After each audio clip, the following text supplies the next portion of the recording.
There's never been anybody ruthless. I'm Sonny Liston, I'm Jack Dempsey. There's no one like me. I'm from Nairclaw. There's no one that can match me. My style is impetuous. My defense is impregnable. And I'm just ferocious. I want your heart. I want to eat his children. Praise be to Allah. Are you saying now Mike to Mike? Lux Vision or No Vision. Powered by Vintage Vanity.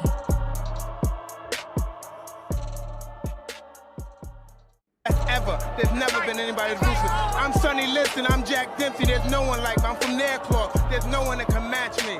My style is impetuous. My defense is impregnable. And I'm just ferocious. I want your heart. I want to eat his children. Praise be to Allah. Are you saying now Mike to Mike? Lux Vision or No Vision. Powered by Vintage Vanity.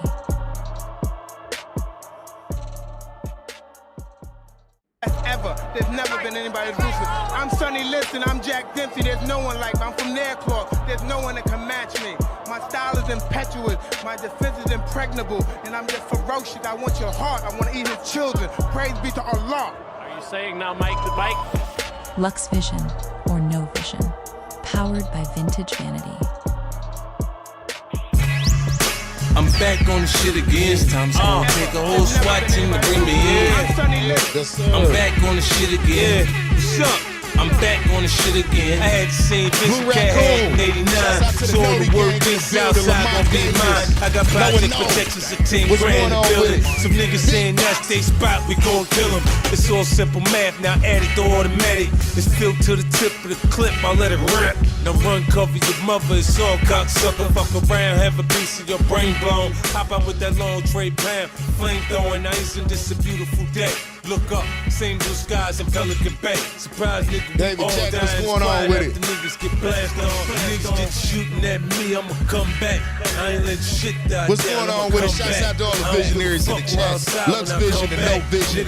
Big Vision. Run them lights up, it's $3.99. Y'all know how we do it around these parties. Yes, sir, that Blue Raccoon. Come on back, brother. Outside when I come back. Nigga, don't go fucking with me if you don't want that. I got a bad Dominican bitch built like Buffy the Body. Got a new coke neck. My Mexican little mommy got a plan for the cops and the raid go. Y'all got your L's ready? Shotgun banging, I spray something. Look, I got an NBA bitch, she be ballin'. She pull up in that Bentley on me 4 in the morning. I fuck like it's my last piece of pussy, I'm on it. Bitch like Jiffy with the lube, she want it. She suck the lights out me, I mean the life out me. I like the way she do it, like ain't nothing to it. Now nigga, don't you dare trip over no bitch. After money, that's the #1 reason to get hit. Fuck around, nigga. Shooting at me, I'ma come back. I ain't letting shit die down, I'ma come back. I don't give a fuck who outside when I come back.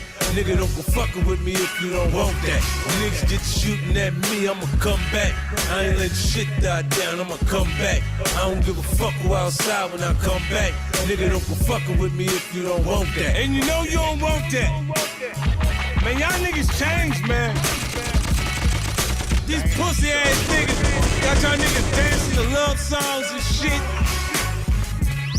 Now y'all there buying bitches boxes of candy, cards, teddy bears and shit, acting like everyday Valentine's Good morning to all the visionaries. Good morning to everybody that got their notice on. Good morning to everybody that's new in the chat right now. Hopefully you hit that sub button because you like the content so far. But what's going on with it, David Jack? I see you. I guess it's my fault. What's going on? And I scream on these niggas. Been a busy week. Make sure y'all check me out. VintageVanityShop.com. Go get you a Vintage Vanity t-shirt. We got them in different colors. Make sure you hit me up. Man. Let's get to it, y'all, man. OWC, we putting some belt to ass this morning. Y'all got y'all L's ready because we gonna be in for a ride this morning. Shouts out to everybody that's here. Yes, sir, that Blue Raccoon. What's going on with it, big dog? Where you at right now, Blue Raccoon? You back in the States, man, or you out in the sky somewhere, bro?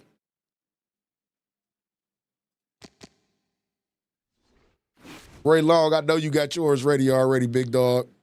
Welcome to the motherfucking stream.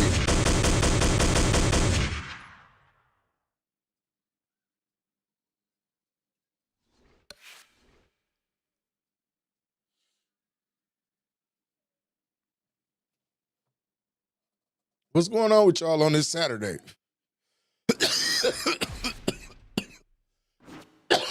What's going on with y'all got planned today besides watching me?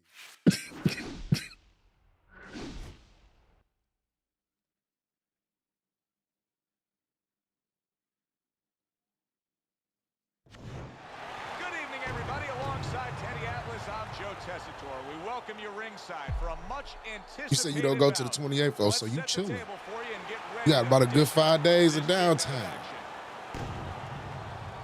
Make sure you spend it with the wife, you know what I mean? Make sure you spend it with the missus, bro.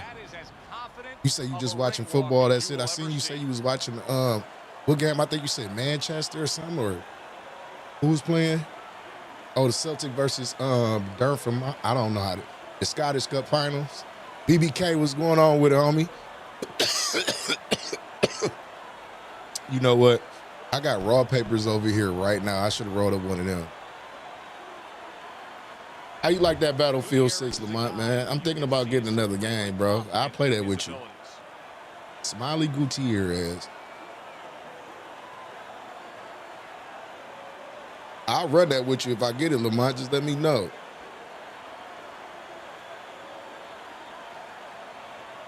Dunfermline. Dunfermline? Did I say that right? Dunfermline. You said it's a heater, no? Somebody was telling me not to get in this shit.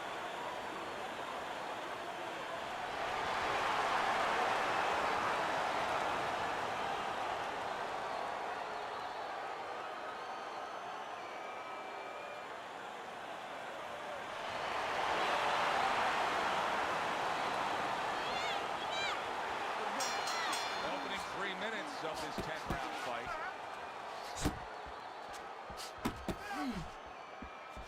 What's the worst kind of situation you can get yourself into when you're fighting a guy who you know has superior hand speed? You start thinking too much, Joe. You start second-guessing yourself. You start being a little hesitant. He just missed that shot up top. Good looking right hand after he got hit. The Sandman's so dangerous with that accuracy. A two-punch combination later. Good job staying away from the danger there.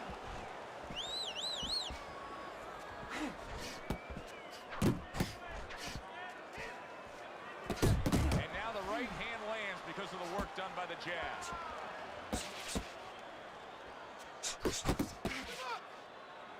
The Sandman's left working well that time. Able to dismiss it. 90 seconds to go here in this round. Really a lot of consistency from him with the right hand. Teddy, he did a smart thing right there. Just created enough space and then landed the counterpunch. Looked like the will of the wisps, the old great Willie Peck. Made him miss, made him pay.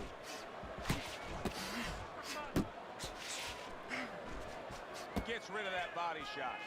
Oh, that's Undertaker, what's going on with it? right back with one of his own. Good work by Gutierrez.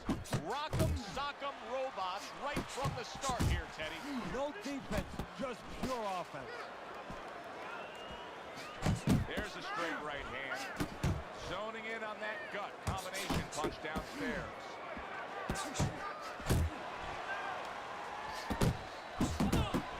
Off to the side, a little swing and a miss going upstairs. Trying to time that straight left hand, and he does so with ease. We come to the end of the round. Joe Tessitore alongside Teddy Atlas. And looking up at these corners, you can see the cutmen obviously getting to work as they do after every round. What makes a great cutman? You say big time got to be a real shooter to shoot, work those buildings on Battlefield 6. To stop that, usually Aventine, thrombin, adrenaline. But the most important thing, Joe, is he has to be calm. He has to be able to identify where that cut is. Maybe there's more than one cut. You got to be calm enough to see the whole picture, the whole landscape, clean it off, put pressure on it, get that medicine in there, keep your fighter from getting excited. And then you need a fighter who's going to get on his heels a little bit, give the medicine a chance to work. Gutierrez is putting forth a great combination here. Good return fire that time. Gutierrez is damaged by that shot upstairs. Able to land another power shot. What a big Body! Oh, he goes down. Body!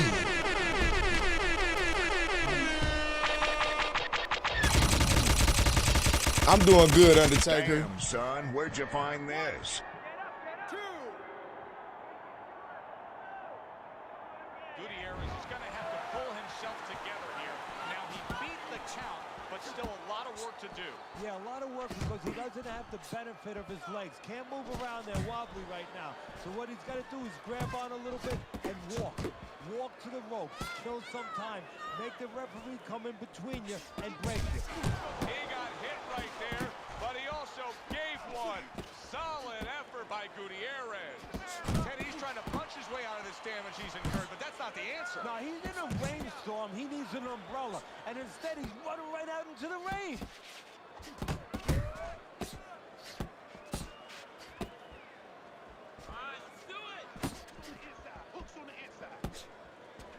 Well-targeted left hand by Gutierrez. Come on, baby!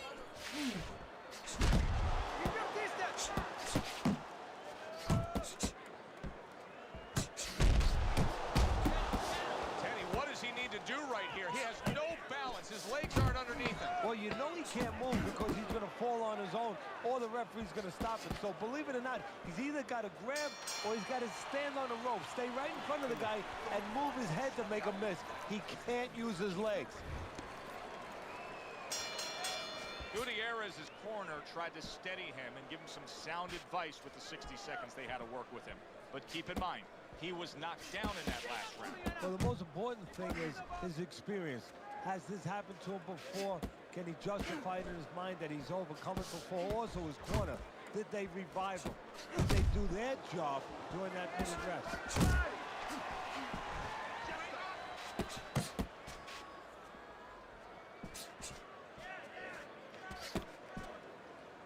Getting rid of that punch from his opponent. Well blocked by Gutierrez.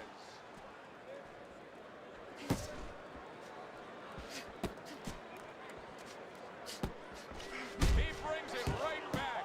Big shot upstairs. He digs in, trying to bank away body shots with the combo. To the belt line he goes with a left hand. Reaching the halfway mark of this round.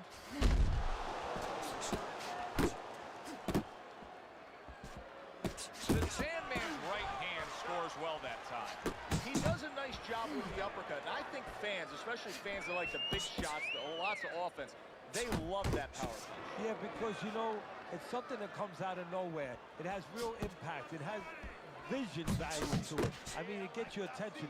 All of a sudden, it explodes up the middle, and bang, the head comes up, and it gives an opportunity for a little sweat to fly and for other punches to find that chin before it comes back down.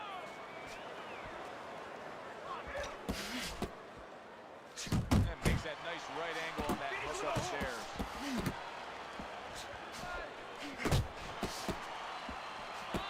Tried the hook, didn't get it. Good right hand. The Sandman's combination punching is working well here. And that's the end of round 3. I had to get some stamina back.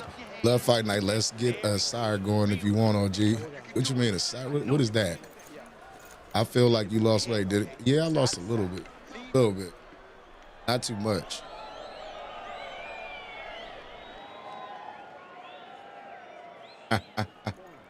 Nice work on the outside. Keep it up.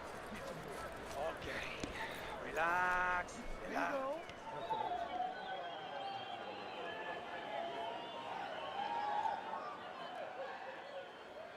That's if I cut on it. That's if I cut on Undisputed. We can. Tricky Sniffs, what's going on with it, bro? Scorecard, a very easy one to read. 3 rounds to none. Of course, his opponent's gone down already, so he can just build upon that lead at this point. Well, his opponent's acting like a guy who hasn't eaten for a week, and he's being fed right hands.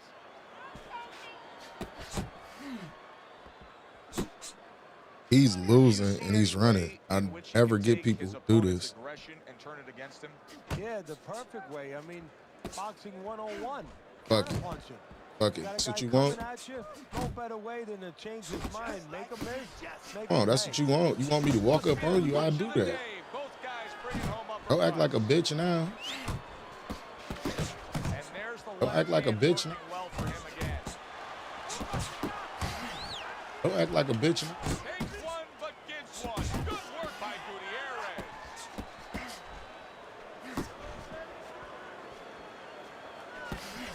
90 seconds to go in round number 4.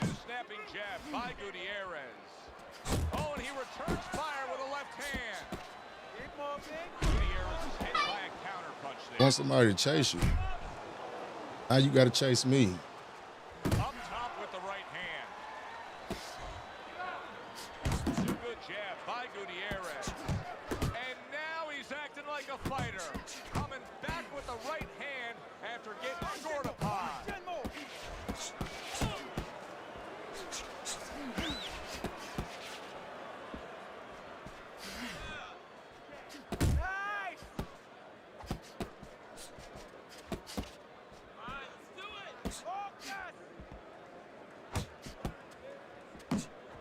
now he's targeting upstairs. 10 seconds to go in the fourth.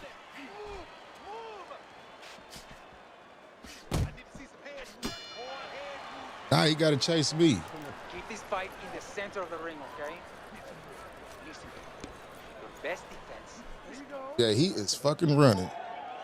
For no reason, he's losing. Just sidestepping, going the other way. You got to hit that rear uppercut, step back straight again. Working in this fight is yours. Don't get lazy out there, hear me? Don't get lazy. Winning this fight, do not get lazy. I'll see if I can catch him. Round number 5 has arrived. That's okay, let's go! Covers up nicely, gets rid of his opponent's body shot. Needs to improve that accuracy, missed with the headshot.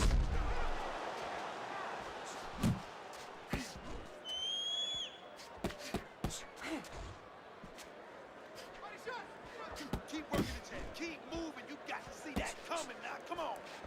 That's a good block by Gutierrez. The Sandman's at his best when the combinations are landing. He scored well there with that combo. Keep it going! A headshot blocked. Oh, and he's got something for himself, and it's a left hand. Halfway into round number 5 here.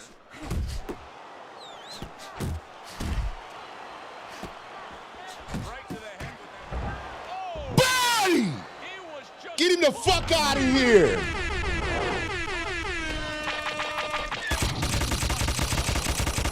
Damn, son, where'd you find this? Get him the fuck out of here! There's never been anybody elusive. I'm Sonny Liston. I'm Jack Dempsey. There's no one. And he quit like a There's bitch! no one that can match me. My Rage quit. defense is impregnable, and I'm just ferocious. I want your heart. I want to eat his children. Praise be to Allah. Are you saying now, Mike?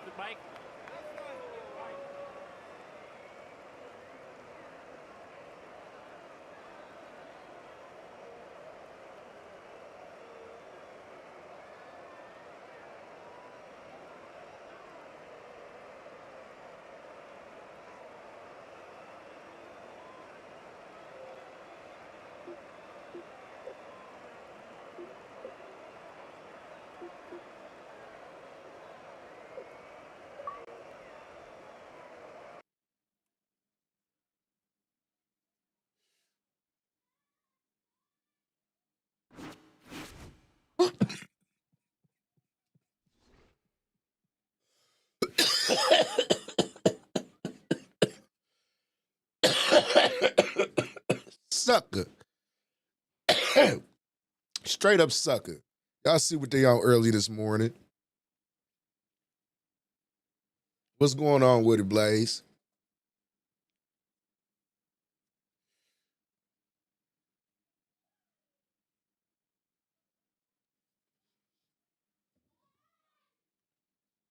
Motherfucker try to run after losing every round. So I had to walk him down. Like, fuck it.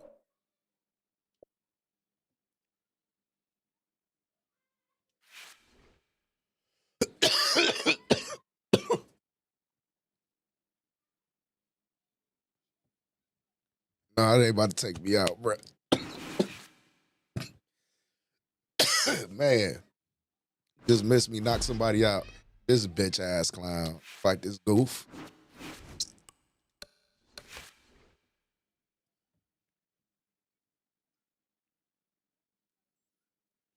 You know what? I should have fought him. I should have fought him.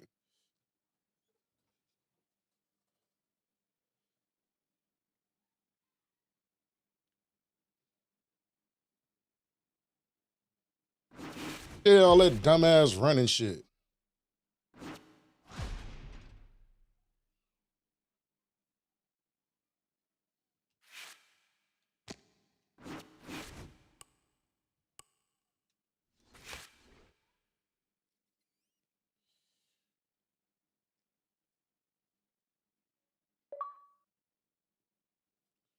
Oh my God. Oh, this goof troop.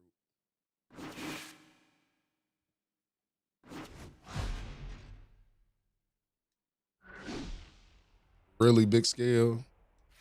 All right. Good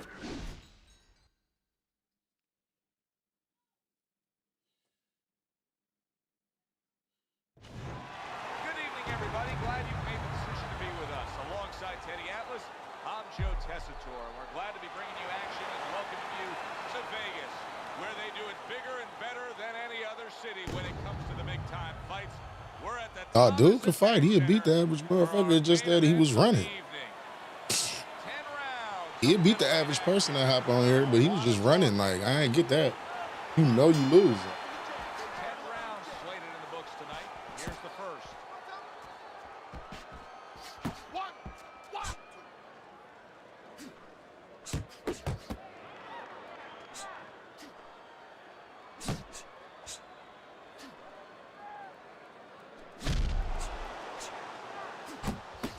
A very crisp combination by Fisher. The Sandman's right in the way of that hook to the head. Oh, that had a hurt.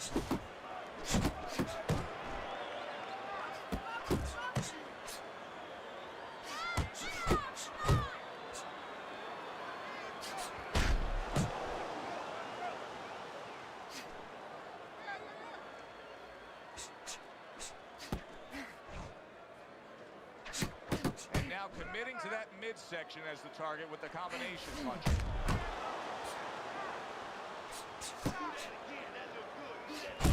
Tried to land that upstairs and was off the mark.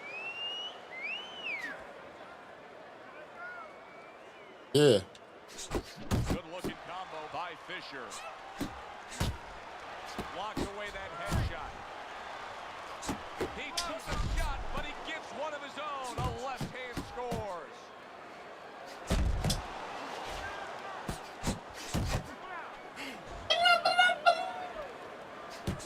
Gotta be accurate to send the combination to the body, and he does that.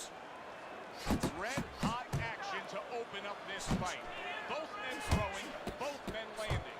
Been a long time since I've seen something like this. I think it was in a film library. Watching Hammer and Hank, the great Henry Armstrong. Never took a step backwards, kept going forward. Well, something's got to stick. He sends the combination to the body. Oh, he took some damage, but he gave some back with the right hand. And you see what he can do when he sends that right to the head. I got to go crazy there. And Teddy, I know you've had a very busy week. You've been training some pro football players this week. There are many parallels to be made between the pro fight game and pro football. Yeah, there are, you know, physical ones and emotional, mental ones. I mean, the physical ones are when I work with some of these behemoths, you know, like offensive linemen. They have to punch out, you know, with their arms. They have to make sure that they get those hands out now. If they raise their elbows, just like a fighter raising his elbow before he throws a jab, they lose the power. So you got to teach them to keep those elbows. I got to start practicing my patience again, y'all. I've been real, like, just, if I know I can get you out of here, I'm trying to get you out of here in 4 or 5 rounds. And now he can control him. And, of course, the mental aspects of it, where they get into those dark rooms we talk about every once in a while, where they have to remember that they have control. They can make the choice. You know, you get in those dark rooms, you start to think that you lose control of the choice, that your opponent's making a choice for you. No, that's not the truth. You can see he's trying to score up top, but off the mark there. Let's go. You got to see that. That was nice. He just drew the punch from his opponent, and then a good counter by Fisher. Yeah, like running through the rain without getting wet. Beautiful.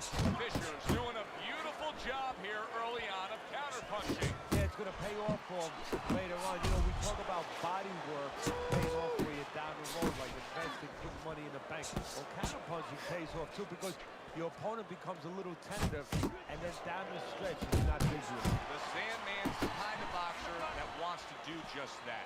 Find the target, get the combination working, land both punches. Fisher's got to deal with a cut cheek.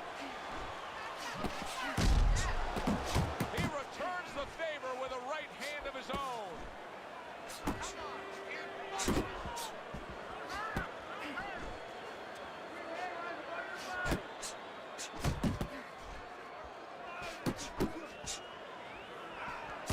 Fisher's doing well here with that two-punch combination.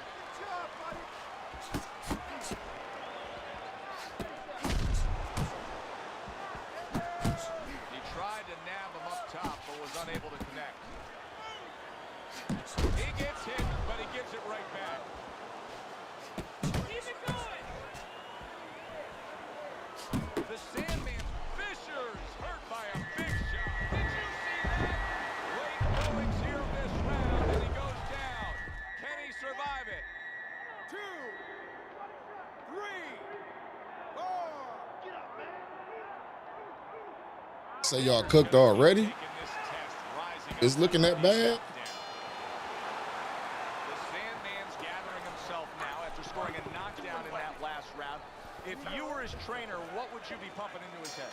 Well, I would say, you know what? He hasn't recovered. He hasn't had enough time to completely recover. Listen, be responsible defensively. Don't get reckless, but stay on him. Do not let him recover. Nice block by Fisher. And that's what fighters do. Pulls the trigger right away after taking one. Fisher's trying to steady himself in this round after being knocked down in the previous round. Teddy, how much can really happen in those 60 seconds? How much of a benefit is it to a damaged fighter? Well, a lot has to happen. First of all, physically, you have to revigorate the match. Huge right hand comes crashing home. There it is! Well, we know he survived earlier, but now he goes down for a second time. I've been telling y'all that. That's like the only nigga that still utilized the midi in the NBA. That's a dangerous, that's a bad man. Because he doing something that everybody else ain't doing. He ain't just sitting back waiting to shoot no three. He attacking and getting his basket. Fine fundamentals, good counterpunch. Able to dismiss his opponent's shot and then comes back with an uppercut. Solid left hand to the head. The Sandman's tagged again by an uppercut. Here's one for you now, he says. Right back with the left hand. The Sandman's putting his punches together now. That's a nice combination.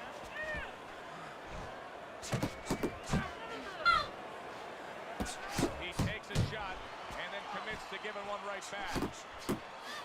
Nice work blocking that and then an uppercut of his own. Fisher's showing you that sublime skill right now with that two-punch combo. Just 10 seconds to go in this round. How about a return to sender with the left hand? And the bell rings, signifying the end of the round. Say he cursed the Cavs, huh? Yeah, man. Now listen, he threw a wide punch and he caught you. Now tighten up your punches, all right? Looking for the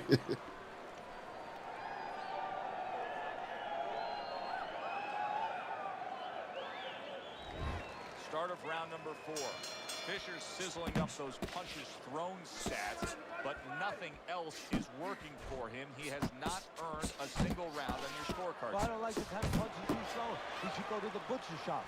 Cut some fat off those punches.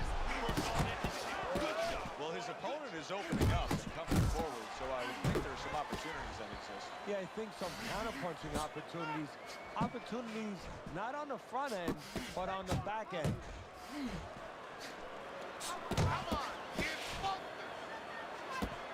The Sandman's work in training camp is now paying off. You see the accuracy and the effectiveness of that combination. Targeting the left hand down low.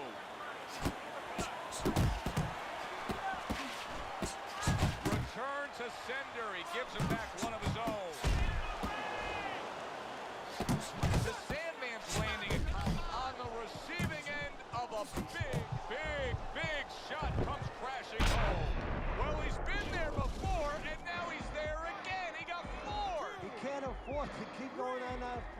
You have to wonder when the referee's going to step in now and stop this. He's a body. Get him the fuck out of here. At least he ain't quit like no sucker. Shouts out to him. Damn, son, where'd you find this? Yeah, he out of here. But see, let me get back to what y'all talking about in this comment section over here. I know y'all ain't talking about my calves. I know y'all ain't talking about my calves because it's been heartbreaking. It's been heartbreaking. That's what you want to see, a guy who can close the show and finish with style. He ends up a knockout victor tonight. And that's what his trainer wanted. His trainer was even telling him, step it up a little bit because he knew this was possible. You say Wemby ain't going for shit? No, I think OKC got that locked up. I think they got that locked up. They done found a way to contain Wemby in a lot of ways. Yeah, he balling, but they doing little shit, though, that's effective. Let me light this L back up. Who's online with the belts?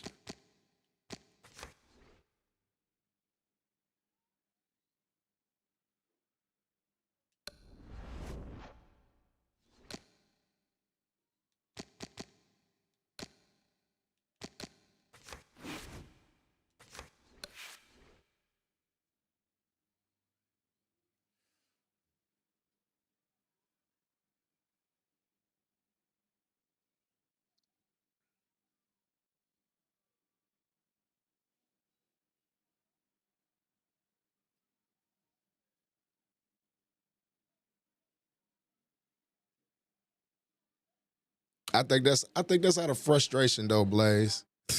I think that's out of frustration though. Motherfucker don't like losing.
Boehner got one, but he never fights. Oh, he got one now. All of a sudden, he got one. How does he get the world belt? And I just seen him, and he didn't have it. What is that?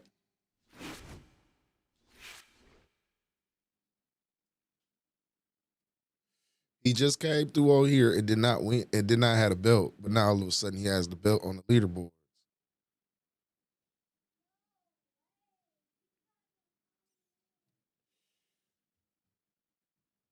That's right. I'm about to rock something else today. I be noticing something, but let's see. Y'all tell me what y'all think of this setup right here, because y'all know I used to run this setup.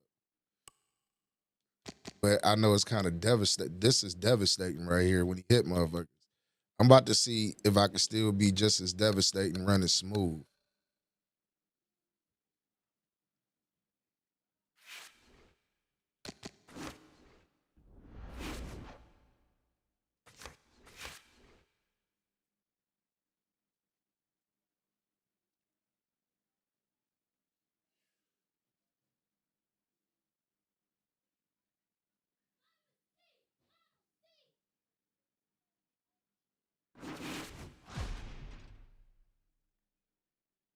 See, I can never match up with Maynard. I don't know what it is.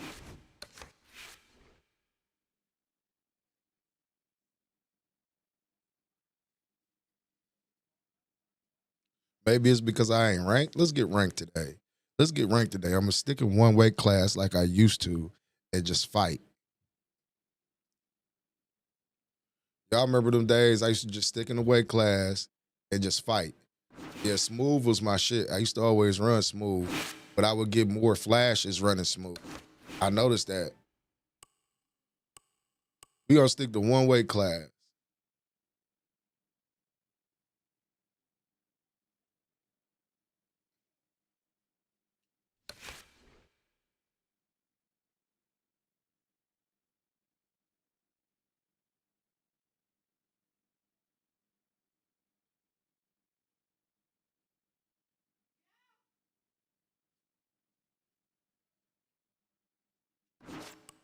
They reset them every, I think it's like Thursday or something like that. They reset.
I don't fuck with Mummy though, because everybody uses Mummy cross block.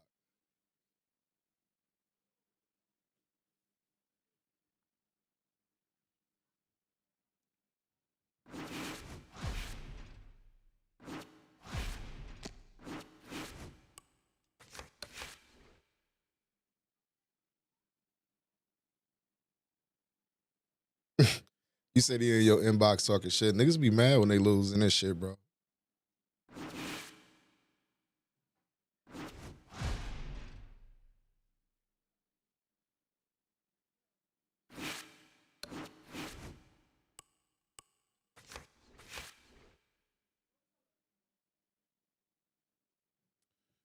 No, people use Mummy because it adds a level of toughness to you.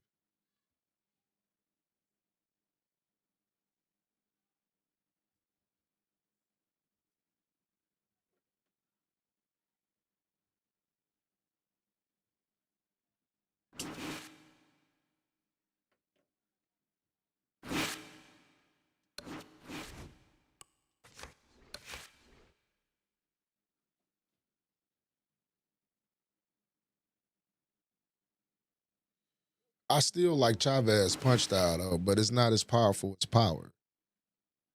Somebody told me to use George Foreman.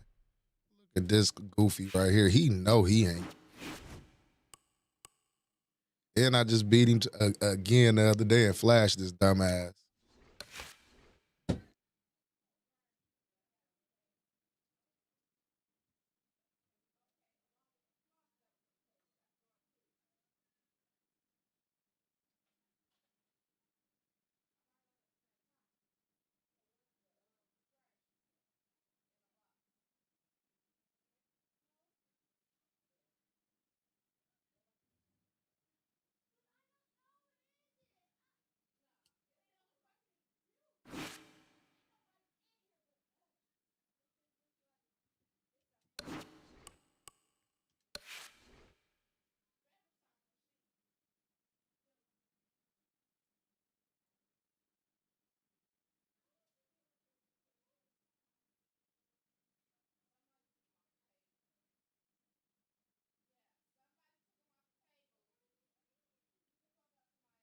What's going on with it, Armin? Good morning. Top of the morning to you, big dog.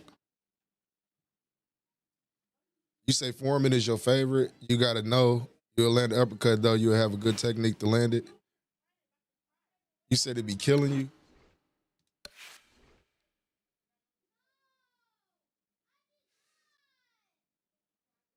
Man, I swear I got on one night. That night, Blaze, I played you, and it wasn't nobody. I wasn't online. I wasn't streaming.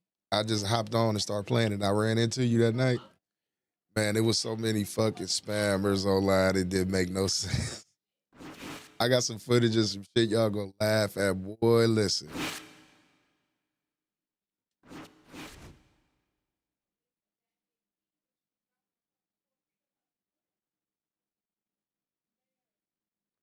I'm chilling on me, man. Blessed, man, to be up, man, and being able to be with my family and just do my thing, you feel me?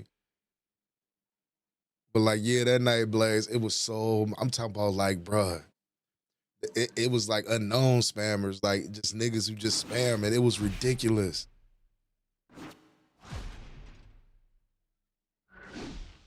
Oh my goodness. Yeah, man, but it was just ridiculous. I'm talking about right after I fought you, it was double spammers. I wish I was online. It did like they all quit. That was the bad part about it.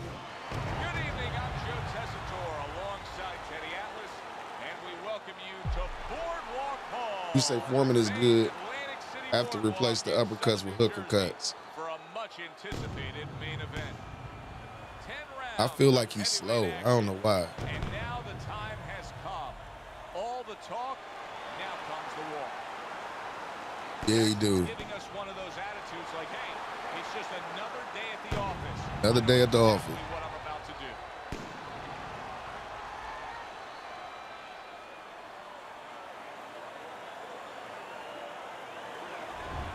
Watkins' entourage has that Oh, this look on nigga their 206 face. and They know they 96. put the work You in. know he You on can some see other how shit. confident they are 6'8", for the battle 260. that lies ahead. Big motherfucker. Oh, I know what time it is. Body time. Body time.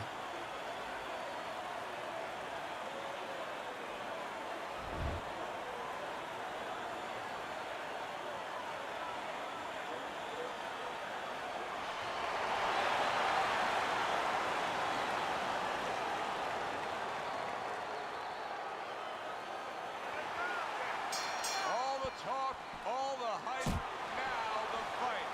Round one, scheduled for 10. Able to cover up along the belt line, blocks that one. Is it a very underrated defensive strategy against a power puncher to be an inside fighter, to actually get in there and smother them? No, actually, instinctively, you know, nature tells you when there's something you should be scared of, and I think you should be scared of a power puncher. Usually you want to stay away from it, and you give them room to catch you. Really what you have to do is realize through experience and teaching that if you're close, if you're in the eye of the storm, you can negate that power. Move your head, move your head. Said that's the only dude you've been struggling against?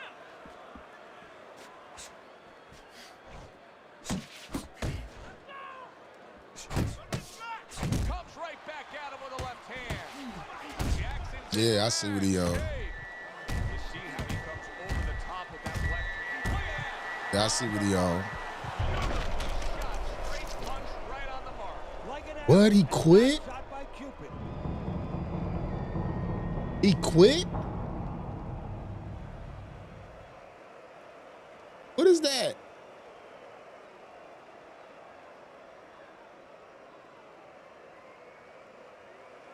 I don't know what that was, but he just fucking quit.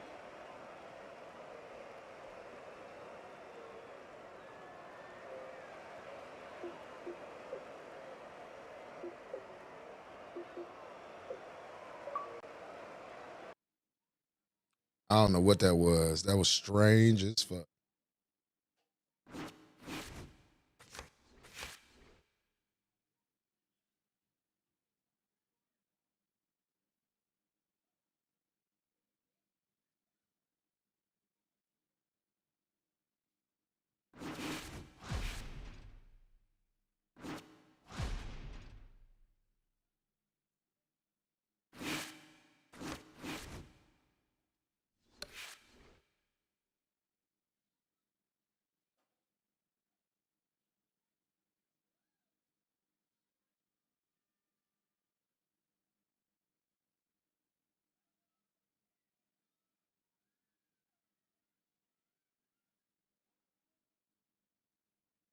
I don't know what that was.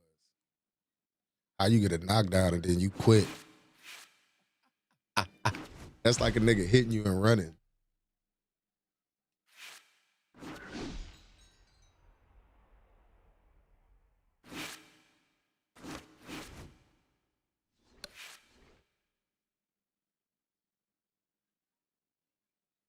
Never seen nothing like that in my life.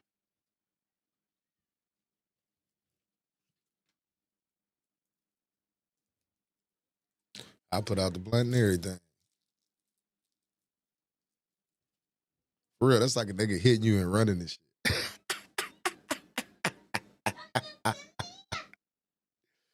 Oh my God.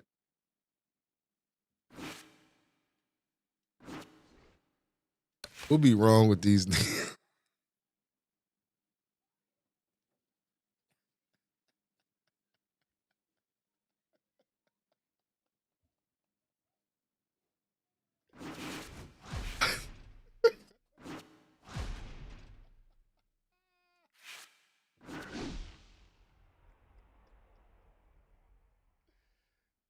Shit.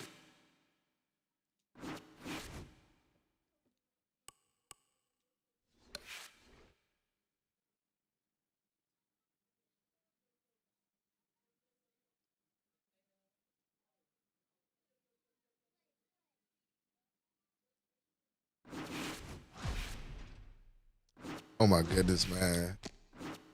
Nigga quit the last time I fought him. Was headbutting and doing some other shit. Nah, I don't fight him no more after I whooped his ass. Oh my goodness, man. I think I need to let up because there ain't enough people online to just say fuck these clowns after I beat their ass. And I used to always fight him, but that last time he quit, I was just like, nah, I can't fuck with you no more, pimp.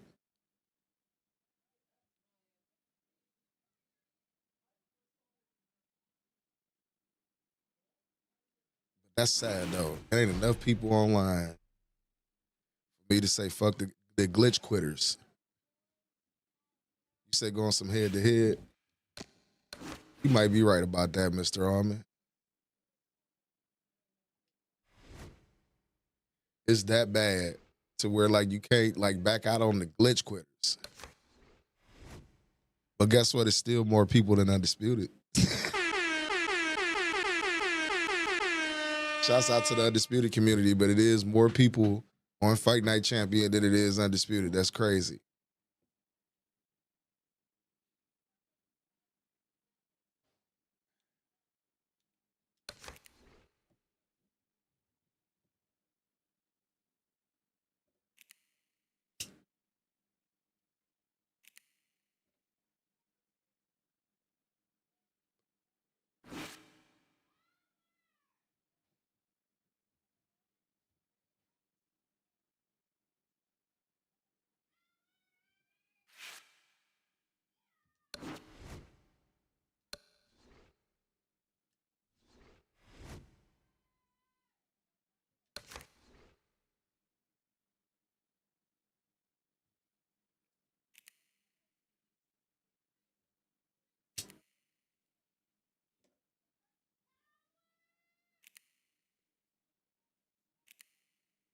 He said he had the gospel music on. Take me to the king. Oh my goodness, man. Who should I run with, y'all? This light heavyweight, I believe. He gonna pick Andre Bishop. Ain't that a bitch? Funny as fuck. Who should I pick on him, y'all? He got Andre Bishop. Who should I pick?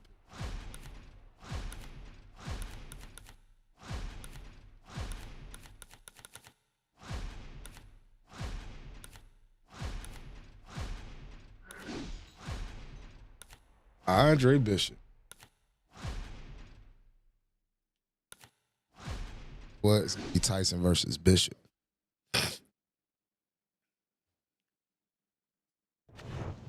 We welcome you here to a big night of fights. I'm Joe Tessitore alongside my ringside partner Teddy Atlas. Looking little get to know you here in the opening round.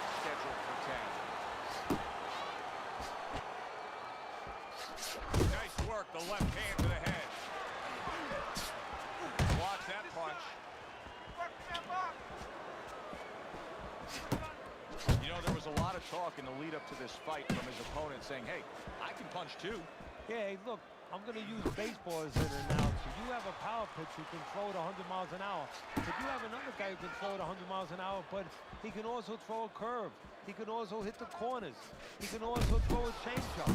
Tyson can do so many more things than his opponents. Tyson's so dangerous with that accuracy, a two-punch combination landing.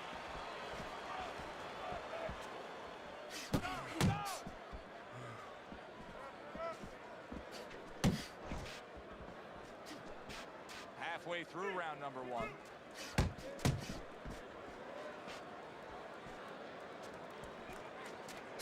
And now they're trading blows.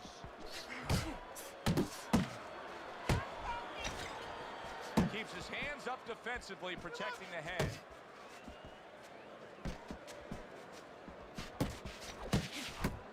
Accurate hook.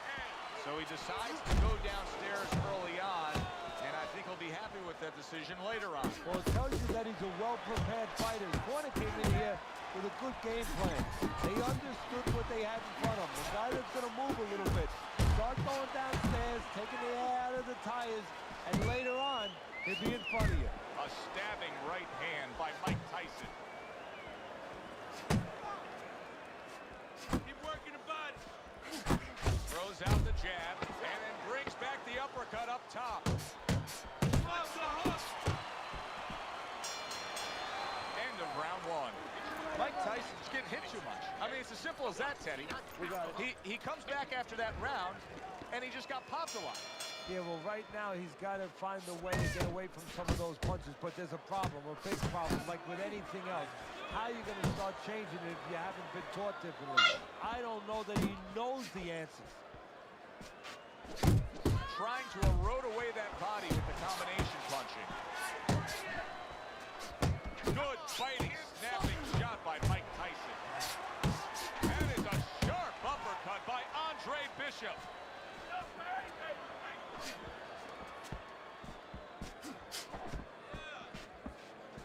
Submitting to the body work now. He lands the right hand.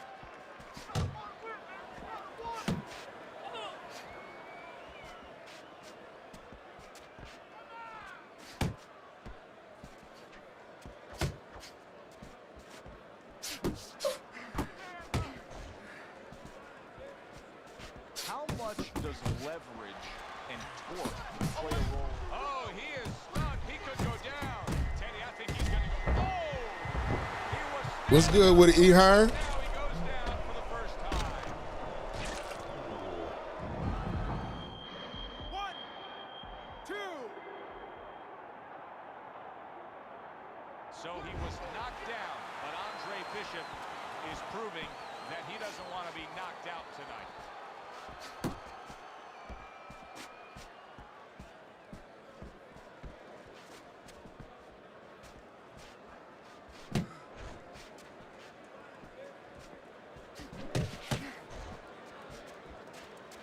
Comes right back at him with a left hand. Can you believe that? What a change in momentum. He just got rocked. Moments ago, he was the one. And that's crazy. That's crazy work right there. They gave him the knockdown back. Well, that's the benefit of putting them together. One sets up the other one. 1,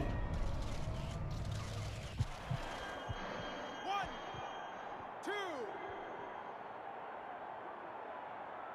Mike Tyson's climb back up from the canvas may inspire him. Staying away from those headshots with his defense up top.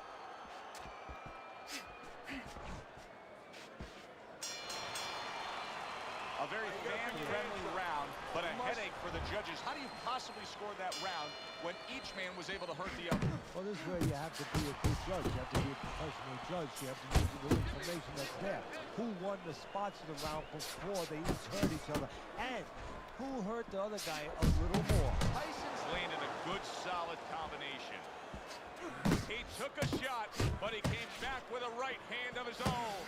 Mike Tyson's coming out to fight this round after being knocked down in the previous round. Teddy, any idea? Do you think he's recouped enough? Well, we're going to find out very quickly by looking at his legs.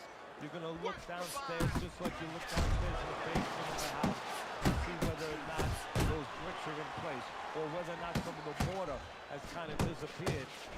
a little loose. You want to see if those legs are stable, if they're firm. Well placed, straight right hand. Missed the target with that hook. And coming upon the halfway mark of this 3-minute round.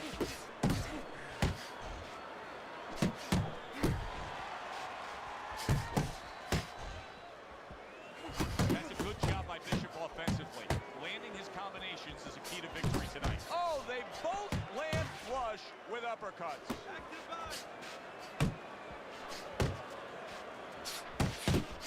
There's the combo downstairs. That's a good sharp hook by Mike Tyson. Bishop's defense did a good job there. Able to avoid that punch. Nice strike after catching one by Andre Bishop.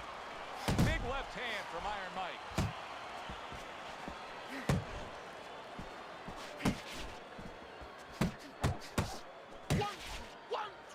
Oh, what an uppercut. 10 seconds to go in this third round.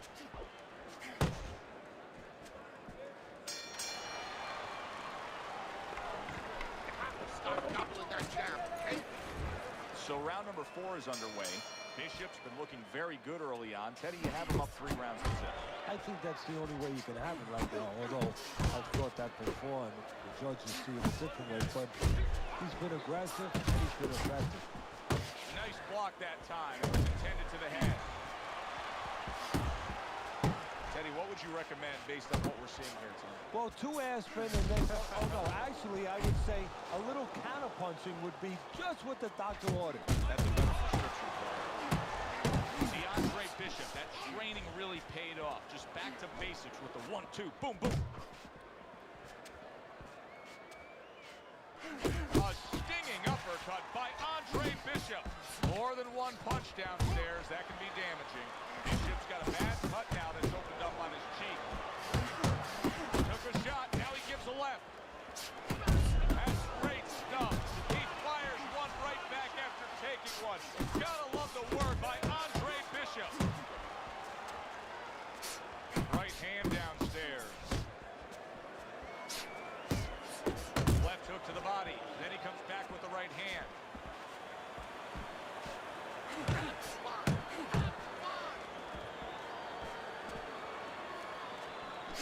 Committing to the work downstairs with the left.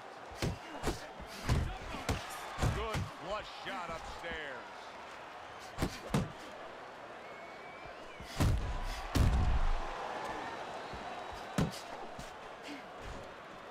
Keep moving. Come on. Get focused.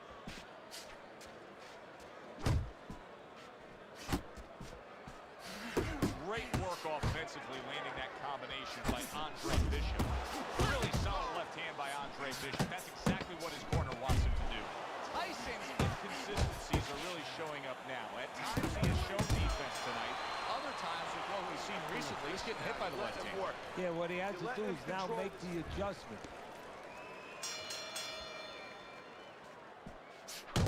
So he digs in with a left hand to the body and then places the right. Now he places that hook right to the body. See him zeroing in with that left hand to the body.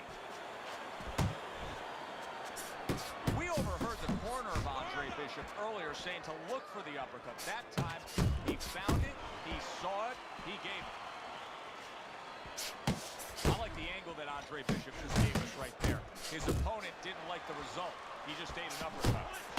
Trying to go downstairs, but off target.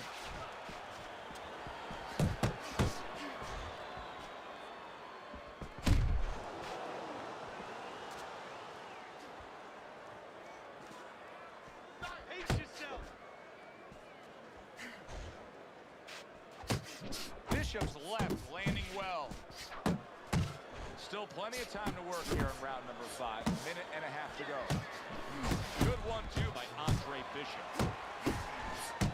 Really wanted that uppercut, but just couldn't get it. He scored well after being hit himself. 1-2, 1-2.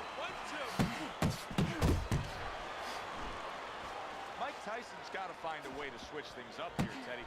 He's a brawler, but these middle rounds are proving that that's not the way to go here. No, but he doesn't know any other way. I don't think he has a choice. Andre Bishop started to score and ease against his opponent there.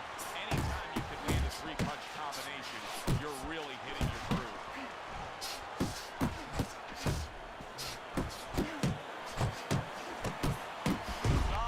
Damn. Can he get up from this? He's done it before, but can he get up from a second time down? 3, 4, 5. Mike Tyson's back up, but is he back in the fight? We're going to find out in a second whether or not he moves his head. Now, if he just stands there straight and you're the trainer, you better get up on those steps and stop it. He's not right. And that's the end of round 5. Bishop's cut man is going to earn his pay for sure. That is a bad gash. And I wondered what he's using in there. You know, you can only use certain things, Avitine, adrenaline, and thrombin. I'm wondering if he's using illegal things right now, because that's the kind of cut that tempts you to use crazy glue. Lands flush with the two-punch combo by Mike Tyson. Good clean shot, returning fire. Well done by Andre Bishop. Keep doing what you're doing.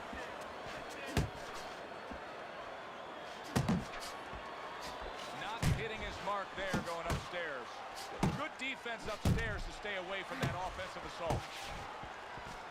Mike Tyson's finding out right now that this counter-punching style is not getting the results he needs in these middle rounds. What is the answer? Well, when a guy's not coming in or walking in, you can't counterpunch. I mean, he's not giving you the kind of turf that you need. Now you have to find a way to create your offense, to lead a little bit. That starts with the jab, getting off first. What an excellent two-punch combo by Mike Tyson. He's committing to the work downstairs. He puts forth the right hand.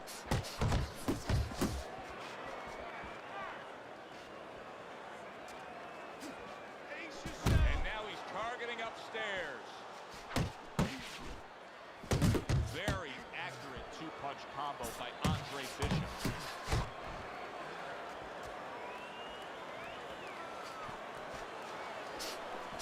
That's a flush shot, making away those body shots with the left hand. What a great job. He gave one right back in return. Nice work by Andre Bishop. Pulls the trigger right away with the left hand after getting tagged himself.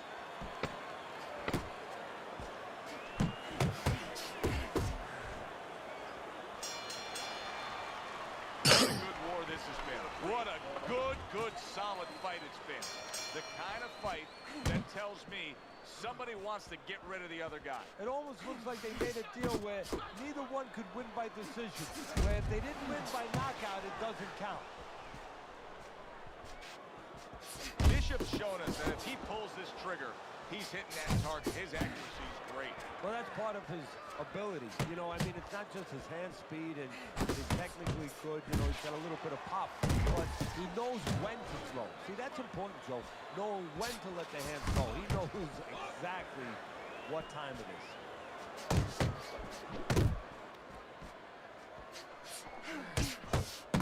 Good combination to the body.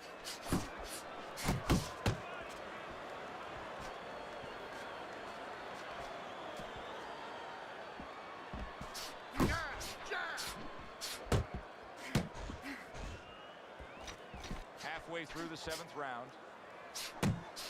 Bishop's doing a nice job being comfortable on the outside.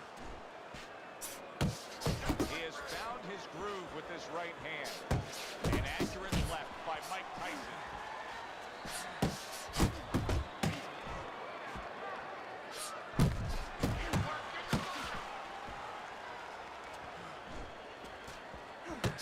Very nice work from both men. They each got a shot in. Bishop's combination punching is working well here. There you go. Tyson cracked by a right hand. Big shot there. Well, we've seen Mike Tyson in a spot like this before. Remember, he once rose up off the canvas against Buster Douglas, only to be floored again. Can he do it here?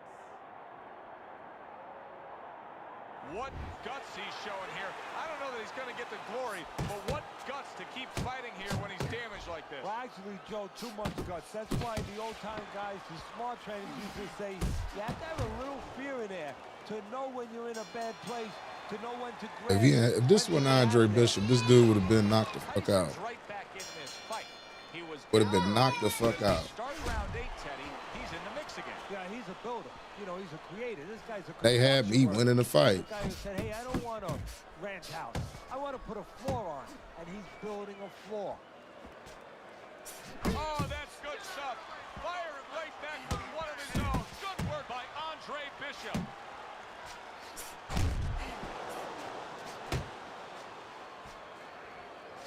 Good smooth work by Mike Tyson. That's classic counterpunching. Yeah, what he did was he pulled that right shoulder back. You know, he just pulled it back, gave him the left shoulder, and then gave him the right hand. Solid knockdown again. I did. My shit too low. Now you gotta wonder what the corner's thinking. Shit Are they too gonna low. stop this? 4, 5, 6, 7.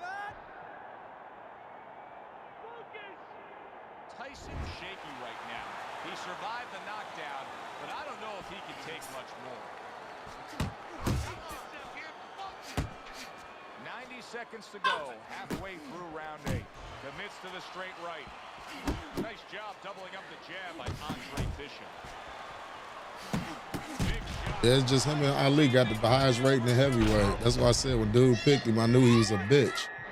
2, 3, 4, Because ain't no way anybody else would have been gone to the goulash. 7, 8. Or maybe that's just how it is and head to head. But I know I hit him with some shit though. The whole time. Over. A knockout. Unable to beat the count of 10. I was going upside his shit. Look at the stats. Bishop's power that we saw throughout the night, building a lead on your scorecard, now ends the night with a knockout victory. And it begins the next night, the next dawn, the dawn of the new beginning. More money. Knockouts bring money. So next time I run into something like that, I'm going to pick Andre Bishop.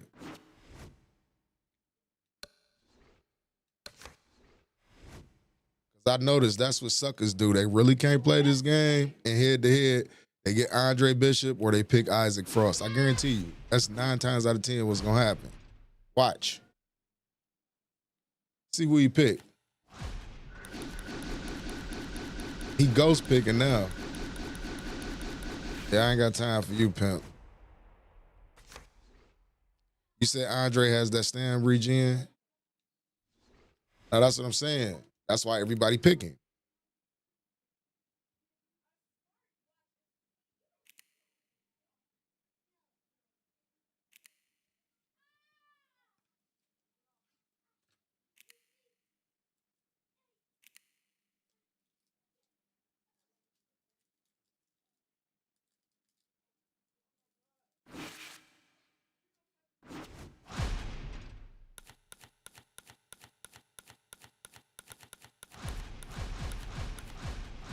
Told you. What'd I tell you?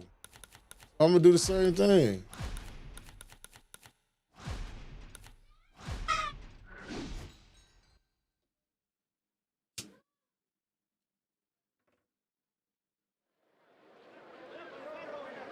Gonna be Andre Bishop out today.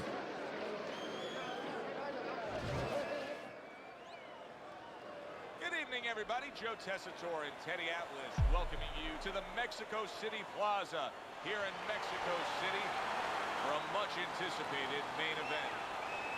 10 rounds of heavyweight action. And now the time has come. All the talk, now comes the walk.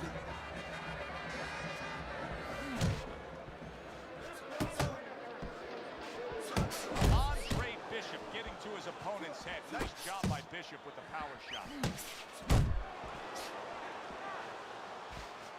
A stinging uppercut by Andre Bishop. We've talked against each other, it should be a brawl. Yeah, the old timers would say about these guys, they get insulted if you miss them. Bishop's knowledge of the game is showing through. 3 ways to defend. One of them is the block. He did it there well.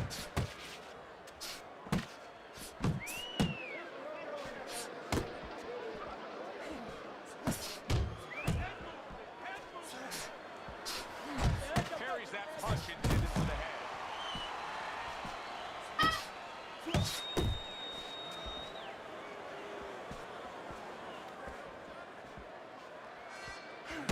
Gets rid of that. It was intended for his head.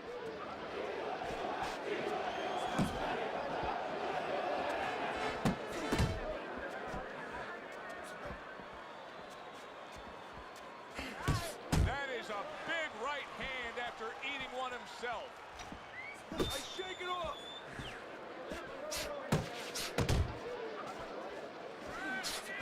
DeAndre Bishop, that training really paid off. Just back to basics with the 1-2, boom, boom.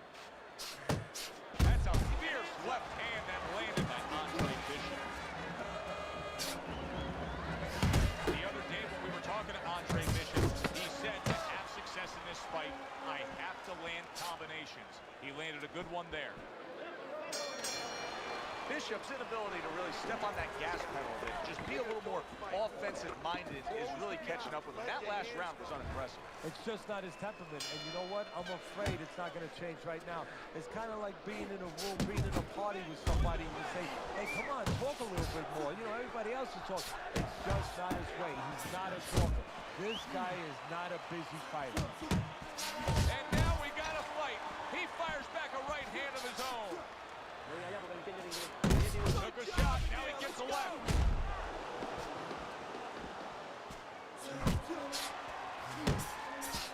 Nice, sharp, fundamentally sound hook right there, and it served him well.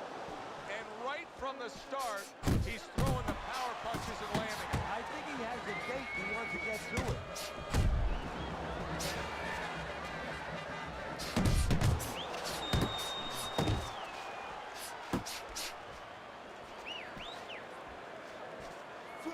Good, solid right hand lands. Oh, he's hurt right there. He is hurt. You know, his opponent's doing a good job of just being patient now and looking for that one good shot. Well, you know, Well, and that's exactly what he deserves. The ref getting involved, warning him for the headbutt. You see, he comes over the top with that right hand. A real solid shot. There is something called a will to win. Andre Bishop has it. He's going to find a way to overcome the damage that was done.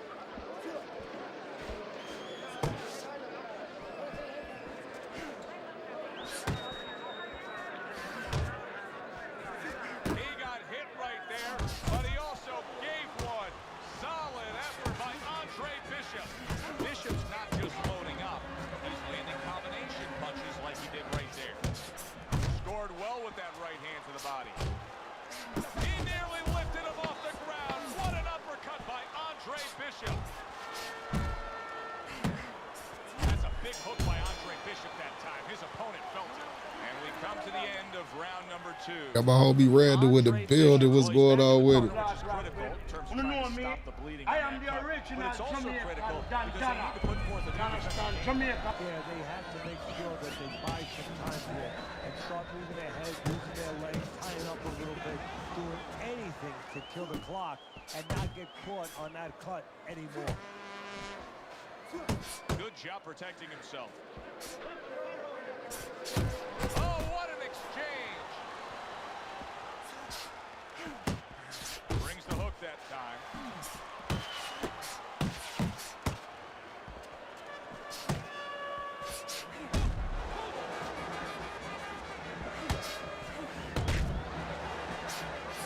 It's tough to assess, but Andre Bishop's cut may look worse than it actually is. I mean, all the blood is spraying everywhere. Yeah, and I think that's exactly right. And you just wonder, and I know this isn't supposed to play in, but you wonder if the judges in close rounds, if they get influenced by that look.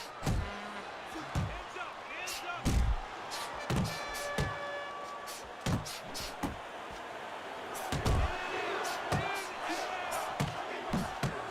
Andre Bishop will need to do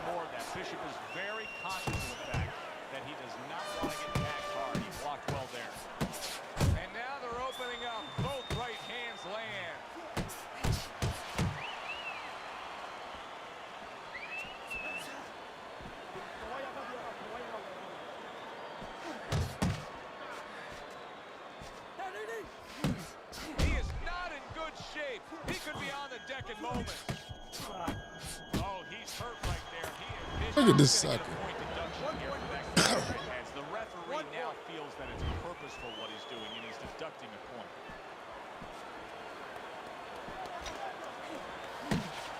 Let's see some more heads.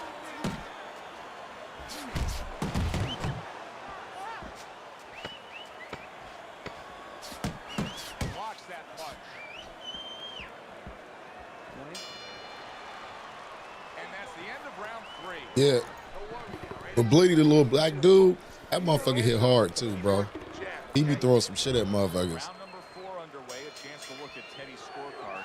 Andre Bishop's up 2 rounds to 1. Teddy hasn't necessarily distinguished himself in any one area other than he's been a little more active.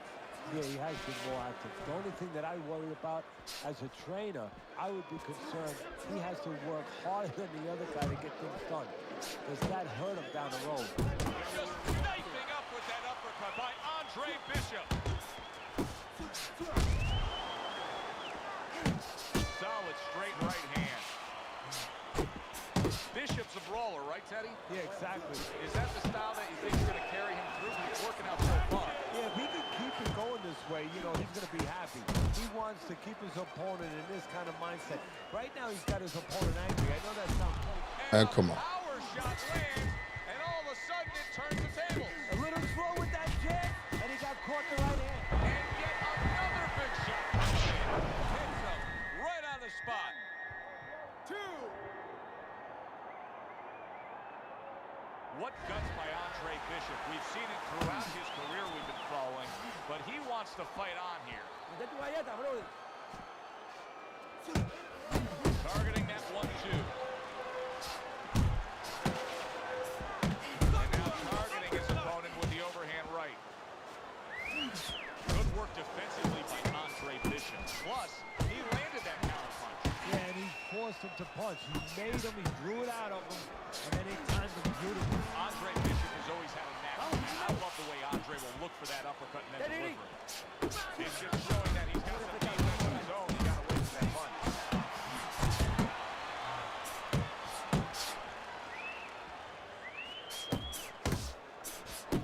They trade shots. He comes back to the right hand. 10 seconds to go in this round.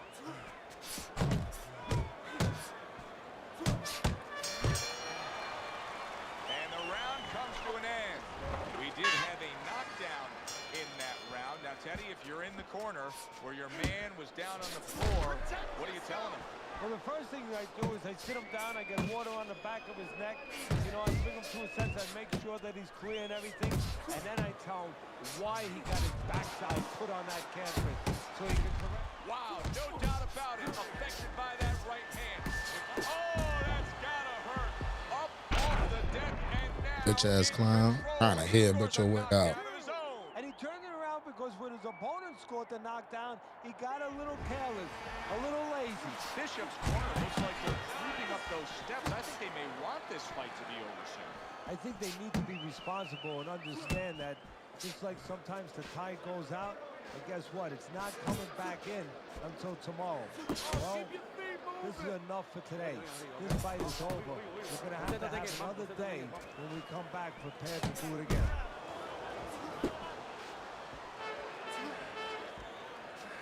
Halfway through this round. Really good work right there, landing the 2 punches in sequence by Andre Bishop. Well, I don't know if he's hip to the idea of becoming a counter-puncher, but I get the sense you'd agree with him. Yeah, definitely. I mean, he's got the perfect platform, the perfect form for it. The guy's walking in right now, not moving his head much. He can time him, he can counter him. A razor-sharp hook to the head by Andre Bishop. Come on.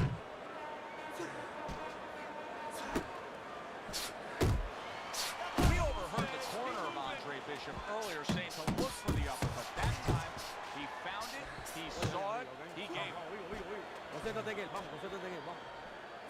Takes one, but gives one. Good work by Andre Bishop. Scores up top with a left.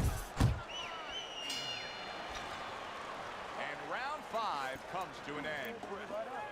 Bishop's corner has to keep him calm. That's the kind of cut that can send a fighter into fits. Yeah, and a corner man into using crazy glue instead of adrenaline. I mean, that is a scary cut, as you just said.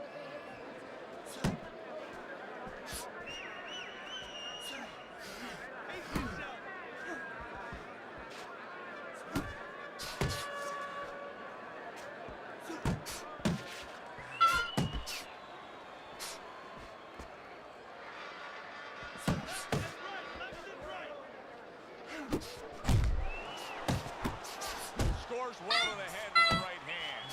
Bishop's going out there after just being knocked down in the last round. If you're standing opposite him, what's the mentality? What's the strategy here? Well, you want to go after him, but you don't want to walk into a trap either. You want to kind of size him up a little bit.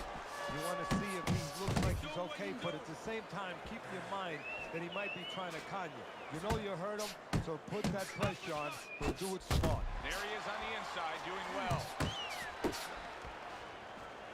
Oh, he just misses with that headshot. I like the angle that Andre Bishop just gave us right there. His opponent didn't like the result. He just ate an uppercut.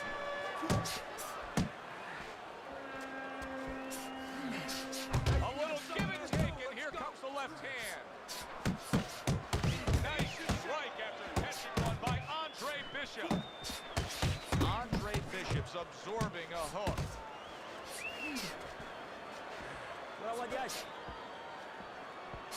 Andre Bishop has always had a knack for that. I love the way Andre will look for that uppercut and then deliver it. Good solid shots with the combo downstairs. Flush right hand to the body.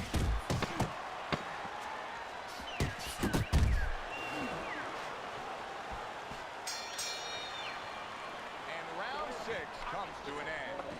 Bishop's cut is now much more pronounced, and if you're sitting in that opposite corner looking over, boy, that is a very inviting target you got your eye on. Yeah, it is, and of course, that's what you think right away is you send out the guy, and a lot of the fans think that. You send the guy out aiming for that cut, but I wouldn't do that because then you start to put your fighter into a position where he's aiming for punches on one side that maybe you shouldn't be doing.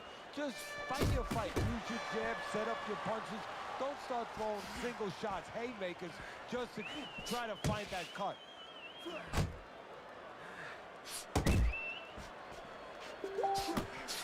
Nice combination by Andre Bishop. Oh, a devastating power punch by Andre Bishop. In a strange way, now it could create an offensive opportunity. Bishop's opponent is drawn to that cut he opened up. But it now could force him to be reckless coming in. Well, you're exactly right. So, you know, if you're the one cut, you have a job to do. You have a responsibility. You know, don't let that throw you off. You know, stay to your game plan. But if you cause the cut, you have something that's a responsibility. Don't get over anxious, like you just said. Don't just start going for broke. And that's exactly what he's doing.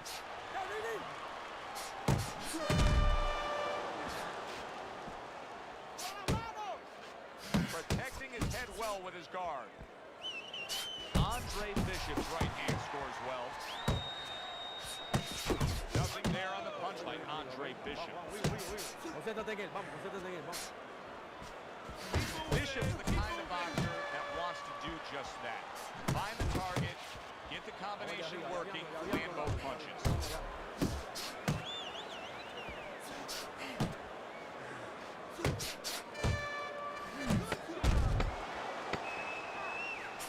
Andre Bishop's once again the target of an uppercut.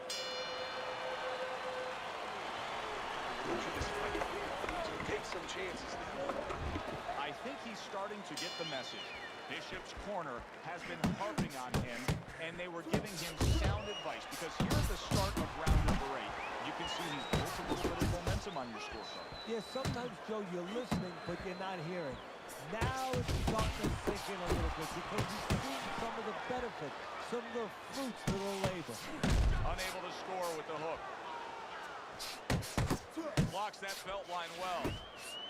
Here's a moment here as you see the step back counter punch where you realize this is the sweet science, not just some raw savagery swinging out there. Look at the little subtleties here, Joe. What he does is he forces him into a position to stop the punch. And then when he stops, steps back, makes a miss, and comes right back. Andre Bishop's really doing a fine job here, Teddy. I know everybody falls in love with the clean, effective punching, but you can make an argument that he's controlling this fight right now thanks to his head movement. Yeah, you know, it makes me think about that legendary story about the old great Willie Pep, the Will o' the Wisp. There was a legend that he actually won a round without throwing a punch, just by making his opponent miss, just by ring generalship. Bishop's proving to be elusive.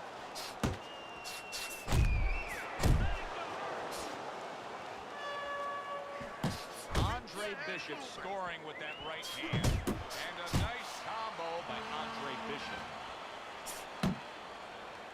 We overheard the corner of Andre Bishop earlier saying to look for the uppercut. That time, he found it, he saw it, he gave it.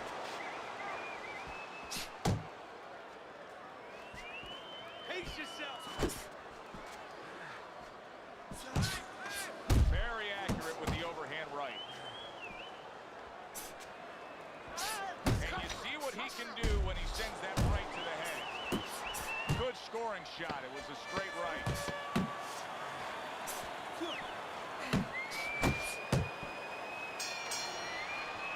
Bishop's getting an earful here. He's being reminded, you put yourself in position to win, but you have to stay on course in order to win.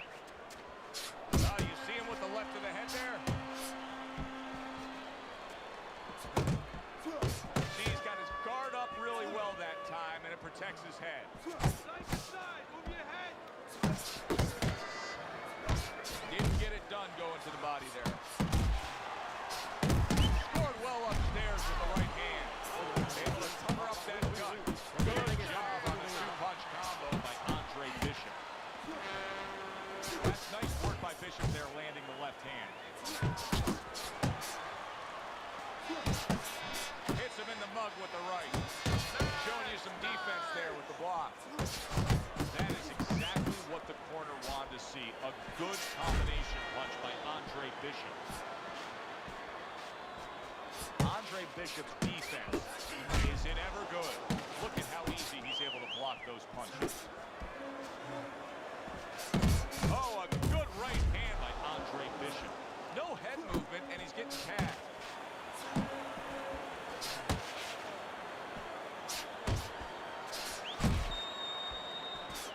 There he is, working the body.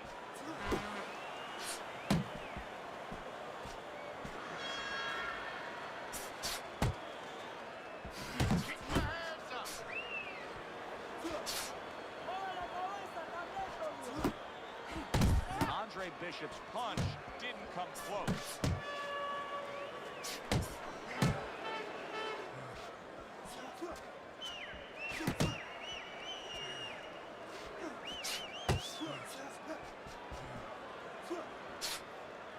Last 10 seconds of the 9th round. Jab followed by the straight by Andre Bishop. This has been a hotly contested war throughout, and you just have a sense that it's going to end at any moment in these later rounds. Well, these guys are not saving anything. They're going for the throat right from the beginning.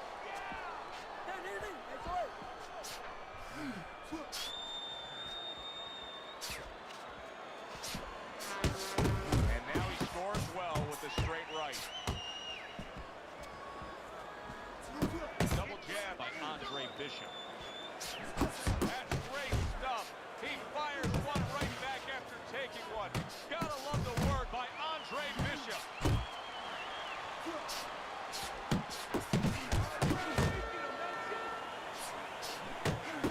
A stinging counterpunch after some fine defense by Andre Bishop.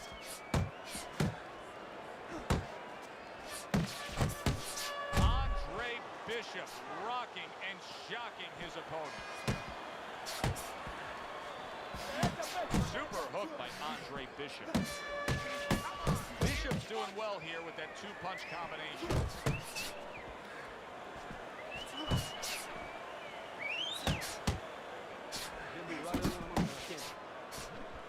Really on the mark with that over-the-top shot with the right hand. Bishop's able to avoid that punch. He has his target. He lands a straight right.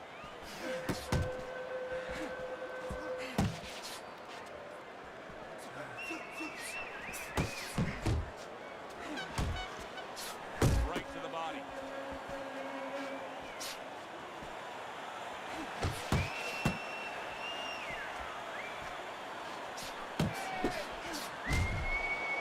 Dismisses his opponent's headshot. That is a strong uppercut there. Bishop's putting forth that hard work he did in training camp. They're landing a crisp combination. Throughout the night, right that nigga don't run out of stamina. Moments ago, both these men tried to determine their fate, but now it's in the hands of these judges. The pressure now is truly on the judges because this is the kind of fight where you need talent as a judge. They gave it to him. Discipline as a judge, and of course honesty to get the right decision here. Listen, we've had enough controversial scoring in this sport to last a lifetime. Not the case tonight. The guy who should have won did win. Yeah, this was one that if they couldn't get this one right, I don't know if they would.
I'd rather go back to OWC than to sit here and face Andre Bishop the whole day.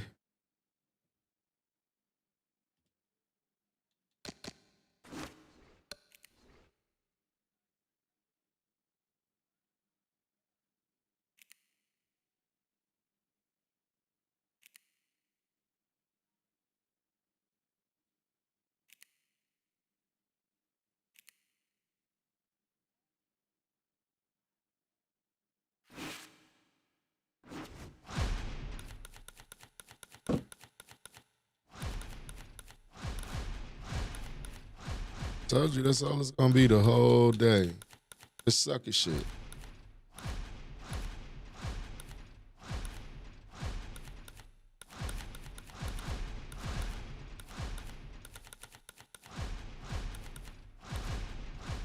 You pick Andre Bishop, I'm pick Andre Bishop.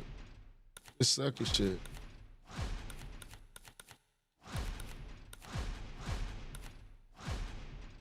You both gonna have Andre Bishop, sucker.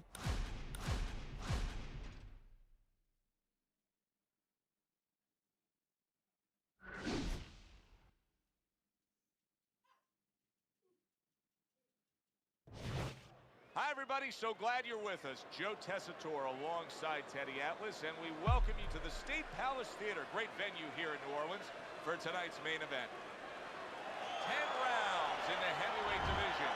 Boy, and we expect this to be a big night of action. We spoke with both fighters yesterday. Fireworks anticipated here tonight. Let's see.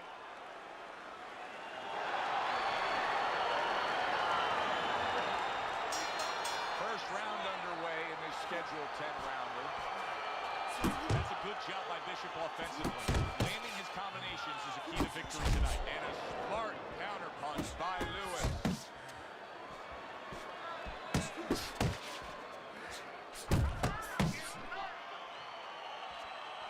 Speed comes in different forms. In his case tonight early on, expect to see it offensively.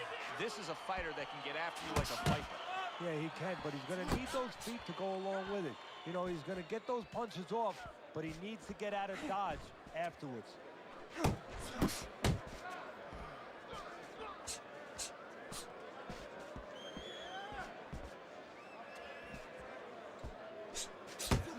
He missed with that headshot. That worked out really well, throwing off the right hand after getting tagged like that. And now he's targeting upstairs. Halfway through this round here. Blocks that punch.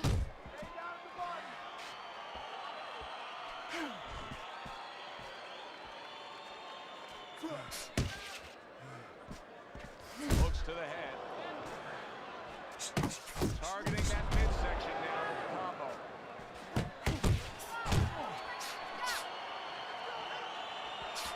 Right hand over the top, very accurate with it.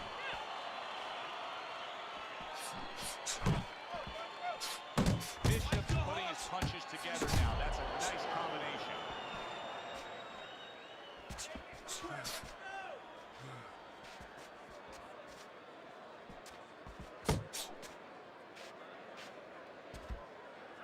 Last 10 seconds of this first round.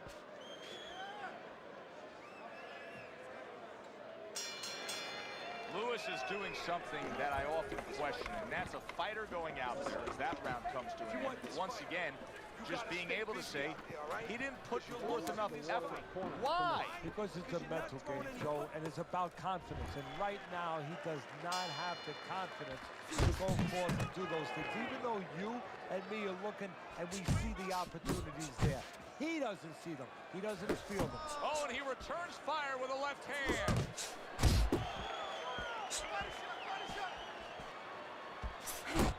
Bishop's just punching air that time. His opponent was able to get out of the way. A crushing two-punch combo by Andre Bishop. Good way to protect the midsection. Keep it going! Good clean shot, returning fire. Well done by Lewis. Lewis is stunned and he is hurt. Nice two-punch combo by Andre Bishop. Lewis is just being swarmed. He just got stunned. He got absolutely nailed. There's the hook.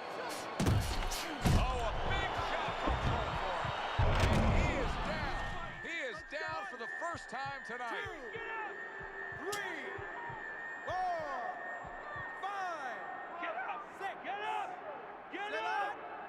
8, 9. Stand up! Stand up! Lewis is showing you what he is made of, getting up off the canvas after being knocked down.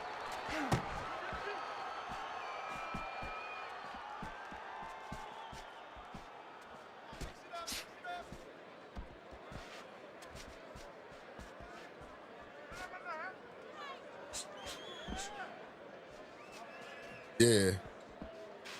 I done lost twice. See, Andre Bishop, that training really paid off. Back to basics with the 1-2. Boom, boom. That is boxing 101. A nice, crisp combination by Andre Bishop. Not able to land the headshot. Able to block that away. It was targeted for his head.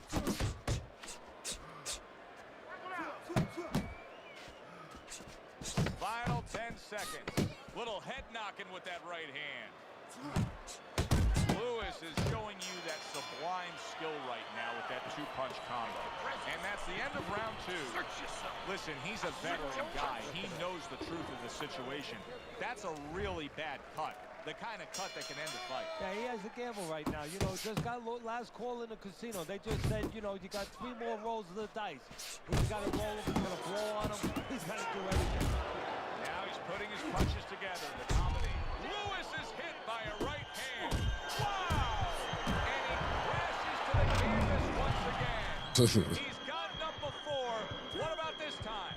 3, 4, 5, 6, 7, 8, 9.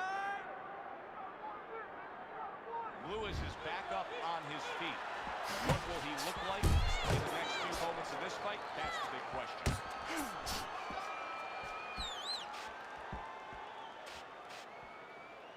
And he engages in the clinch.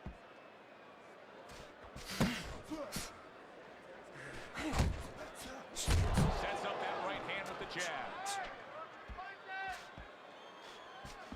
Oh, and he's got something for himself, and it's a left hand.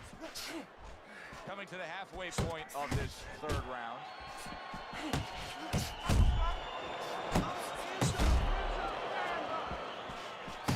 Getting it done with that straight right hand. Good job. It was sudden, it was fast, it was direct by Lewis.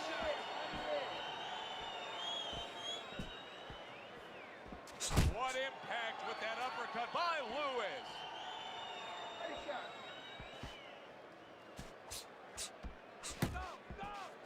He just missed that shot up top.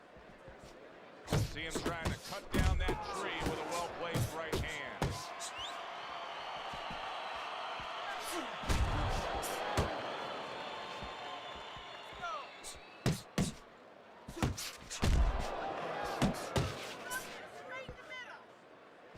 And you see what he can do when he sends that right to the head. Off to the side, a little swing and a miss going upstairs. Deep breath. Get some water. There you go. Good? All right? Breathe. Round number 4 is underway. Teddy's got it a clean sweep. Lewis is just not throwing many jabs here tonight, Teddy. I know that really bothers you. You like a guy that commits to the jab, don't you? That's boxing 101. I mean, that's the fundamentals, and it has so many areas where it serves you. I mean, it sets up your punches, it sets up your offense, but it controls your defense. It keeps a guy at a certain distance, gives the guy something to think about. Just the most basic thing in the world.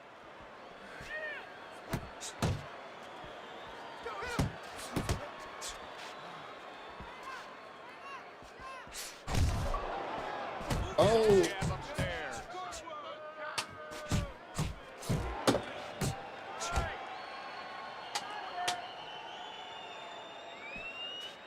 And now he brings the left hand upstairs. And banging away he goes. How about that? He goes from being the victim to handing out the punishment. 3, 4, 5, 6, 7, 8, 9, 10. And it's all over. Lewis's opponent is floored. A knockout victory. Boy, was that impressive.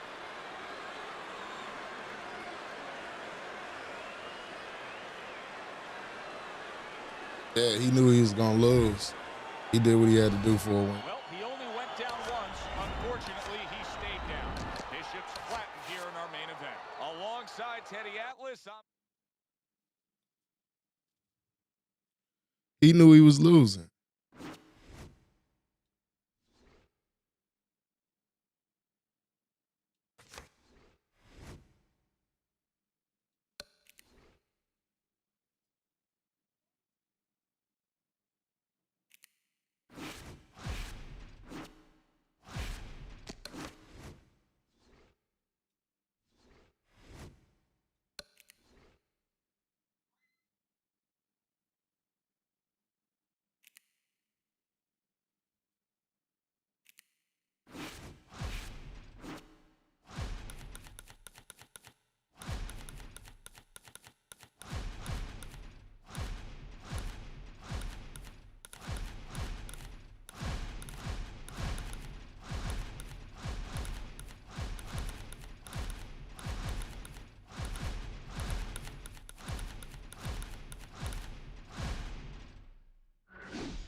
Joe Tessitore alongside Teddy Atlas, and welcome to the Metro Manila Arena. We're here in the Philippines. When you get a fight like this, talking about. It's always so interesting to see these opening moments here in round number 1. Good double jab by Nichols. I think most people would probably figure if we were to make a checklist of the advantages and disadvantages you want in a fighter, superior hand speed would definitely be a big advantage. But you've trained many a guy who's been up against the guys with better hand speed. What have you told them? I've told them that that's only one dimension. That's only one thing. Turn that against them. Make it a kind of place where they can't use it. Very nice work to the head. The right hand landing.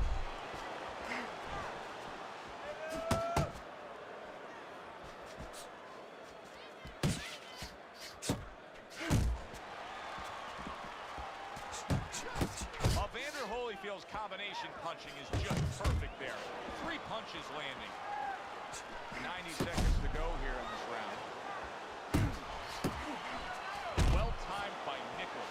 Took a step back and landed the counter punch. Exactly what he wanted to do.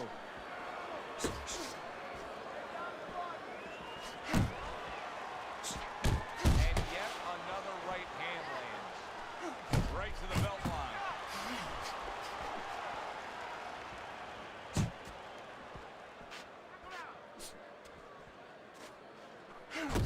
He comes with the straight right hand. Blocks the headshot. They're not exactly getting to know each other. They're just beating the hell out of each other early on here. You know, Joe, if this keeps up, they're both going to have headaches, and we're going to have one of the great fights to talk about. What a great job. He gave one right back in return. Nice work by Kobe Nichols. Oh, good exchange there. Evander Holyfield with a big right hand. End of the round here as we're ringside at our fight night venue. Of course, we're on the road with you every step of the way with a fine crew. We got to give credit to the crew there. Robbie and Rick back in the production truck doing a nice job, all cramped up in a tractor trailer. Yeah, they do a great job. They allow us to go on the air and allow us to do the fun part while they're doing the grunt work. They're doing all the difficult things back there. Of course, Mike, Brian, all those guys. We appreciate you very much, and we're not taking you out to dinner tonight. Boy, sharp 2-punch combination by Evander Holyfield. Well done, Holyfield, left hand. Come on, Nichols is rocked by a huge hook to the head. Now a well-placed hook to the head. Oh, that's good stuff. Firing right back with one of his own. Good work by Kobe Nichols. There he is zoning in, the old 1-2. Scored well up top. Nice work with the jab by Evander Holyfield. Big, big shot he just scored with. Oh, and he goes down for the first time tonight. 1, 2. Nichols' trainer is thrilled with this. He gets up off the canvas. Now he wants to see how he'll react. You got this one. Good defensive skill with the block by Evander Holyfield.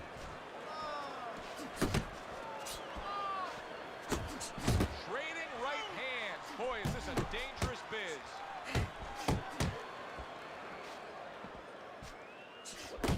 Evander Holyfield doing what every trainer wants to see their fighter do. Land punches in bunches. The combination lands. Nichols has got to be feeling the sting of that big, powerful hook. Holyfield's in control of this fight, scoring the knockdown in that last round. Now trying to carry some of that momentum through.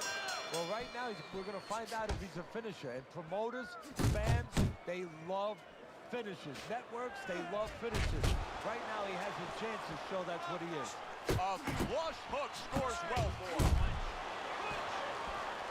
Nichols is coming out here after being knocked down in the last round. Teddy, what are some of the things you look for that will tell you he's on steady ground, that he looks fine? Well, the first thing I look for is the base, the foundation. I mean, you look at a house, you want to see, and you want to make sure that that basement is solid. There's cinder blocks there. You know, you don't want to see that upper floor waving a little when there's a wind. You're looking at his legs. You want to make sure that they're steady, they're firm. A shooting right hand by Evander Holyfield. Nice work. Nice work. Nichols is on the receiving end of a hook. Needs to improve that accuracy. Missed with the headshot.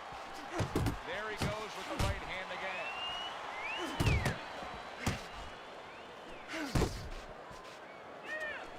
Took a shot. Now he gives a left.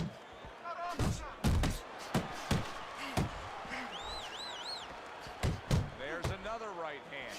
Looking to the body. Left and right. Left and right. What a bulldozing uppercut by Evander Holyfield.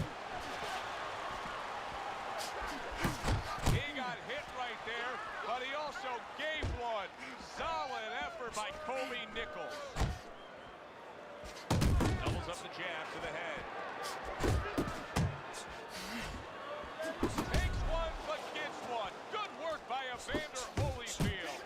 Holyfield quickly taking control of this fight early on with one single weapon of choice, and that is the jab. Yeah, the jab and the jab at the right time. He's catching his opponents every time he starts coming in before he can get started. And the round comes to an end. Don't give him a chance to set his feet. Get it. You know.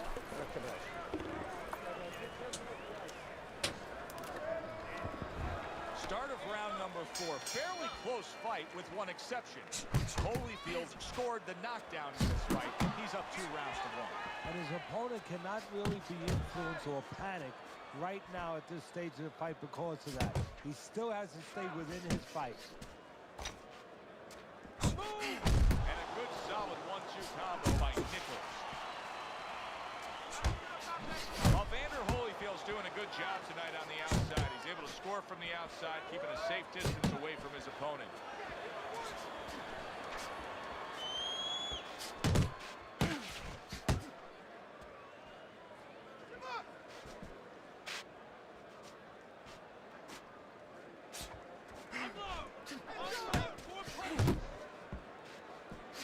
You see the accuracy now with that double jab up top. He took a shot, but he gives one of his own. A left hand scores. Halfway through round number 4. Teddy, there are opportunities that are here for him, aren't there? Yeah, counterpunch opportunities because he's got an opponent who's walking in a little bit. Now he has a chance to start to chuck something back at him a little. See that combination by Nichols. Accurate shot, straight right hand comes in. Nichols is way off the mark. That punch didn't have a chance. There's the combo to the body.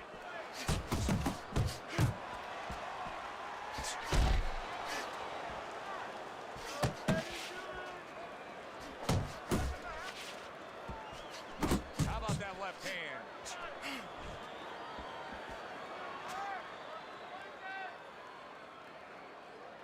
Put hands up.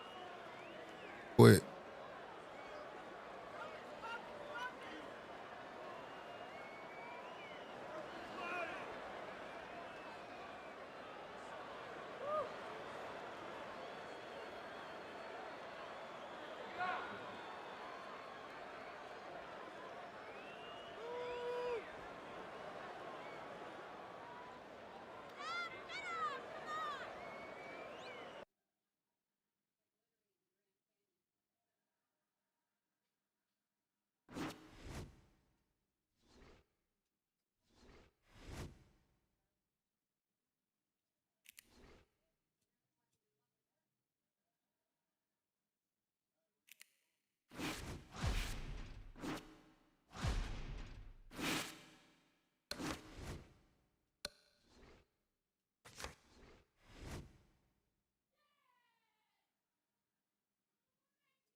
Yeah, I got my girl.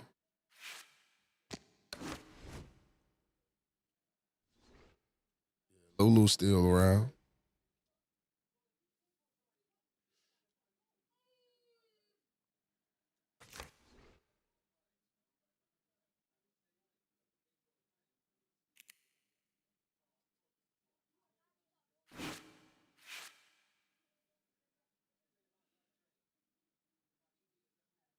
Yeah, my boy, he passed away.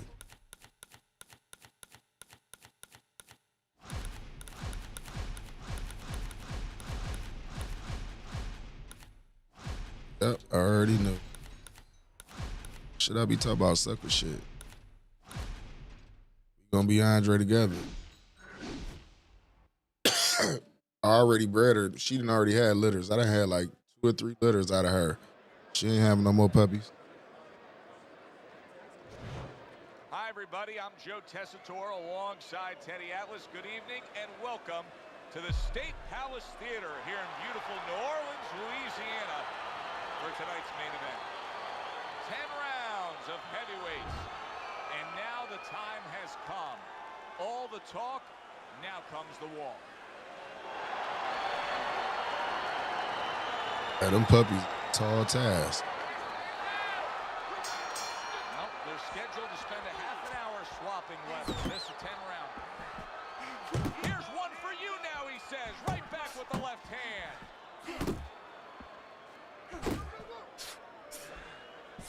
Good flush shot by Andre Bishop.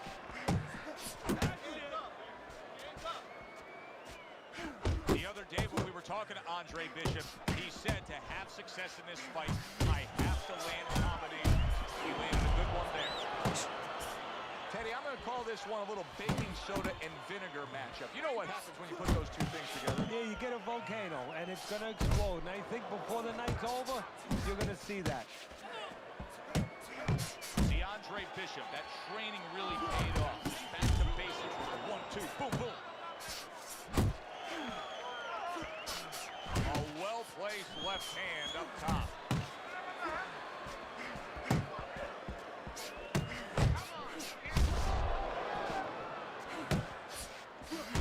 Able to get away from that headshot with the block.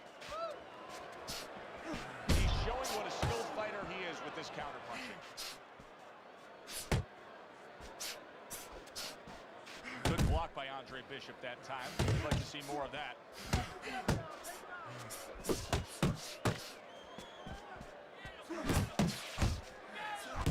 How about a return to center with the left hand? Blocks it away.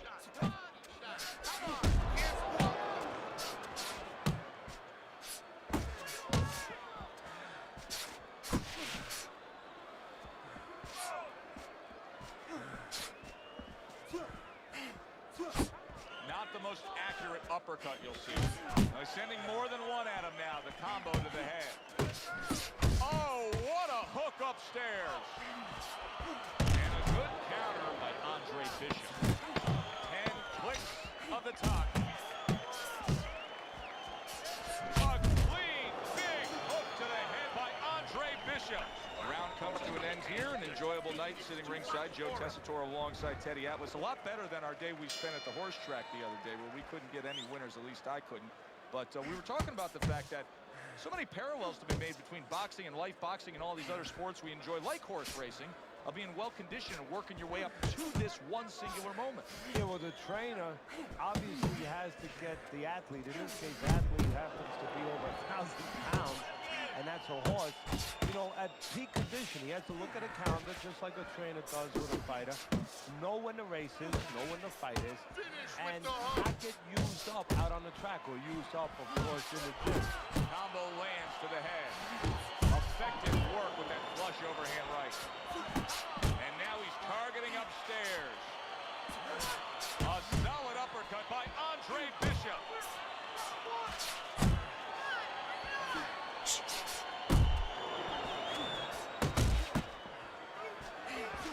Good 1-2 by Andre Bishop. Andre Bishop's making for a tough target there. He gets away from that punch.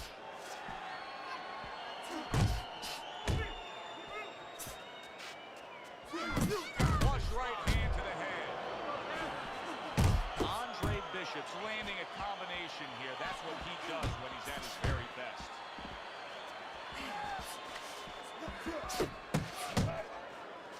Goes up top with the right hand.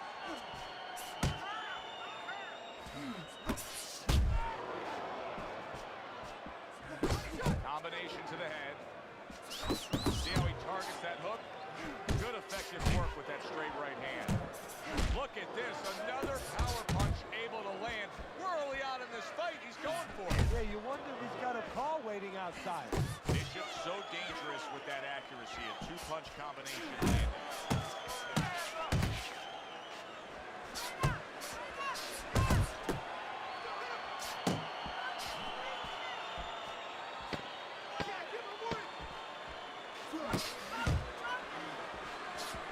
Good shot to the head with that right hand. Bishop's going with a quality that I think is very underrated in boxing. That is to be judicious, to really think about when, how, and make the most of each thing you're doing. His punch rate, very, very effective in terms of his percentage landed. Yeah, he's throwing educated punches. You know, he's not wasting anything. He's making everything count, but just as importantly, everything's leading to something else. You know, he's working a body one moment, and that's leading up to some head attack later on. So he's planning everything out like a smart fighter, a guy that understands the sweet science. Andre Bishop, he's been working hard on that jab, has Bishop, and here he's putting it to good use.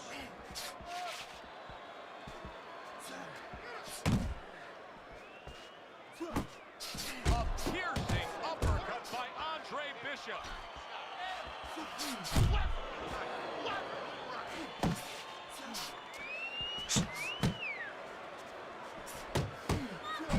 Turns over that hook and he does damage upstairs.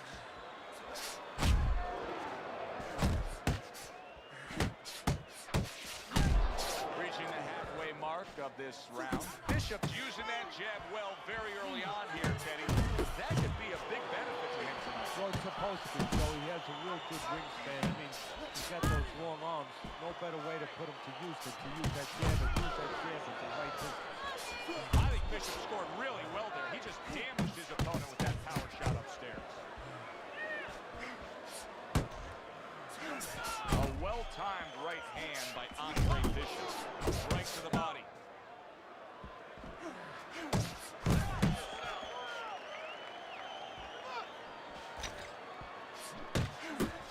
Tried to land that upstairs and was off the mark. What a big shot. Andre Bishop is on the receiving end of a power shot that scored the knockdown. 1, 2, 3, 4, 5, 6, 7, 8, 9, 10. Unable to beat the count. It'll go down as a knockout, Teddy. Perfectly timed punch. For the Yeah, that's the way I'm yeah, Randall. I'm through after she gone. to the ring. Sometimes that's all it takes. Just one good punch to end the evening. Bishop's a knockout victim here tonight.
Good evening, everybody. Glad you've made the decision to be with us. Alongside Teddy Atlas, I'm Joe Tessitore. We're glad to be bringing you action and welcoming you to the New Yeah, they Orleans. kind of put me on notice too. I had some losses, but they always was to Bishop players though. As round one is underway.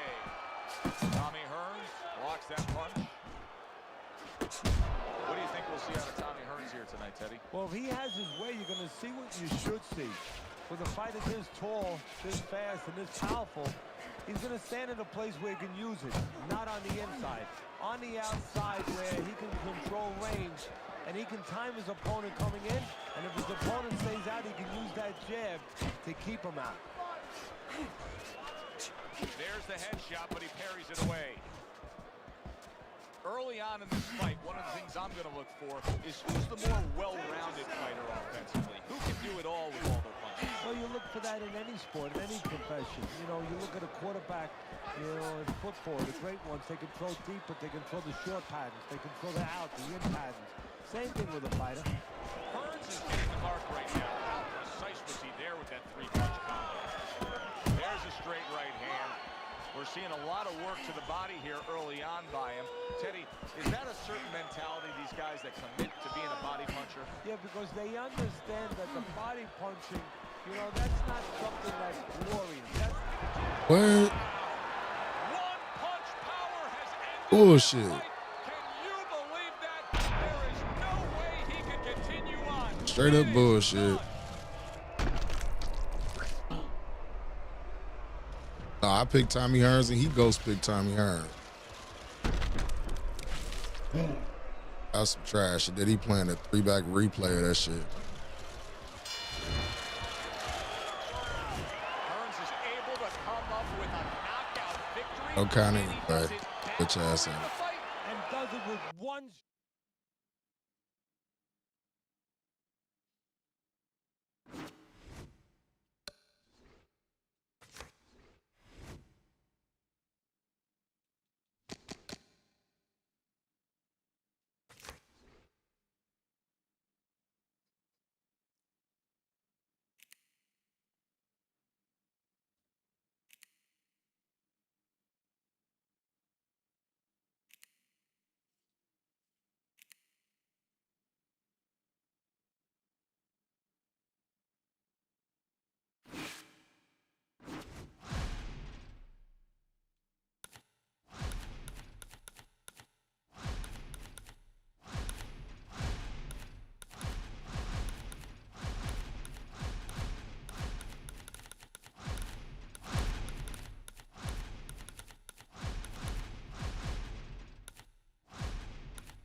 Look. Sucker shit. See what he trying to do? So you know what? We gonna do it together.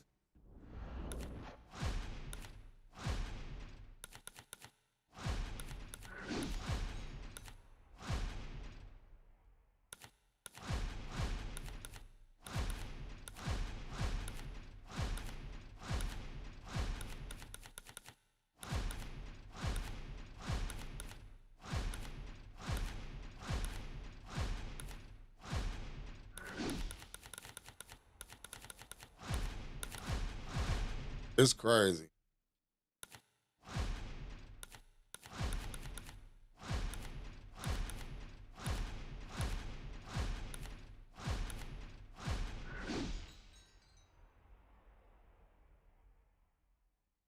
Bruh, stop moving, cuz.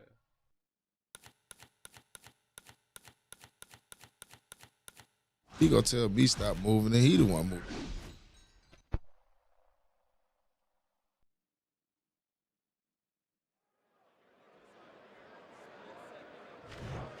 Good evening, I'm Joe Tessitore alongside Teddy Atlas, and we welcome you to the Aragon Ballroom here in Chicago, Illinois. Our main event should be a good one tonight. 10 rounds, middleweight action. We are looking forward to this fight, especially after seeing what happened at the weigh-in yesterday. A stare down that nearly resulted in a bout breaking out right there. Now they get to do it for real. Say 90 minutes, you'll never get back. Man, you got to watch your home team, bro. Win, lose, or draw. Okay, guys. We went over the rules in the dressing room. Let's touch gloves.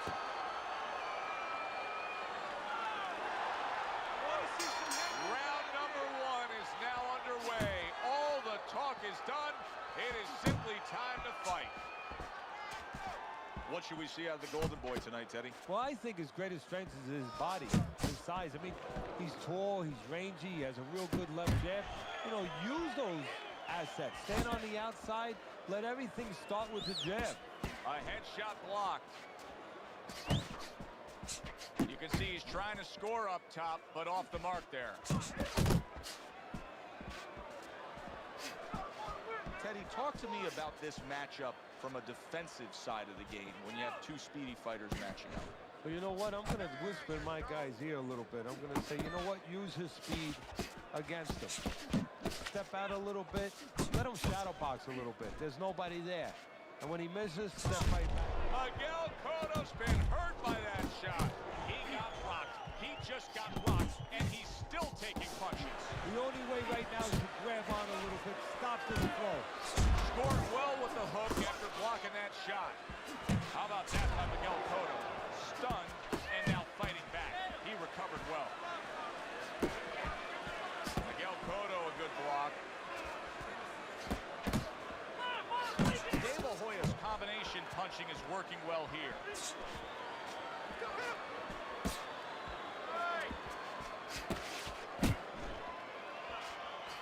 A little head hunting with the right.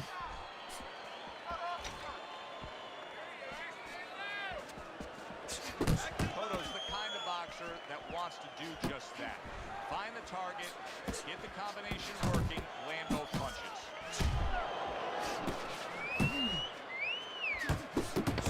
Big uppercut from Oscar. That was a miss by the Golden Boy, Oscar De La Hoya. Super two-punch combo by Miguel Cotto. De La Hoya is showing off a real boxing IQ in that last round. Just fighting smart. I mean, not just reckless aggression, but smart. Yeah, I can find people on OWC. They just told me to go to head-to-head for a second. It's been all right. Educated left jab. A jab that talks a little bit, talks a couple languages. I mean, he's hooking off it, he's uppercutting off it, he's doubling up on it. Good job. Keep the pressure on him. Keep on him. No need to get excited. You're doing fine. Keep boxing smart in and out.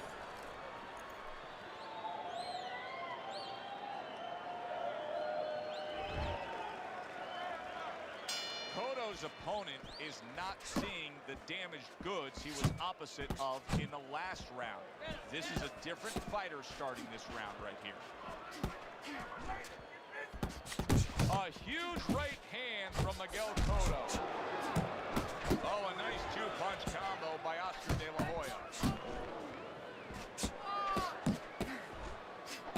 Oscar De La Hoya's hit flush. Did you see that? There he goes. He goes down for that headshot. Let's go get him. Two.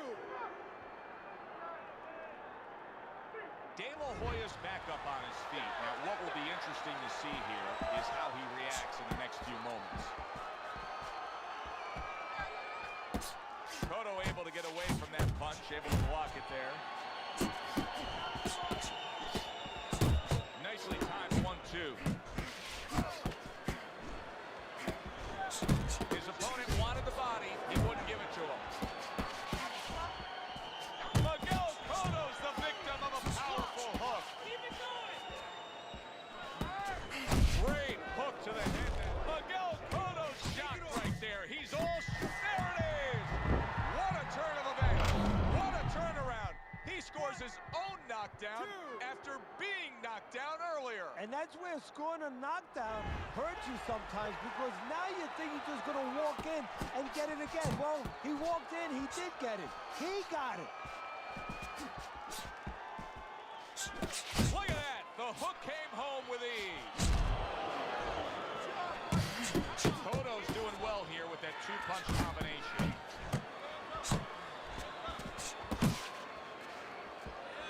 Off target with that hook. Zones in on that overhand right. Over your head, kid. Left to the body.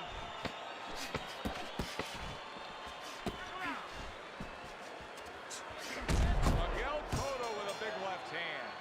That's the kind of round that tells you all you need to know about what kind of fight this is. You're making it hard Back and and forth action, both guys hurt. That's the kind of round that you better make sure that you did all your work in the gym, that you're in shape, because more to come. Blocks away that headshot. Cotto's out there for another round after being knocked down in the last round. We know what happens in the 60 seconds with a fighter who is damaged. But what about those 60 seconds in the opposing corner, Ted? You know, Joe, that's a great question. And I remember my mentor, Cus D'Amato, when we were training fighters, he used to always say, look, you know you're a banger, and this guy happens to be a banger. Well, if you hit a guy clean, you know you hurt him. But he's not going to show you. He's going to act like a pro. He's going to con you. He's going to act like that didn't hurt him. But you have to remember, hey, it hurt him. So go after him like he showed him, even if he's not showing it. Good combination by Miguel Cotto.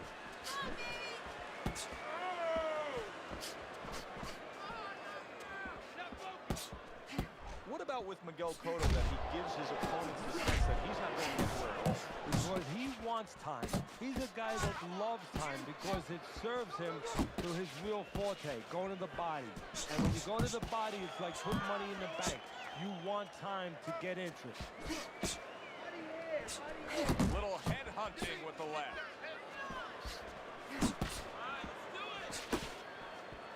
This is why the fans love this game when it's at its absolute best. This round can't get any better, yet they're trying to make it better. It's wearing us out. Imagine what they feel like. Well played, straight right hand.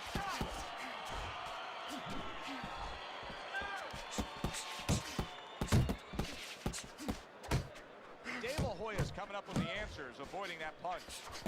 Doing what you doing. Nice strike after catching one by Miguel Cotto. Wow, he backs up the combination, landed all four of them. That's a good left hand by Oscar De La Hoya. And that does it for this round. Come on. This is it. You gotta make it.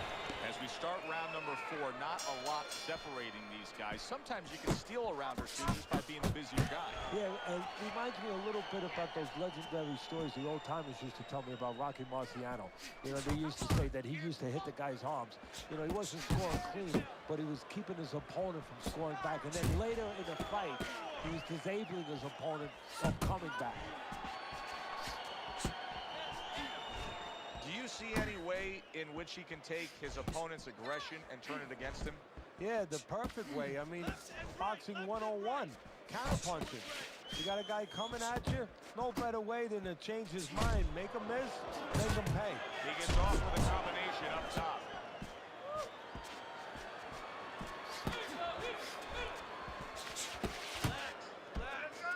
Good, strong uppercut. He comes right back with it after taking one. Well-targeted two-punch combo by Miguel Cotto.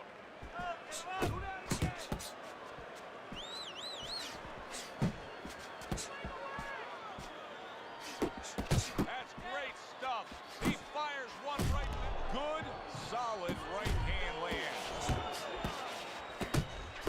Little volume punching to the body there. To the head he goes with a left hand. Good clean shot, returning fire. Well done by Oscar De La Hoya. Comes right back at him with a left hand. What a great job. He gave one right back in return. Nice work by Oscar De La Hoya.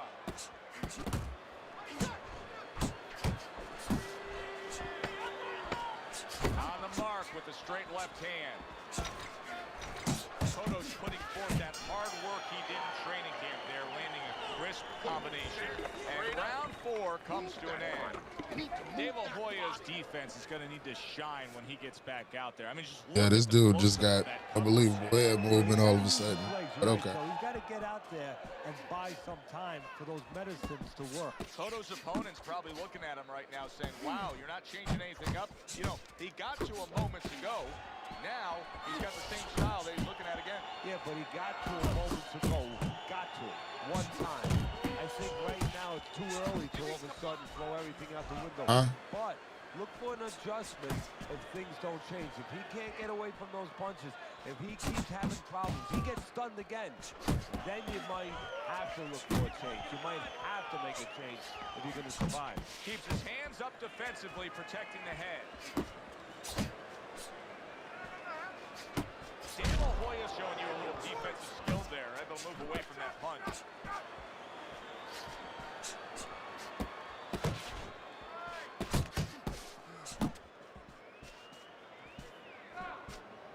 Halfway into round number 5 here. Staying away from those headshots with his defense up top. Targeting that straight left hand. Back and forth exchange.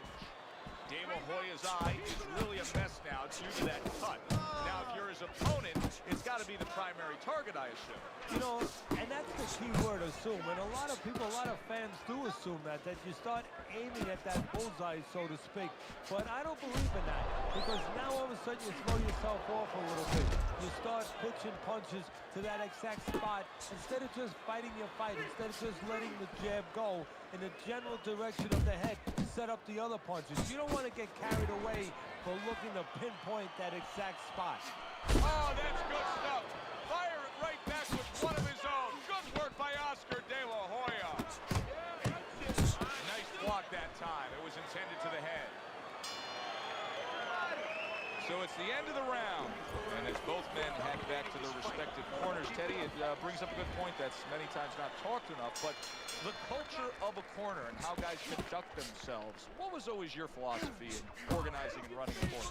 Well, first of all, only one guy can be in charge. That's the trainer. You can't have too many cooks in the kitchen. It has to be organized like anything else. And you have to have calm people. You only have 1 minute. Maybe by the time the fighter gets back, maybe it's 50 seconds. So you have to be efficient. You can't have guys that are excited. They have to be able to control their emotions just like the fighter does on the outside. And everyone has to know what their job is.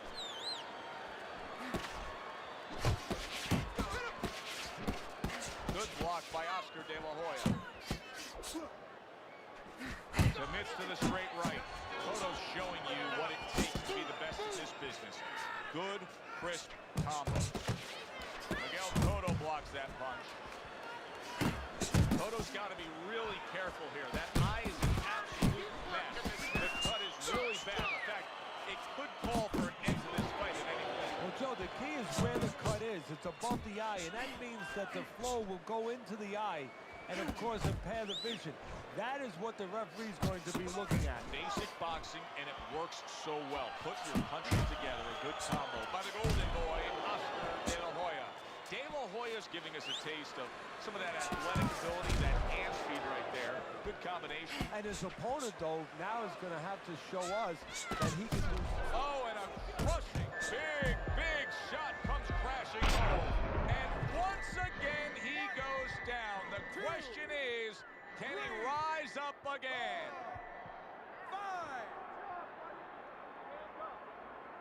So an immediate question to be answered by Oscar De La Hoya. How will he turn things around? He just got knocked down. Now he's looking to continue on. You know, Joe, we know he has a great jab. We know he has good speed. We know that he has a great smile. Now we're going to find out exactly what kind of heart he has. And that's the end of round 6. Both these guys with swollen eyes, faces cut up. They are spray painting this ringside area red, Teddy. Yeah, it's unbelievable. I mean, it looks like a carnival, but there's nothing funny going on in that ring.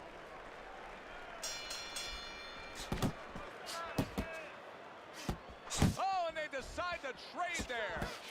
Nowhere close that punch by the golden boy, Oscar De La Hoya. De La Hoya's putting his punches together now. That's a nice combination. Nice work to the midsection with the left. Right. See, that's what I'm saying. Look at that. It hit me hard as fuck. De La Hoya's corner is imploring him to get up after that flash knockdown. 2, 3, 4, 5,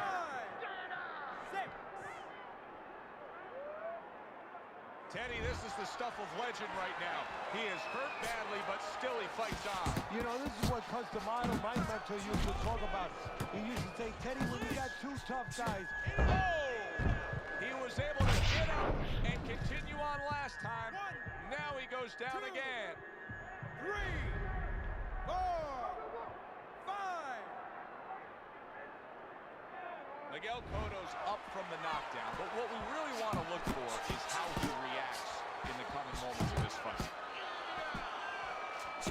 One of the fastest punches in the game. You see how he just turns over that hook. How about that? Another right hand. Right to the belt line. Get out of there. You're okay. Stay with me here. Miguel Cotto's legs can't fail him now. Oh, my, is he taking damage.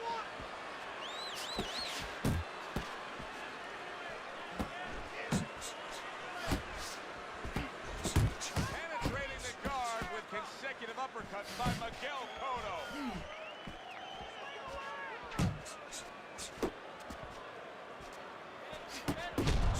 And you see what he can do when he sends that right to the head.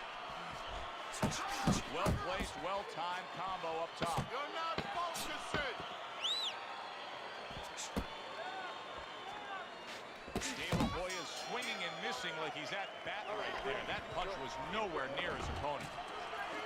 This is anybody's fight. Here we are, the start of round number 8. Teddy, you've got him up slightly, but I don't know. I'm watching this fight, and I think at any moment it could turn.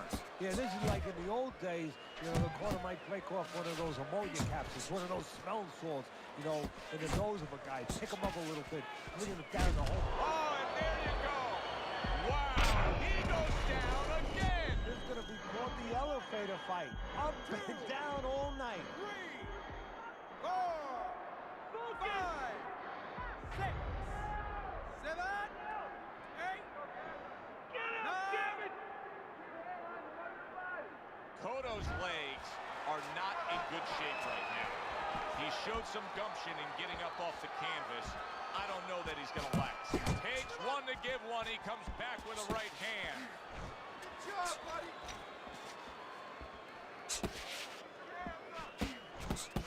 He tried to nab him up top, but was unable to connect. Parries that punch away. More defense. Solid straight right hand.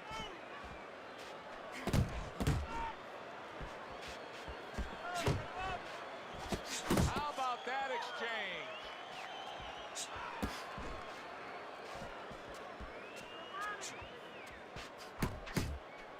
De La Hoya's movement helped out there. He avoided that punch. It's okay. Pay him back. Good defense, just covering up down low.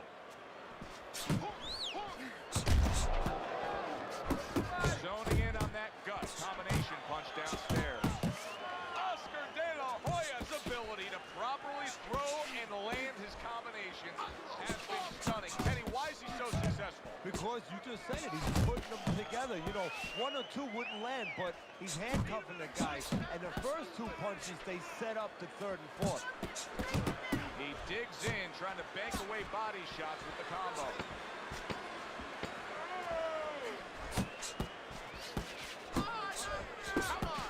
Not hitting his mark there, going upstairs. And that's the end of round 8. 60 seconds. That's all they get. Just 60 seconds to deal with the fact that their fighter has an eye that's completely shut. That's all they need. I mean, that's their job. Now they got to show that they can perform under those conditions.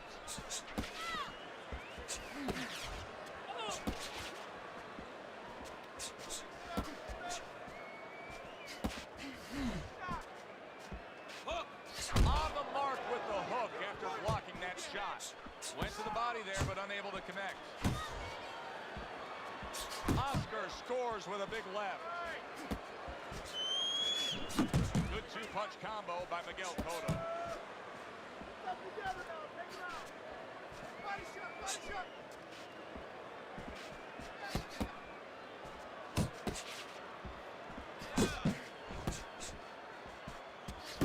That right hand is becoming a crutch. He can just lean on it now.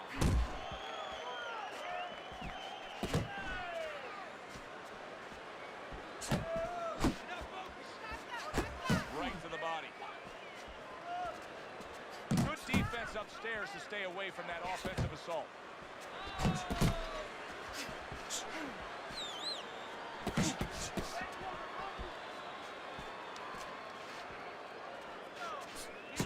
Cotto showing some defense with the block.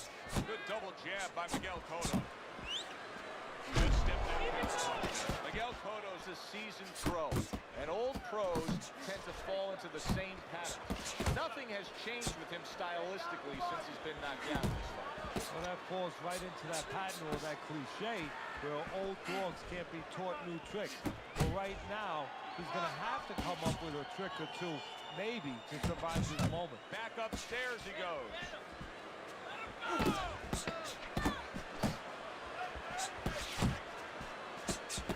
He missed by a mile. That wasn't even close by Miguel Cotto. And that's the end of round 9. You know, Teddy, I'm looking at that cut as he's in the corner now, and it doesn't look good at all. Do you think he thinks he has to go out there and try to end this fight? Not only does he think it, I think he might. Solid. Miguel Cotto's down, and he never saw that punch coming. 2, 3, 4, 5, 6, 7, 8. He's being dominated now. Yes, he got up from that knockdown, but this fight could be over at any moment. You got to think the referee's taking a look. He's a good ref, he is, but fighters have come back. As simple as this looks, as bad as this looks, they have come back before.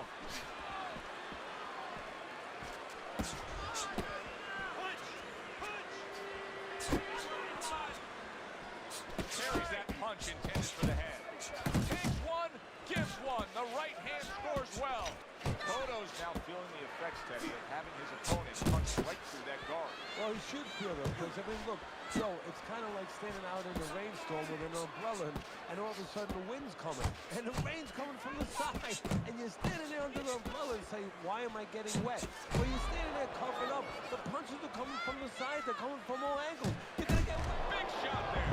How is Body. he survive this? Once again, he hits the deck. He's going to have to find a way.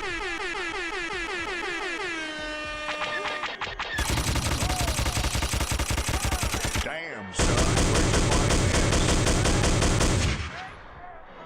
9, 10. And it's over. This fight is over. Oscar De La Hoya's corner is already celebrating. His opponent unable to beat the count. Yeah, it was.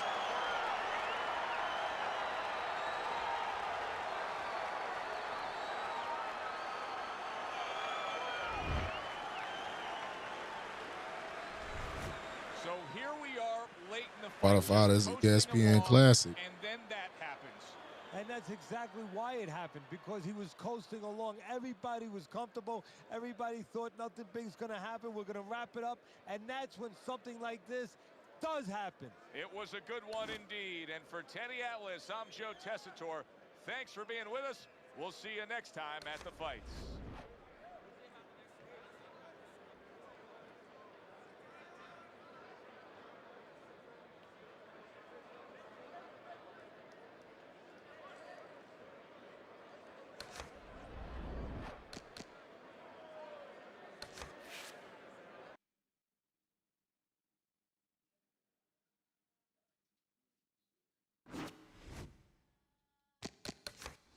Let me roll up real quick. Get something going. You know what I'm talking about? Make sure y'all run them likes up for me, because y'all know that shit free 90 motherfucking 9 to support a player. You feel what I'm talking about? Lux Vision and No Vision. Big Vision. Let's get to it. You know what I'm talking about? Big boxing going on around here. Let's get it. Damn. Shouts out to all the visionaries in the chat. Shouts out to everybody that's new in the motherfucking chat. If you like their motherfucking content, make sure you go ahead and subscribe to the channel. It's also free. It's like a murder in Cleveland. That's about me. They'll tell you I'm an animal. Animal. Touch one of mine, I react like an animal. An animal. They say I have no conscience, I kill if I have to, yo. They say I'm an animal. Sometimes a nigga cross the line and he got to go. I move on, I'm like an animal. Yeah. Nigga, don't talk to me if you ain't in my bracket. 100 mil, that's 60 after Texas. I was a little dirty nigga flipping on mattress. Sneakers fucked up till I start bumping packs here. Beefing with the older niggas getting my ass kicked. Boy, a little 380, I stopped all that shit. Bring it back! Damn, son. Yeah. God! This is gonna hurt Damn. this time. Let's see if y'all niggas can survive. 2050! You already knew Blue Raccoon. You already know. It's over. It's over. What? It's like a murder in clearance cell. Ask about me. They'll tell you I'm an animal. An animal. Touch one of mine, I react like an animal. An animal. They say I have no conscience. I kill if I have to, yo. They say I'm an animal. Sometimes a nigga cross the line and he got to go. I move on, I'm like an animal. Yeah. Shady Nigga, don't Bill. talk to me if you ain't in my bracket. 100 mil, that's 60 after Texas. I was a little dirty nigga flipping on mattress. Sneakers fucked up till I start bumping packs here. Beefing with the older niggas getting my ass kicked. Boy, a little 380, I stopped all that shit. Back on that bullshit, you know I've been on. Riding with the same 9 Trey used to kill bomb. Dead serious, niggas don't use playing. Picture me laughing in the crib after Trey shot Wayne. Southside ain't Southside without the team. Niggas starving, I feed them, they'll ride for me. Niggas fans come. Nigga shit get funky. Herb up Prince so much he finna beat his bunkie. In a park full of kids, I pop off the Mac. They see the flare from the nozzle and scatter like rats. I know the police is listening. This is for the D's. Me and Star was cool, and I ain't hit cheese. Signed a dealer, made a mill before Bass got shot. Made 20 more for Tata got knocked. Man, this rap shit is me, B. I got this lock. Treated just like the block, work out non-stop. I dazzle with the footwork, maneuver with the heat. Thick boy, I'll get your brains left in the street. Kids in out the tax, but I get your signs back for you, homie. Relax. Get back! I send my little shooters right at them with gats.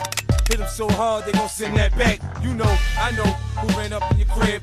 The first thing they do is holler at the kid and say 50 fuck with us, man. We put in work. You need niggas like us to do that dirt. Yeah. They tell you I'm an animal, an animal. Touch one of mine, I react like an animal. They say I have no conscience. I feel if I have to, yo. They say I'm an animal. Sometimes a nigga cross the line and he got to go. Move on, I'm like an animal. Yeah. Big shooter. Nigga, watch me. Get a good look, nigga. See me flashing my diamonds and shit, nigga. 5 passes, some shit costs more than your mama house. Fuck play with me, nigga. I came up hard, nigga. You already know what I'm about. What?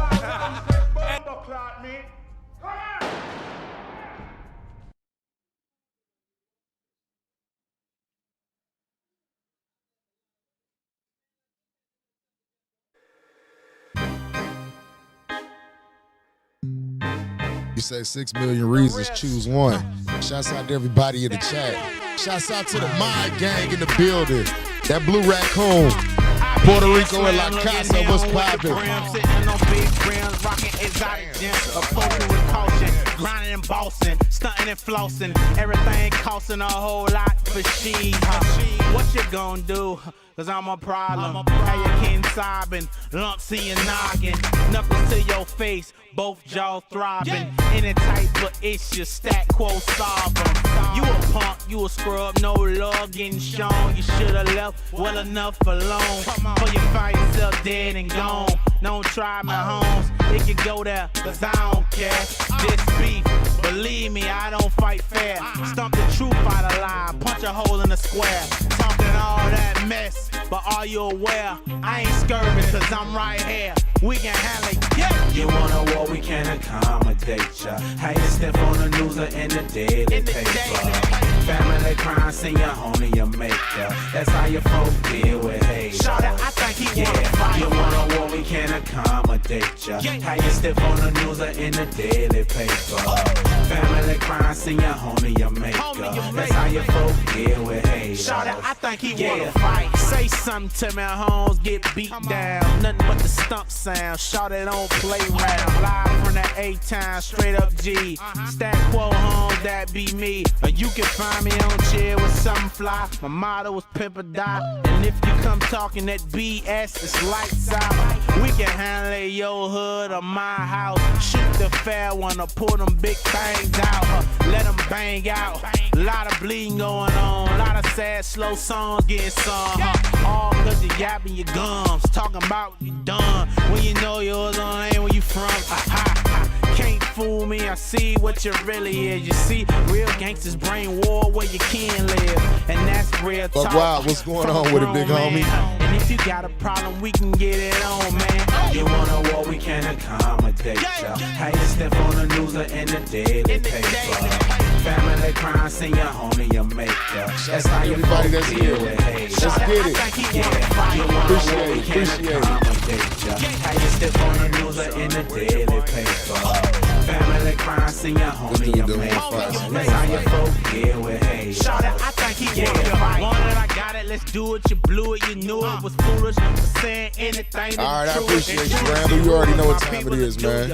Hit you with the thing Yeah, that we run didn't get the right motherfucking through nails you. ready. Let's get back to it. When it's dark and dirty, lame ducks get Big buried. Vintage Vanity. You got reason to worry. VintageVanity.com, VintageVanityShop.com. Whole posse is scary, cause they know it's Like I on said, the once crack and you again, best to shouts out run to the in a hurry. visionaries. You want a war, we can accommodate ya. How you step on the news or in the daily paper. Family crime, send your homie, your maker. That's how you folks deal with hate. I think he you want a war, we can accommodate ya. How you step on the news or in the daily paper. Family crime, send your homie, your maker. That's how you folks deal with hate. I think he What you know about Jam Rock Blue Raccoon? That's on the island. My boy Randall from. Family crime, send your homie, your maker. That's how you folk deal with hate. I think he wanna fight. You want a war, we can accommodate ya. How you step on the news or in the daily paper. Family crime, send your homie, your maker. That's how you folk deal with hate. I think he wanna fight.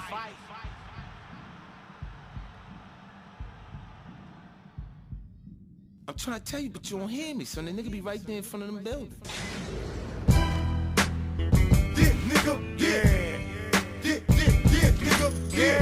Drews, what's going on with it? Yes, sir. Does Stream. Shouts out to everybody that's here. Let's get it. Niggas. I do my homework, I find niggas. The niggas that did that, they my niggas. You bring that bullshit round my niggas. You die, nigga, die. I'm right by where your nana stay. My man blew your man away. Did him dirty and ran away. Who's the next candidate to get hit with the cannon? Hey, you little niggas wanna play? We can go back and forth in broad day. Let it off, hop in the rental car, pull away smooth. Put that twerk in, that work in. We at you with the tools. Nigga, we ain't selling packs no more, so we ain't on the strip. Got that llama in the lap strap, leaning in the whip. I love niggas. I do my homework, I find niggas. The niggas that did that, they my niggas. You bring that bullshit round my niggas. You die, nigga, die. First I found your bitch crib, then we found a nail shop. Now what you looking here? We done found your mama's spot. It's so easy, damn I'm greasy. Goons don't use auto-tune, just easy. Yeah, it's summer now, good time to hunt you down. Keep the pump around, we catch him, we gon' slump him now. Timing is everything, I plotted out perfect. Drop a bag off to my niggas just to make it worth it. I love niggas, I do my homework, I find niggas. The niggas that did that, they my niggas. You bring that bullshit round my niggas. You die, nigga, die. These niggas think I'm playing with them. Yeah. Niggas smiling and shit. Go ahead, nigga. Keep thinking I'm curvy. I shoot the shit out of these niggas, man. I let my niggas go. Watch. I love niggas. Oh my God. Y'all niggas know it. I wasn't supposed to let me get this money. Now what? I love niggas.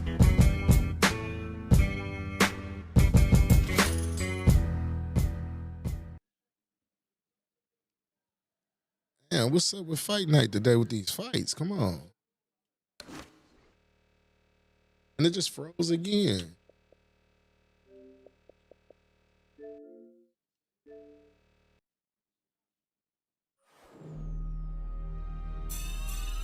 You want to smoke that? Good, roll it, son.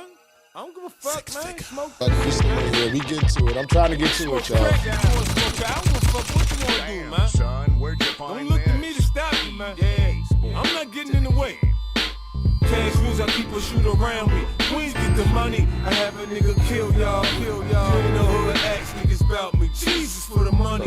niggas will go real hard, real hard. Do it now under my hypnosis. Summertime grind, come out with the toasters. I return like an animal ferocious. New money breed, new enemies, nigga, you know this. Another mill, another nigga sick. I got nothing but hard dick for your bitch to lick. I box an orthodox, outpour, outlaw, bricks abroad. I'm out in the drought, I make the dope price soar. Shit cool to the Mac out, run when it back out. A nigga finna black out, better pray that bitch jam. It's in God's hands, it's all God plan. You mean even when a nigga getting smoked, goddamn. Cash rules, I keep a shoot around me. Queens get the money, I have a nigga kill y'all, kill y'all. You ain't the hood, ask niggas about me. Jesus for the money, niggas will go real hard, real hard. I push my pen with passion, I'm the author of the struggle. With pain is a head crack, the sign of a devil. Trip 666, I'm back on my bullshit. Shit clear through my third eye, it's gonna be a murder. Hey, summer, hey, winter, hey, spring. You think I'm bullshitting, I put that on everything. The shooting gonna start right after the shit talking.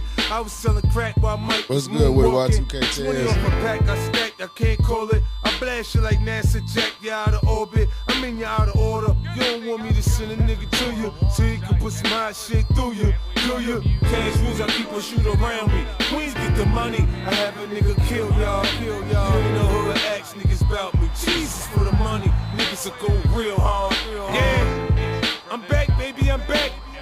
New shit, the drought over. New product, yeah. Man, I can't fit in with these niggas, man. I mean, niggas got mohawks. They wearing skinny jeans, man. I think these niggas is faggots, man. For real, man. These ring walks have become the stuff of legend, and you can see the intensity on his face.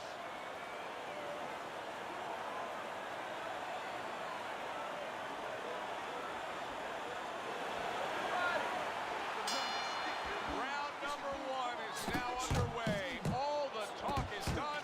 It is simply time to fight.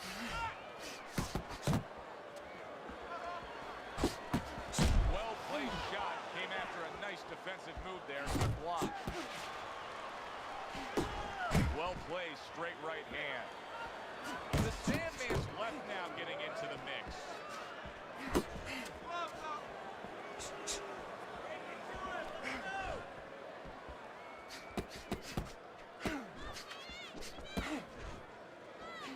Had his target in mind, but just missed. Back to the body, back to the body. Little volume punching. Did you see that? He goes down for the first time. One, put him away. Two, three. You say you never been a fan of skinny jeans. No, I ain't never been a fan of skinny jeans.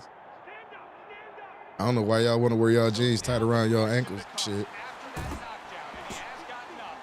How does he survive? Joe, one of the ways he survives is if he's been caught. Have good habits, have good fundamentals been put there. You're going to find out right now he needs them right now. Good job, baby. You can see he's trying to score up top, but off the mark there.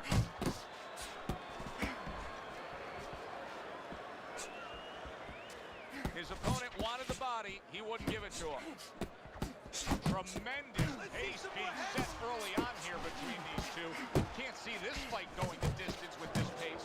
No, not unless something changes, like moving their heads a little bit.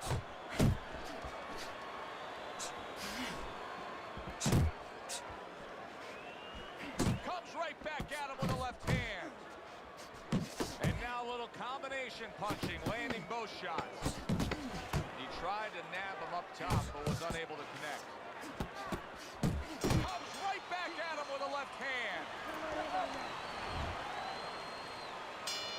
Well, he got caught by a lucky punch in that last round. It did do some damage, but now you can tell he's right back where he wants to be, fresh and ready as we start this round. I don't take lightly when a guy gets stopped, but you know what? I think he was more embarrassed than he was hurt. Keep your back off the rope, baby. Keep your back off the rope. Hey, keep your hands up. The Sandman's in a tough spot right now. Boy, he got rocked. Good exchange. He fires back.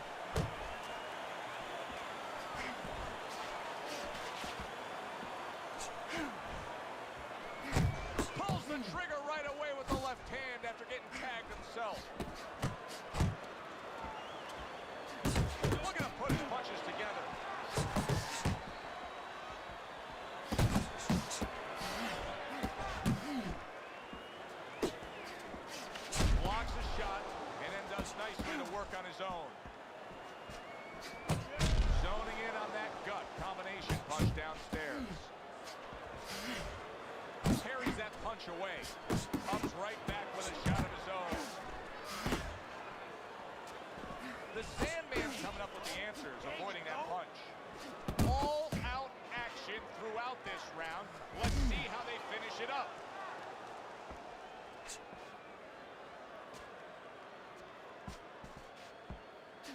A little head hunting with the right. He fires off the combination there and it lands. The Sandman's right hand did a nice job that time. That worked well for him. So right from the start in this fight, he's committed to the body shots. Well, that's the time to go there right at the beginning because body work pays off for you later in the fight. No sense in wasting time. Get right to it.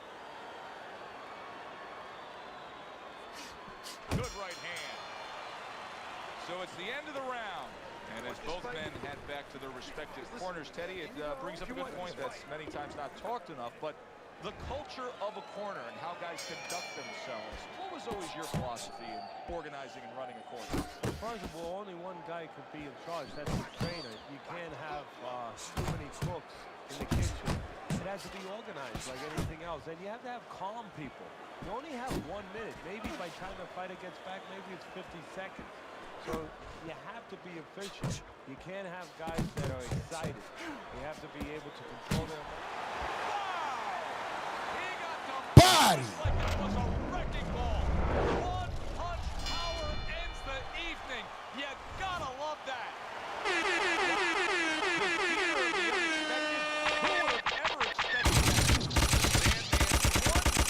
Damn, son.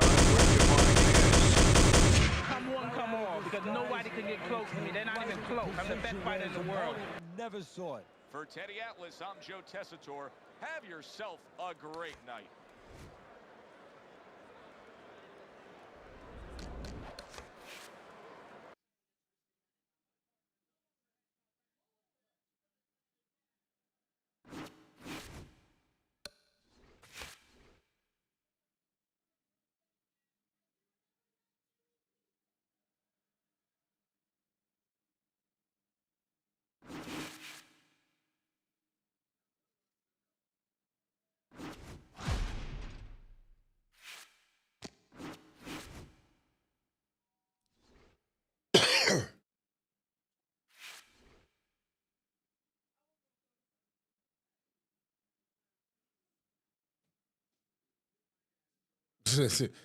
Are you talking about when they be wearing them goddamn tight ass pants and shit? This dude is a clown. Then he got a red ball.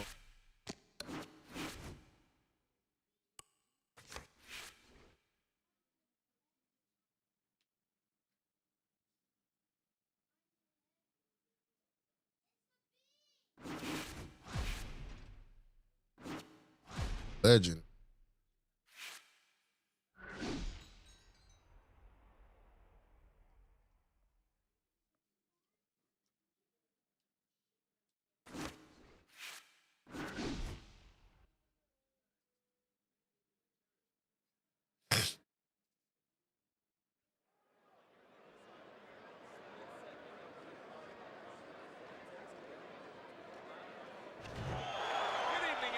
Joe Tessitore and Teddy Atlas welcoming you to the State Palace Theater, great venue here in New Orleans, for our main event of the evening. 10 rounds among heavyweights. And now the time has come. All the talk, now comes the walk.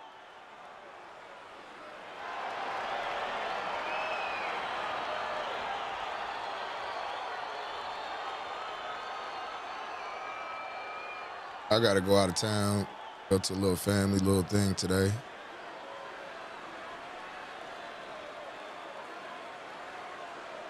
Remember, guys, obey my commands at all times. Let's have a good, clean fight. Touch him up.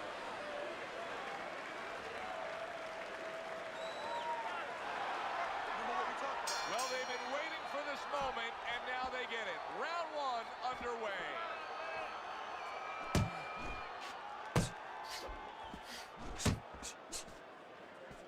Good block by King.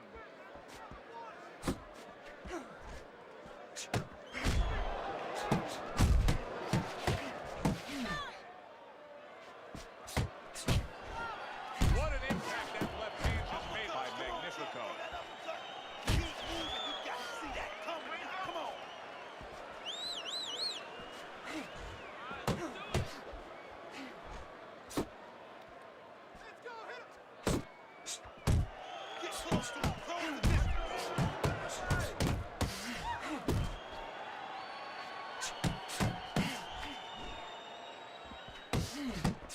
Nice strike after catching one by Jackson. Halfway through round number one. He missed that uppercut.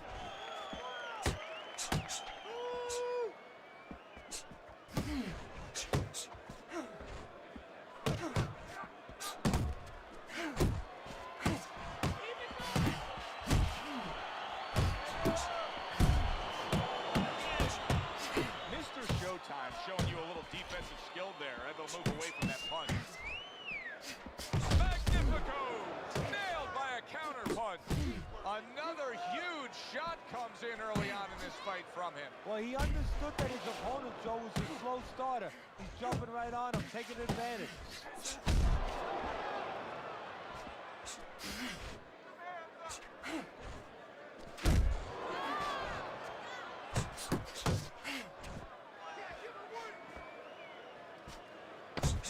Final 10 seconds of round number one. Scored well with that straight left. Mr. Showtime's last round to me, Teddy, completely ineffective. His accuracy way off the mark, throwing punches, but lost the round. Joe, talking about being off the mark. If you're traveling outside your loss, you need a map to find your way. He needs a map right now to find his way. He needs some direction. He gives as well as he takes. You saw it on that exchange.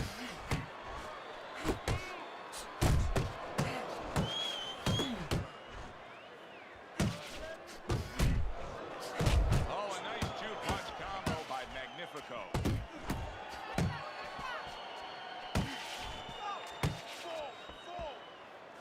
Rushing uppercut by Jackson.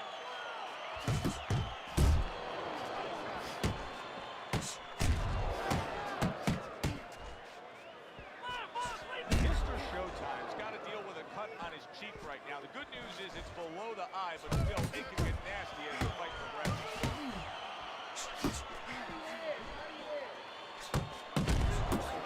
Jackson's combination punching working out well there. He landed 3 solid shots. That left hand over the top, he's accurate with it. Good biting, snapping shot by Jackson. He clearly came in with a strategy here tonight, Teddy, and so many times it's, hey, I'm going to bang that drum. Yeah, he is banging that drum. That drum happens to be the body. And he figures that he's going to try to move on him, so start doing it early on, and later on, he's going to have a guy in front of him. That's a hook right to the flank.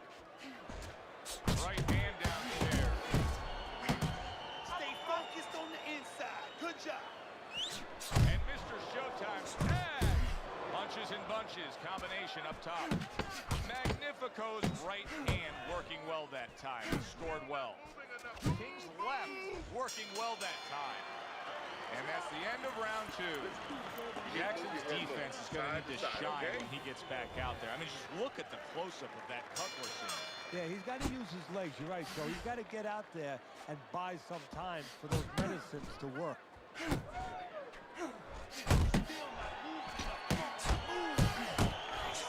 That hook was well off the mark.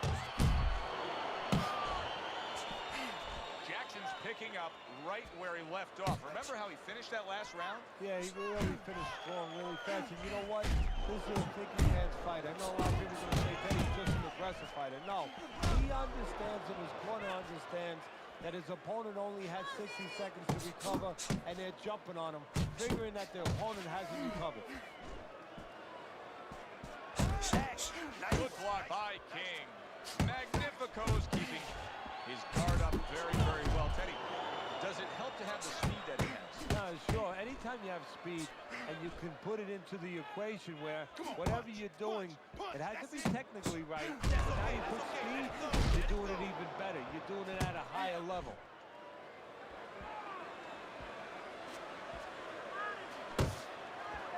Keep it up. Keep it up.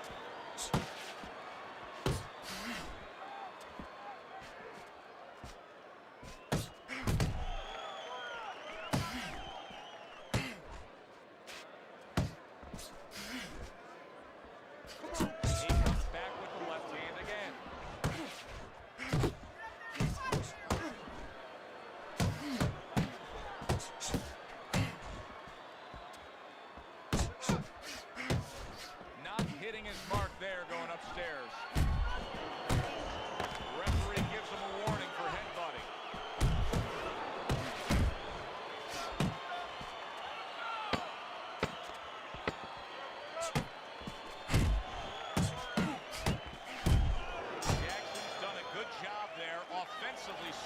with that left hand. Get away from his chin. Come on now, this is...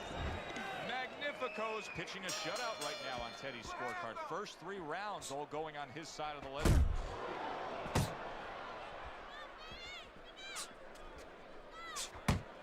Do you see any way in which he can take his opponent's aggression and turn it against him?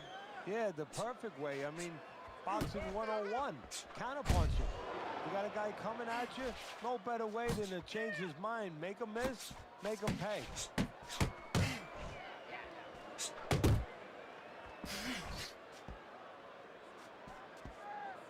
Focus, focus.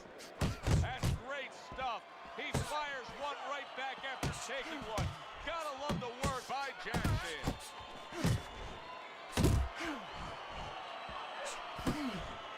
Magnifico crushed by a huge uppercut. 90 seconds to go in round number 4. You're not focusing.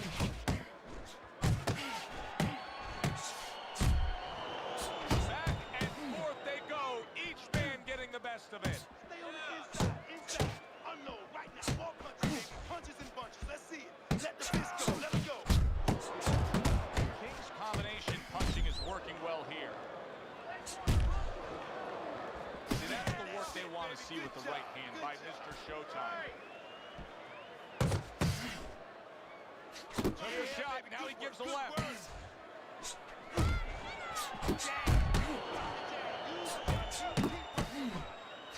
A little head hunting right back to it. King's doing a brilliant job with his head movement. He's employing top-notch defense right here, and it's frustrating his opponent. It is frustrating his opponent. His opponent needs to make an adjustment of thinking right now and understand what's there, not what's not there. We know that the head's not there, but what's there? The body. He needs to start going downstairs. That will freeze up some of that head movement.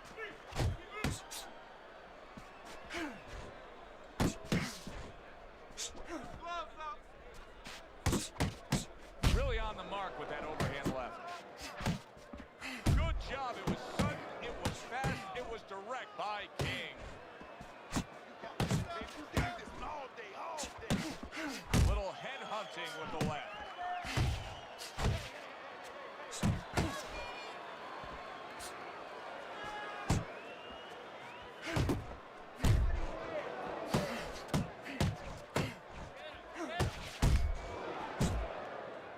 Good flush shot by Mr. Showtime.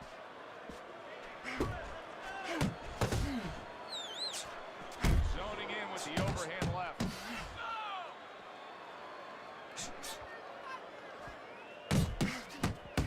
Halfway into round number 5 here. Very educated jab there by Magnifico. Good clean shot, returning fire. Well done by Jackson. Good defense is covering up down low. King showing us that defense is also very much part of his game. Yeah, it is. Not only to avoid punches, but actually to even set up offense. You know, he'll make you miss, and then there's something coming back. He creates opportunities to hit you.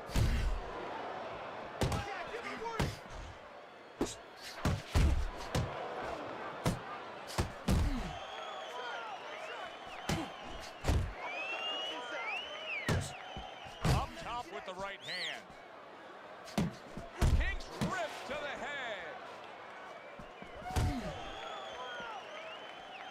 Final 10 seconds of this 5th round.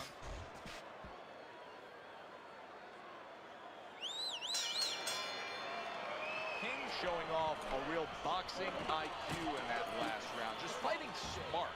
I mean, not just reckless aggression, but smart, accurate punching. And talking about IQs, it's being led by that left jab, an educated left jab.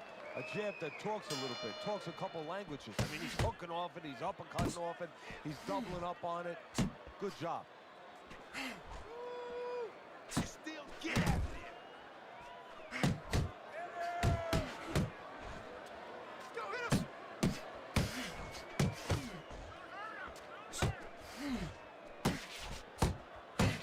Relax, come on now, relax. To the head he goes with a left hand.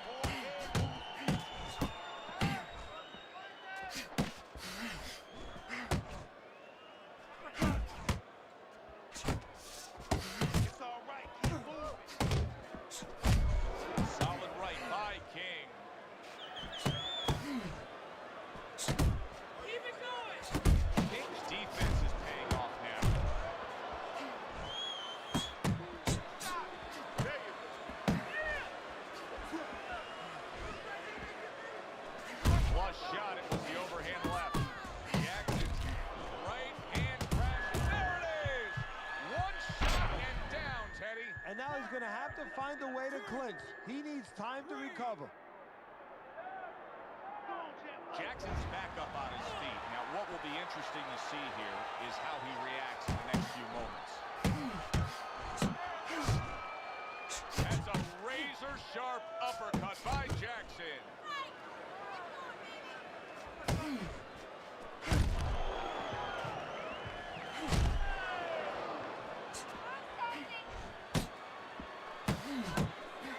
Nice work on the right hand by Mr. Showtime. And you see what he can do when he sends that right to the head.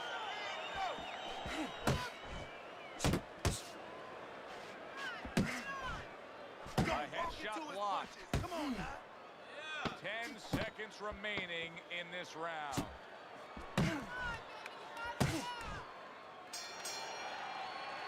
And that does it for this round. Now that he's back in the corner, we get a close-up look. Jackson's cut even looks worse. And it's up to the fighter now, Joe, for his attitude not to change. You know, we can look at it and we can say, wow, that cut looks worse. The fans can look at it and say that. That was a left hand that came raining in on him. Big, big shot comes crashing home. And once again, he goes down. The question is, can he rise up again? Jackson's up from the knockdown, but what we really want to look for is how he reacts in the coming moments of this fight. Committing to the head work, you see him go there again. Good step back counter punch there. That straight right, unable to connect. And now he's targeting upstairs.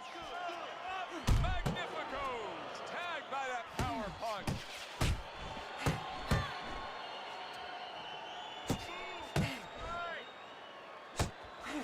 Left hand comes home. Look at that. He just went down. The in-fighter went out, and now he went down. Hey, it's okay to go out, but go out the side door. He went out the front door, and as you said, maybe he's paying the ultimate price. Teddy, this is the stuff of legend right now. He is hurt badly, but still he fights on. You know, this is what Customato, my mentor, used to talk about. He used to say, Teddy, when you got two tough guys, but one's a little smarter, well, then he becomes twice as tough. Oh, he just misses with that headshot. What a great job. He gave one right back in return. Nice work by Jackson. That's a forceful two-punch combo by King.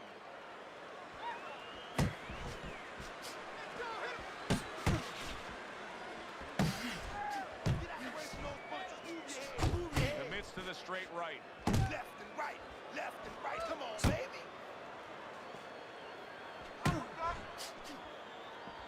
And you see what he can do when he sends that right to the head. A little give and take, and here comes the left hand. Deep breath, deep. A near perfect night being put forth here. King's been exactly what we expected him to be. He's been dominating this fight, and there's no reason to think he won't have everything left. I mean, I'm looking at him, he doesn't even have his mouth open. Breathing fine, he'll have plenty left of this. No, he's in good shape. And look, part of the reason why he's in such good shape, I mean, he came here in good condition, but he's been allowed to go at a nice casual pace.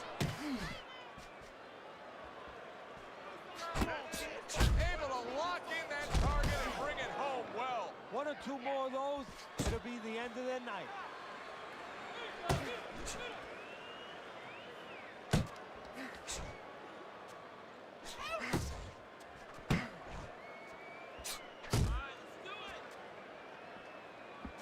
Magnifico's movement helped out there. He avoided that punch. Mr. Showtime's work rate is very high. I looked at the punch stats, and you can see that he's a busy guy.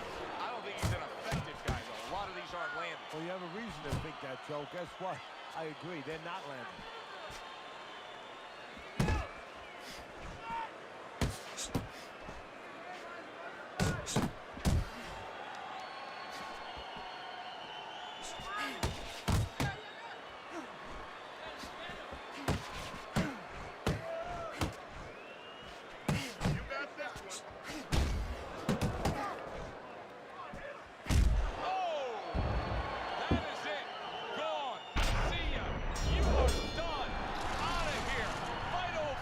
I don't give a damn about spamming. Spam me, I spam this bitch ass back. King's your winner by knockout in a fight that he controlled throughout.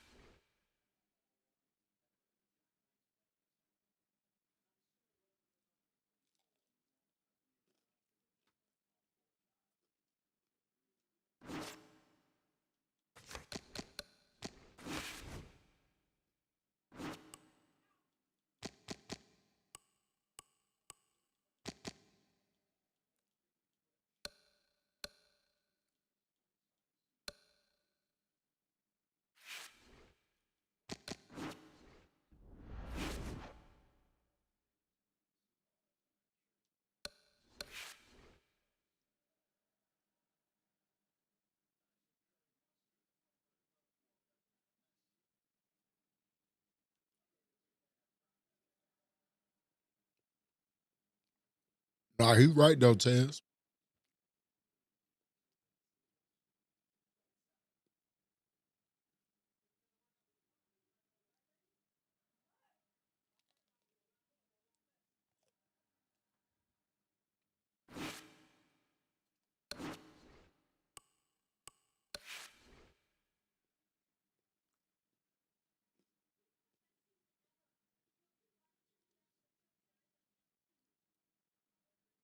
What up with it?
Eddie Kane.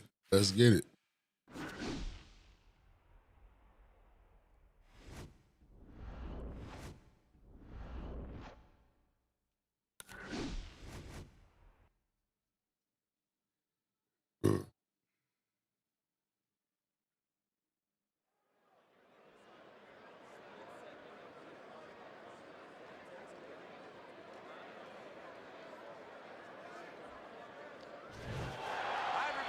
glad you're with us. Joe Tessitore alongside Teddy Atlas, and we welcome you to the State Palace Theater here in beautiful New Orleans, Louisiana, for a much-anticipated main event.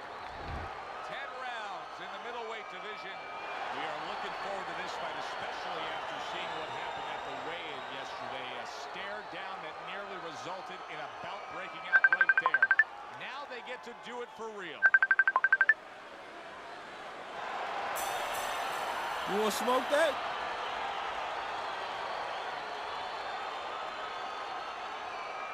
All right, fellas. Let's have a good, clean fight. Touch him up and let's go.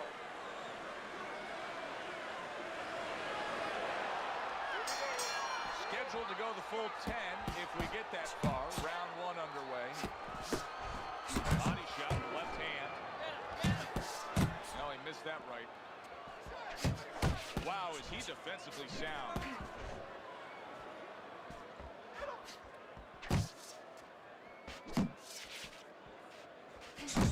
Nice combination, landing more than one. Both were able to score. Solid straight right hand.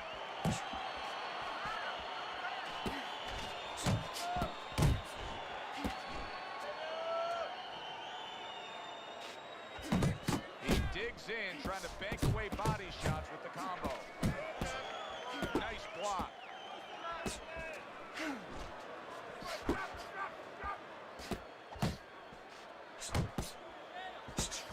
Good scoring shot. It was a straight right. And coming upon the halfway mark of this 3-minute round.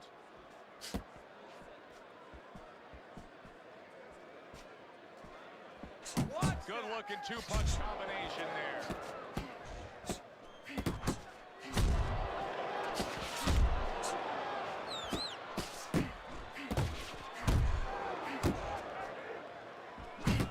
The Sandman's almost looking foolish that time he missed so bad.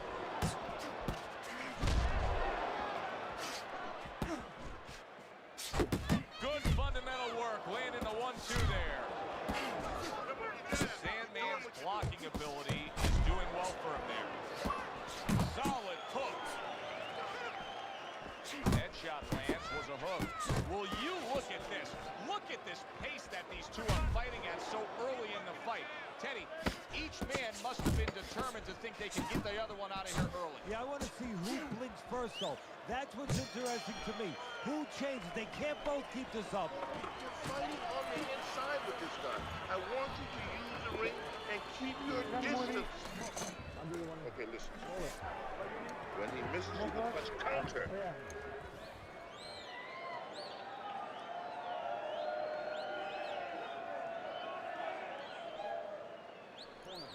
Let's go. What are you waiting for? Here we go. Round 2 is underway. Nice work. Great technique. The combo lands. The Sandman smashed by an uppercut.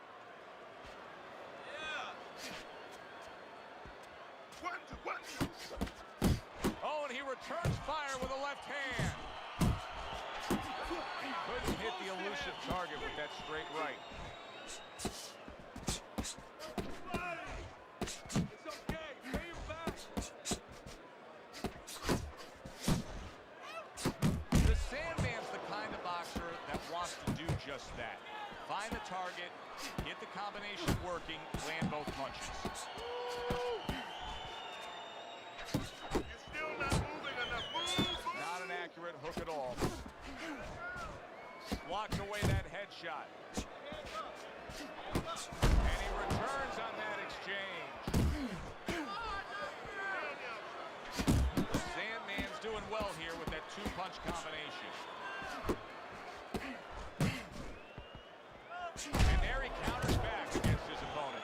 Now this is impressive stuff right here because he's showing us that he can counter his opponent perfectly. And you don't have to be a big banger when you're a good counterpuncher because now you're catching the guy coming in and you're catching him real clean. So you're going to be really effective. Teddy, I've heard you say it a million times early on in the fight. If there's any one piece of good advice you can give, it's start depositing it into that bank. Go to the body. Yeah, because the interest comes later, and you're going to see the payoff in the late round.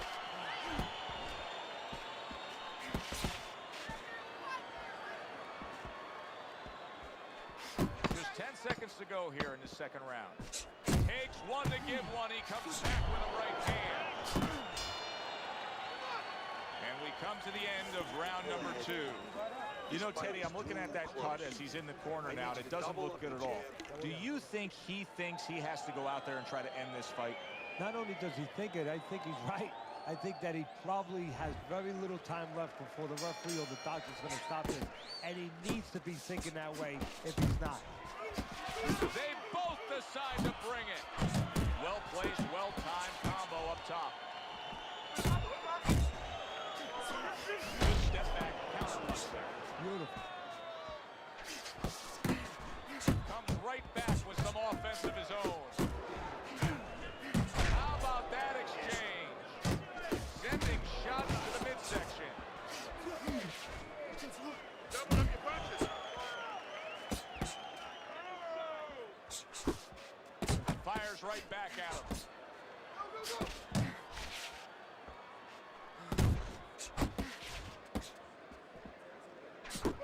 Keeps his hands up defensively, protecting the head.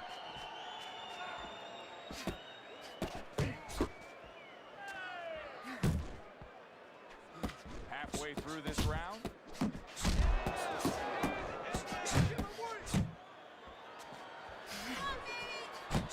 The Sandman's showing you what it takes to be the best in this business. Good, crisp combos.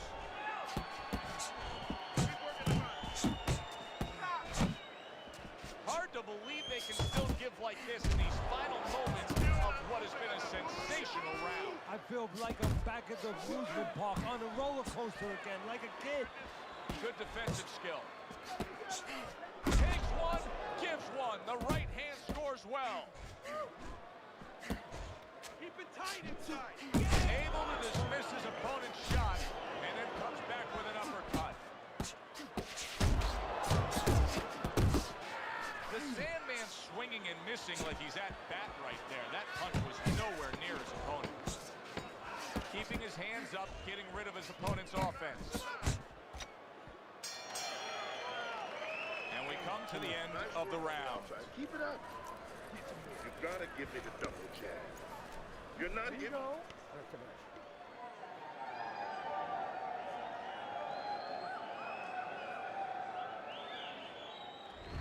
Hasn't been a lot of distinct action so far that would give anybody a commanding lead in this fight. Although on Teddy's scorecard, you can see that he is up a round after 3 rounds. The Sandman's impressing the judges and himself with that right hand. Good work with the uppercuts. Nice job there.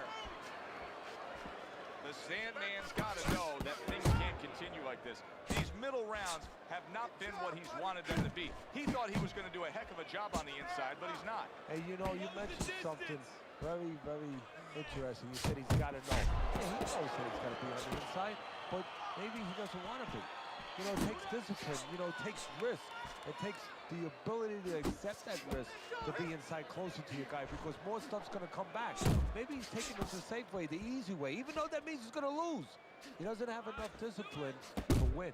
Halfway through this round here, the Sandman's putting forth that hard work he did in training camp there, landing a crisp combination.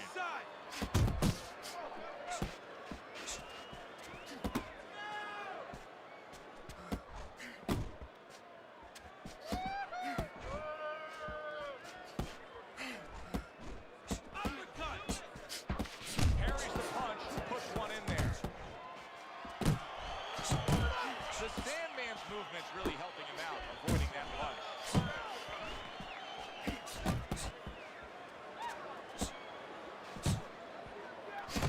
Targeting each other, the exchange was something special. Stay away from the inside.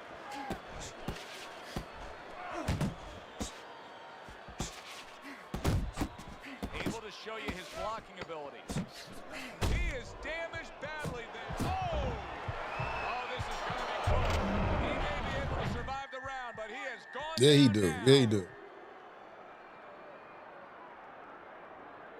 Just what he needed, the bell to end that round.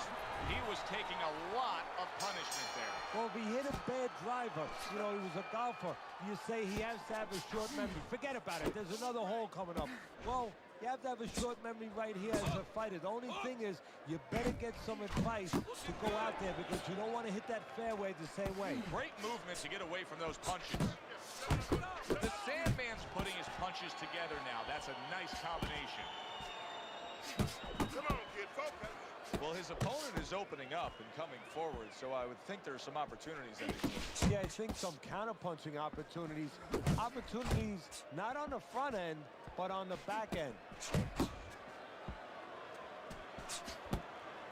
Well-placed hook there.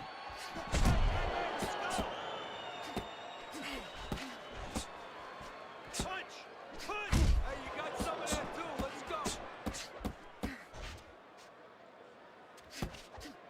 Still plenty of time to work here in round number 5. Minute and a half to go.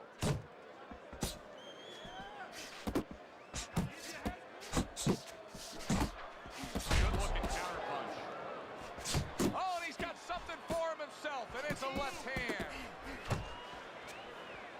He missed with that headshot. And now committing to that midsection as the target with the combination punching. Good-looking right hand after he got hit. Keep moving. Keep moving. I like that step back right there. Just enough to be out of danger, but still close enough to then land the counterpunch. Well, that's what happens when you have that kind of experience. You're calm enough to know that range. You know where the beginning of the punch and the end of the punch is.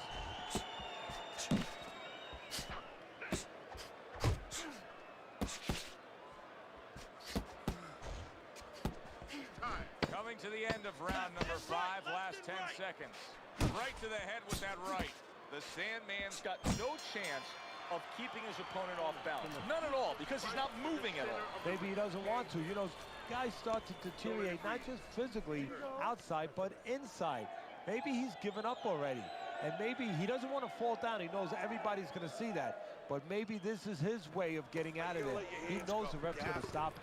You have to be busy. This guy is beating the shit out of you. You have to throw 3 or 4 punches in a row. You can turn this around, but you got to let it go. And we are underway with the second half of this fight.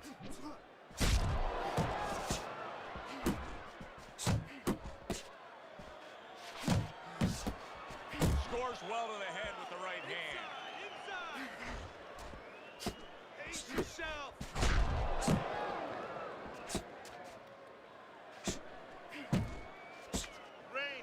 Boy, that worked out well with the uppercut. Solid right hands headline that exchange. The Sandman's left landing well.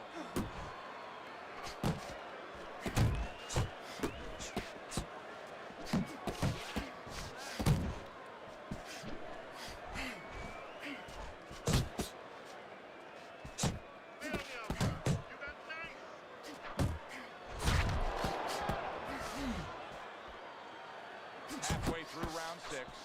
The Sandman's looking for a way to get this fight back on course. A course that can get him a victory. This isn't it, just trying to counterpunch in these middle rounds. No, this is not it. He's not thinking right. You know, it's one thing to say physically, technically he needs to do that. But to do it, you have to be mentally clear. You have to be seeing the plan, seeing what you have to do, what you have to order your body to do. He's not seeing that right now.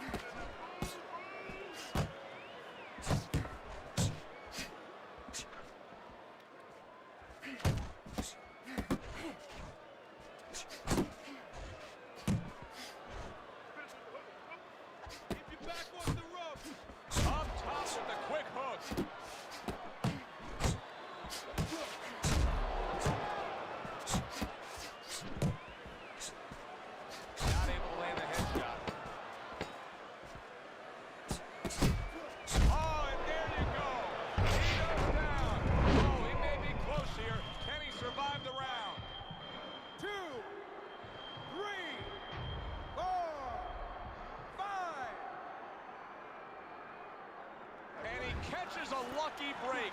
Saved by the bell here at the end end of the round, Teddy. Yeah, right away you're thinking, you know, where do I spend my time right now? You want to tell him things that can help him, but he is really groggy right now, so you got to get him clear-minded first.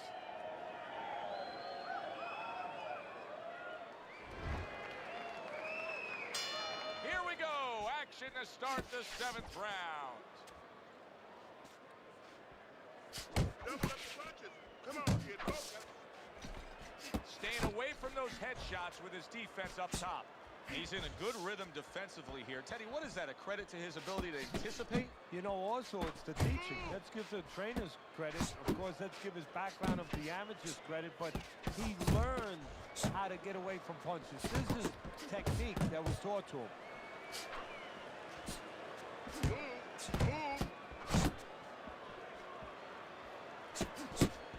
The Sandman's missing the mark by a mile. That just was nowhere to be found.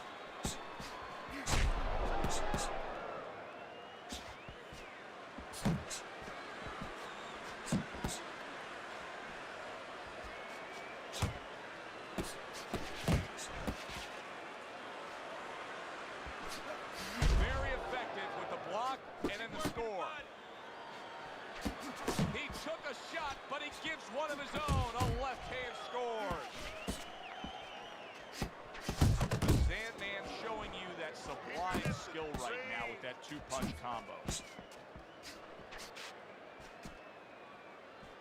There's that right hand he scores with.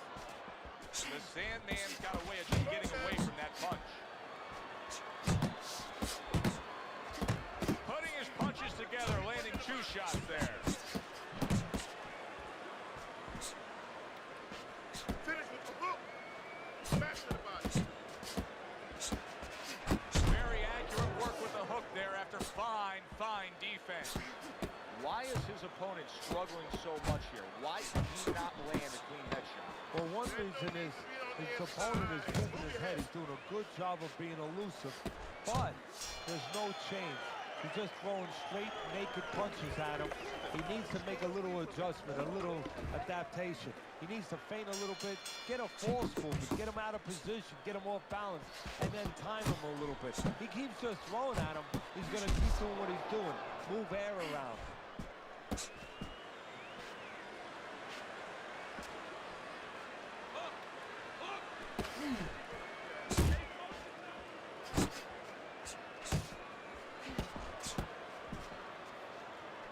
Good body shot. The right hand came home.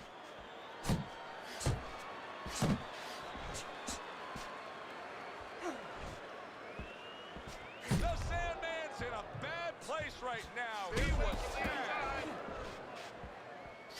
A little something for his opponent after getting tagged.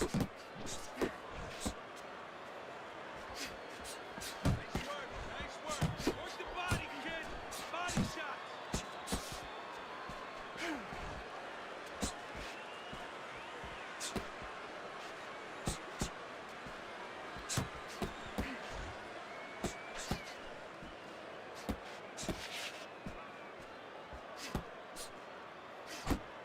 The Sandman's defense did a good job there, able to avoid that punch.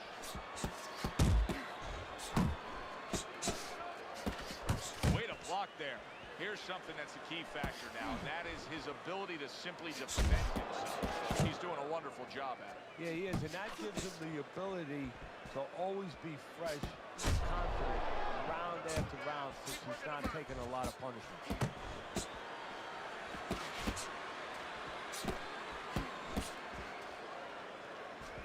Each man able to land an uppercut.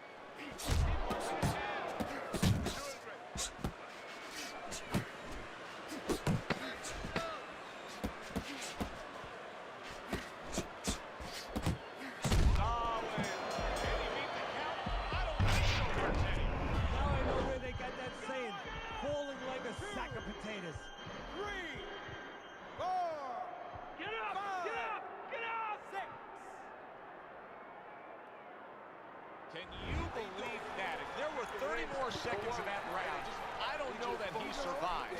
But now he gets gets the benefit of the 60-second break. Yeah, he gets the benefit, and he's got to show his experience now to kind of have a short memory. I know that sounds crazy, but forget about what happened and find a way to have confidence. Find something to hold on to going out to the next round. Good exchange, scoring well with the right hands. Boxing 101, jab followed by the straight. A good block.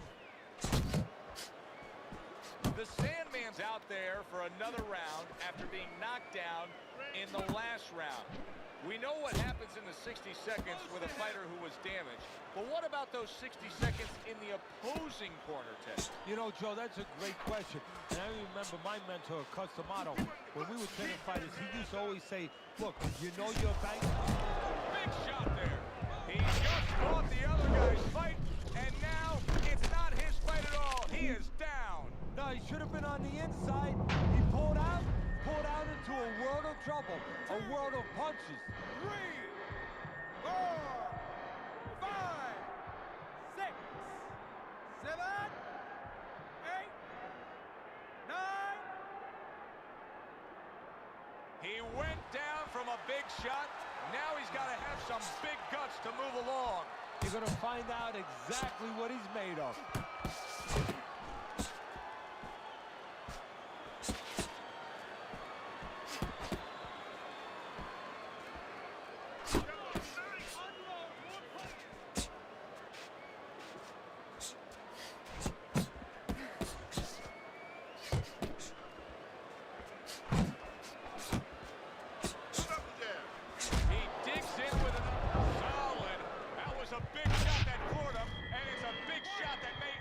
The uppercut and that straight just killed me. Great pitcher, great Maddox. His sinker ball. Boy, it went down quick. 6, 7, 8, 9, 10. Fight, good fight. It's over. The fight is over.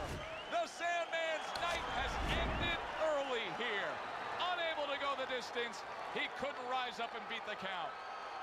Now that's how you end a fight right there. Yes, he was controlling throughout, but he made a good, clean finish with the knockout. Yeah.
Yeah, good fight, good fight.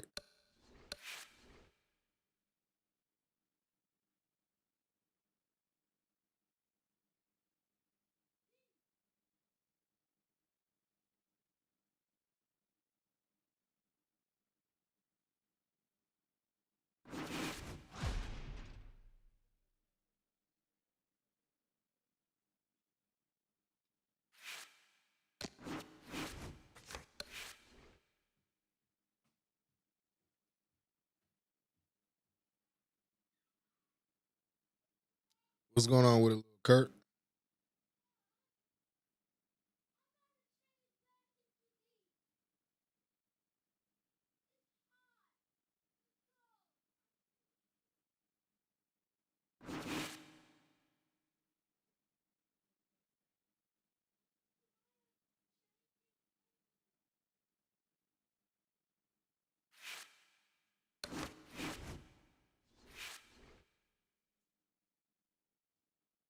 Yeah.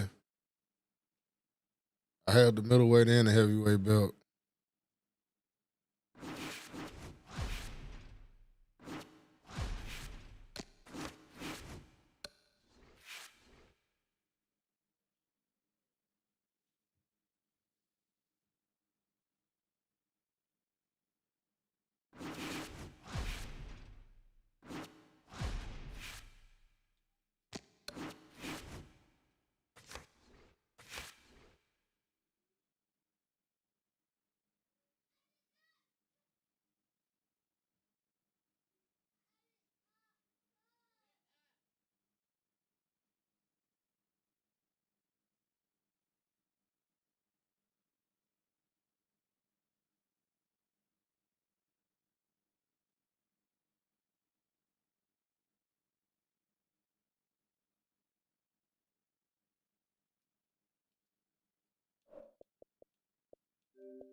EA Sports. It's in the game.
Hi, everybody. So glad you're with us. Joe Tessitore alongside Teddy Atlas, and we welcome you to the State Palace Theater here in beautiful New Orleans, Louisiana, for a much-anticipated main event. 10 rounds in the middleweight division, and the anticipation for this bout has grown as the week has gone on. A lot of talk behind these two. Now it's time to walk the walk.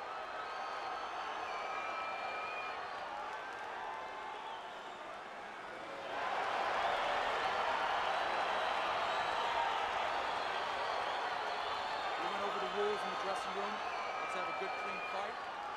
Touch them up. Scheduled to go the full 10 if we get that far. Round one underway. The Sandman's the kind of boxer that wants to do just that. Find the target, get the combination working, land both punches. Well, he missed that right.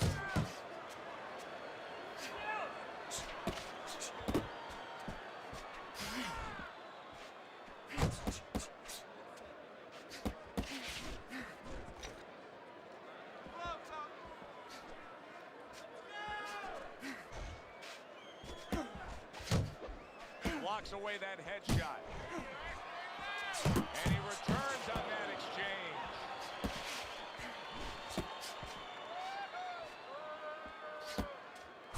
The next generation's doing well here with that two-punch combination. Right to the head with that right. Keeps his hands up defensively, protecting the head. And coming upon the halfway mark of this 3-minute round, the next generation showing you what it takes to be the best in this business. Good, crisp combos.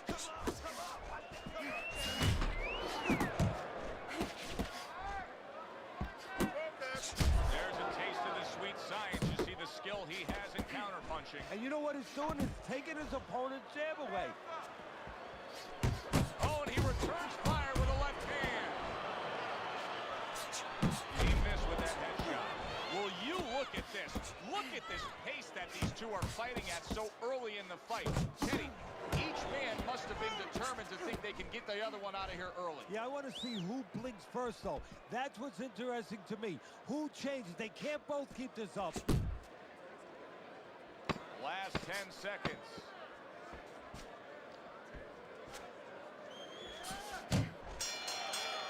And we come to the end of round number 1.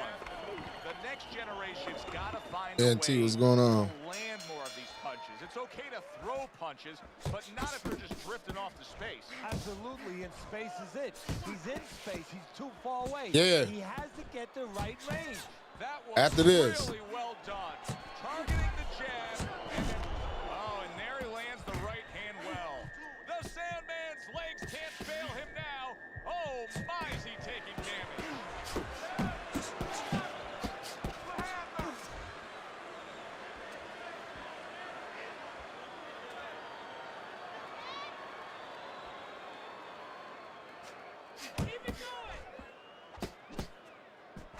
The next generation's putting forth that hard work he did in training camp there, landing a crisp combination.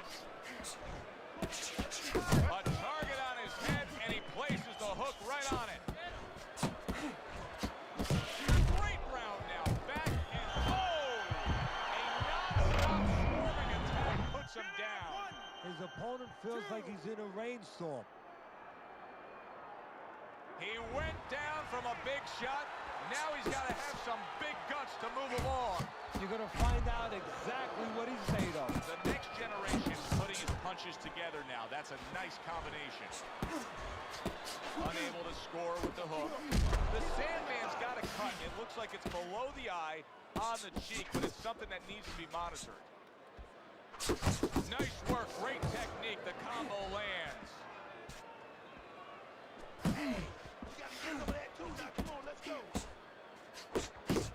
Wow, is he defensively sound. Comes right back with some offense of his own.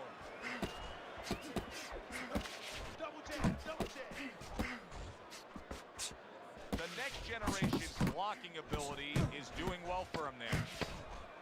Just 10 seconds to go here in the second round. Listen, that's the kind of round that puts fans on their feet, but the kind of round that gets a corner man anxious. What do you tell a guy after he's been in a back-and-forth brawl like that? Move your head. Keep your hands up. You know, don't get caught with those shots. We worked in the gym to get away from those shots. And one other thing, you got to give him a little confidence. Remind him, if we train for a tough fight, you're ready for this. The Sandman's showing you that sublime skill right now with that two-punch combo.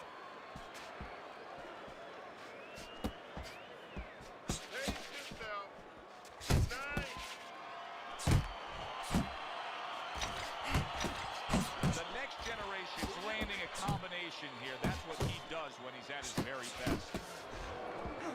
Fires right back at him. And now he's targeting upstairs.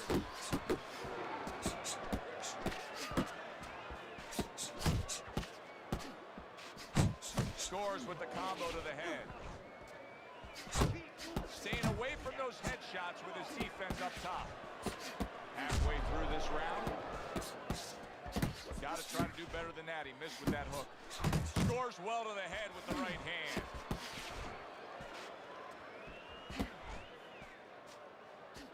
The Sandman's so dangerous with that accuracy and two-punch combination landing.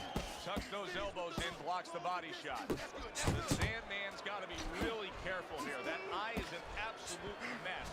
The cut is really bad. In fact, it could call for an end to this fight at any point. Well, Joe, he is damaged badly there. He may hit the floor. Nice block. Oh, and there you go. He just fought the other guy's fight, and now it's not his he should have been on the inside.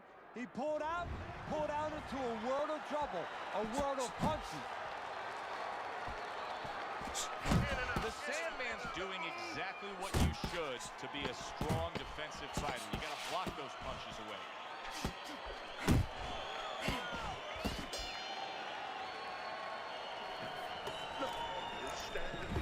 As we start round number 4, not a lot separating these guys. Sometimes you can steal a round or two just by being the busier guy. Yeah, it reminds me a little bit about those legendary stories the old-timers used to tell me about Rocky Marciano. You know, they used to say that he used to hit the guy's arms. You know, he wasn't scoring clean, but he was keeping his opponent from scoring back. And then later in the fight, he was disabling his opponent from coming back. The next generation's combination punching is working well here. Oh, he just ate a big uppercut right there.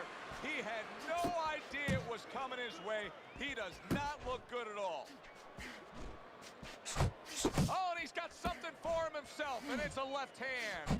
The next generation's not having things go his way tonight, but there's one easy explanation for it. He's barely moving. He's just stationary there. And his opponent's taking great advantage of that. He's coming in, he's finding him, he's giving him angles. You know, I think part of it is frustration. He's not moving because he's being kept off balance, and right now he's just not thinking right. The Sandman's the kind of boxer that wants to do just that. Find the target, get the combination working, land both punches.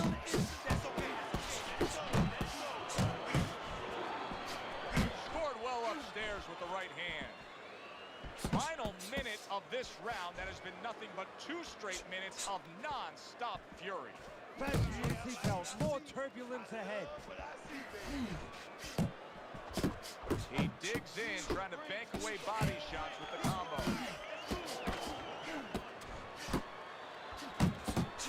Off target with that hook. The Sandman's the target of a hook. He took a shot, but he gives one of his own. A left hand scores. The Sandman's doing well here with that 2-punch combination. And that's the end of round 4. You know, Teddy, I'm looking at that cut as he's in the corner now, and it doesn't look good at all. Do you think he thinks he has to go out there and try to end this fight? Not only does he think it, I think he's right. I think that he probably has very little time left before the referee or the doctor's going to stop this. And he needs to be thinking that way if he's not. The next generation's putting forth that hard work he did in training camp there, landing a crisp combination. The Sandman's impressing the judges and himself with that right hand. Well, his opponent is opening up and coming forward, so I would think there are some opportunities that exist. Yeah, I think some counter-punching opportunities. Opportunities not on the front end, but on the back end. He digs into the body again.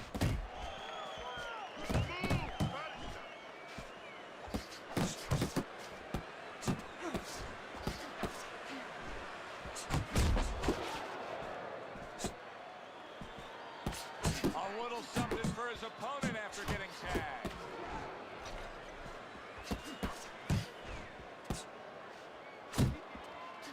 Scored well with the hook.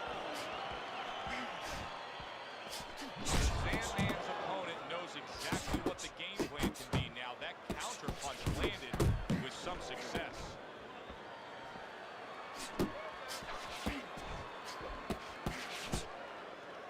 Not able to land the headshot.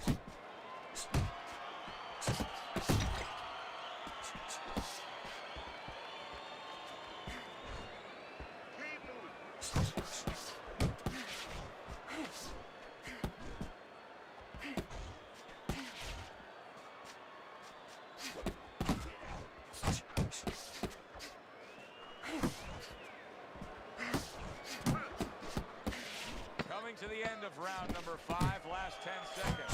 Now he goes to the gut with a right hand. The Sandman's probably trying to assess things right now as that round comes to an end. I think it's a close, good, solid fight that he's still very much in, but I do think he's on the downside of the scorecard. Yeah, but the most important thing is he has to know that. See, that's the thing. Can a fighter be honest with himself? And that's where the corner comes in. Somebody has to whisper in his ear and say, hey, listen, you might think you're in this place, but the reality, you're not. Here's one for you now, he says. Right back with the left hand. The Sandman's probably going about this the wrong way. He is not having success as an infighter. And if he does, then he's losing the fight because he's not going to win it on the outside. The next generation's putting his punches together now. That's a nice combination. Takes one to give one. He comes back with a right hand. Oh, he is stunned. He could go down. The next generation's right hand scores well that time.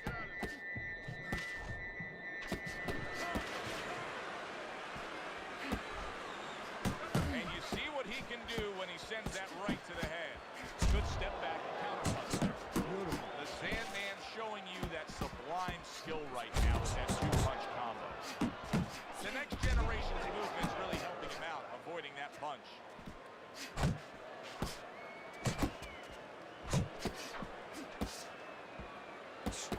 Takes one, gives one. The right hand scores well. The next generation's missing the mark by a mile. That just was nowhere to be found. The tactical game paying off. You can see the counter punch. Yeah, you see the counter punch, but you know what I see? I see a little tentativeness now in him because he's afraid to let anything go because when he misses, bang, he gets caught. Final 10 seconds of the 6th round.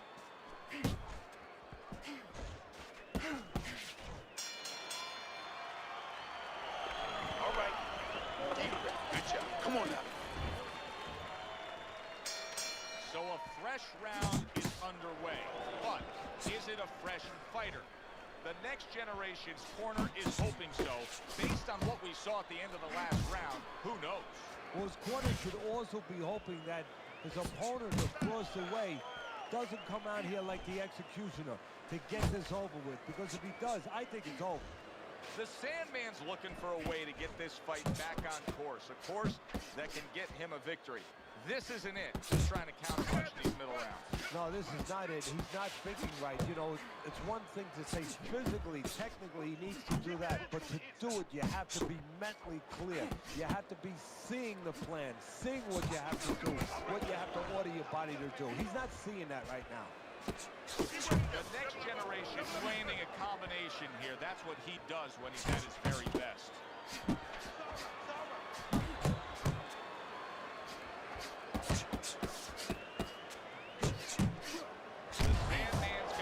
Something coming back at him, a counter punch scored. The next generation's got to shore things up a bit there. That was a destructive counter punch he got hit by.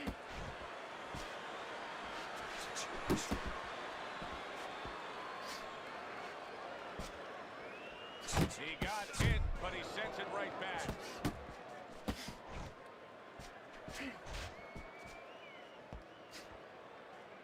He just missed that shot up top.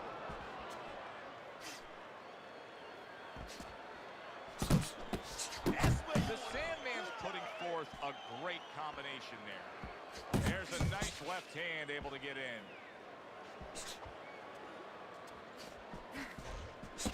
He is not in good shape. He could be on the deck in moments. The Sandman's found that groove. All of a sudden, Teddy, he found the answer. Yeah, well, what happened is he made a little adjustment a couple rounds ago. He started countering a little bit, and now even the aggressive part of the fight is working for him. Good shift in momentum by him.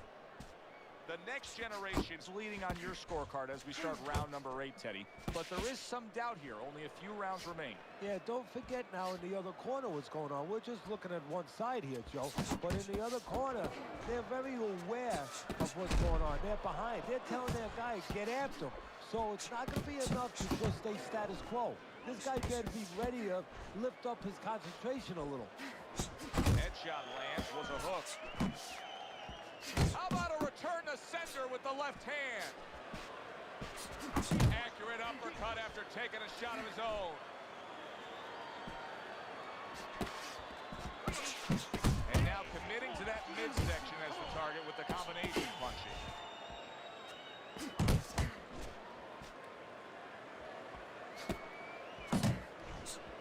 The halfway point of round number 8.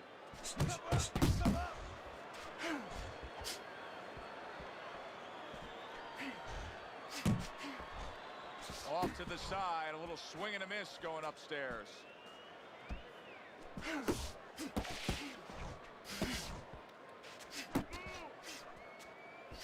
The Sandman's right hand scores well. Effective with that 1-2. The next generation's ability to properly throw and land his combinations has been stunning. Teddy, why is he so successful? Because you just said it, he's putting them together. You know, 1 or 2 wouldn't land, but he's handcuffing the guy.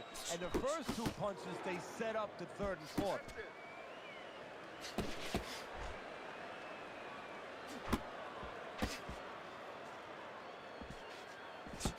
Good return fire that time. The Sandman's almost looking foolish that time. He missed so bad. You gotta let your hands go, champ. You hear me? You have to. You have to be busy out there. This guy's beating you. Now, if you throw 3 or 4 punches in a row, you can turn this thing around. But you have to.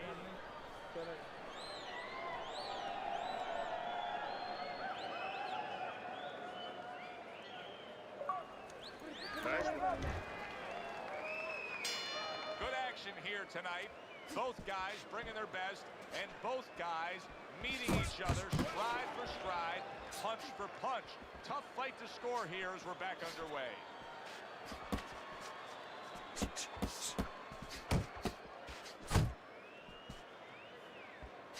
Solid left hand to the head. Keep working the body.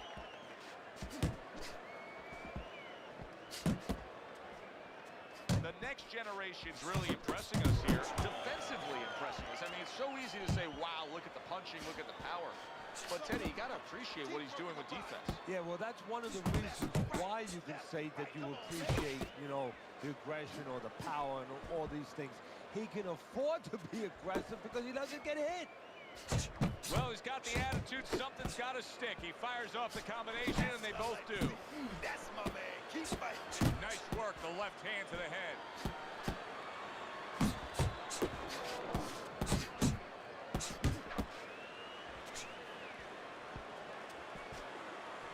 Good scoring shot. It was a straight right.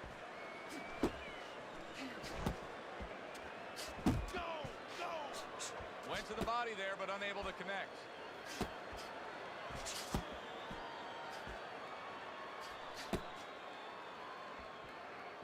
He gets hit, but he gives it right back.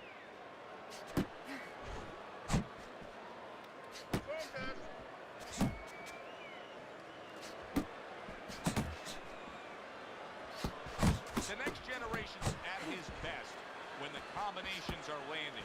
He scored well there with that combo. Comes right back at him with a left hand. Targeting that jab with the right hand behind him. And that's the end of round 9. The Sandman's going to really regret when he hears the scorecards read, because he lost that last round just based on defensive laziness. Well, you can always make comparisons, analysis. You watch a basketball game, you say, you know what, this team, Joe, is losing because they're not rebounding, they're not boxing out underneath the boards. Well, guess what? They weren't taught how to do that. You have to know how to do that. He's not going to start showing you defense if he doesn't know how. He does not know how. He has not been taught. Throwing a lot of punches here. Now, his opponent is showing very, very good movement. What adjustments can he make to deal with that movement? Well, Joe, when you're fighting a guy who's smart, who's hard to hit, first of all, you got to shorten those punches up.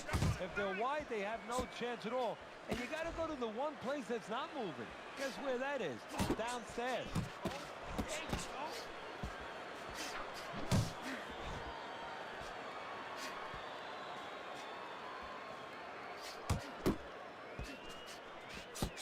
The next generation's got a way of just getting away from that punch.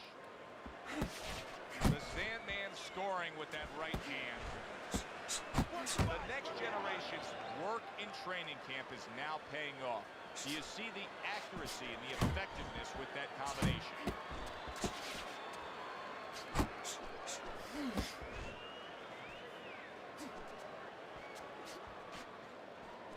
Not focusing.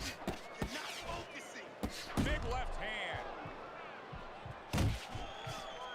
He may be in bad shape, but all of a sudden, he's able to avoid punches and survive. You know, boxing is a funny business. It's a metaphor for life. You know, sometimes you have somebody outside and they don't say what they want to say. They have to have a drink, a little alcohol to start saying the things that are on their mind. Sometimes a fight is no different. You know, he gets hurt, and now all of a sudden all his inhibitions are gone, and now he's doing all the things he's supposed to do because he's not thinking about anything except the things he should have been thinking about. It's automatic. He's showing what a skilled fighter he is with the counter. Well, the old timers used to say, when you're calm in there, when you're in control in there, you can make him do what you want. He made him tie his shoelaces right there. Final bell of what was a one-sided outing. What's going on, Melo? I'm about to get up out of here, though, yo. I got to go. Let's hear how the judges had it. They gave it to him. A unanimous decision. Teddy, your scorecard falls in line, and everybody here in the arena knows exactly what happened to you. Yeah, this was an easy one. I mean, I think that you would have had a big problem with the crowd. All right, y'all. Peace. Y'all have a good one. Happy Saturday. We out of here. Ever. There's never been anybody ruthless. I'm Sonny Liston. I'm Jack Dempsey. There's no one like me. I'm from Nairclaw. There's no one that can match me. My style is impetuous. My defense is impregnable. And I'm just ferocious. I want your heart. I want to eat his children. Praise be to Allah. Are you saying now Mike the Bike? Lux Vision or no vision.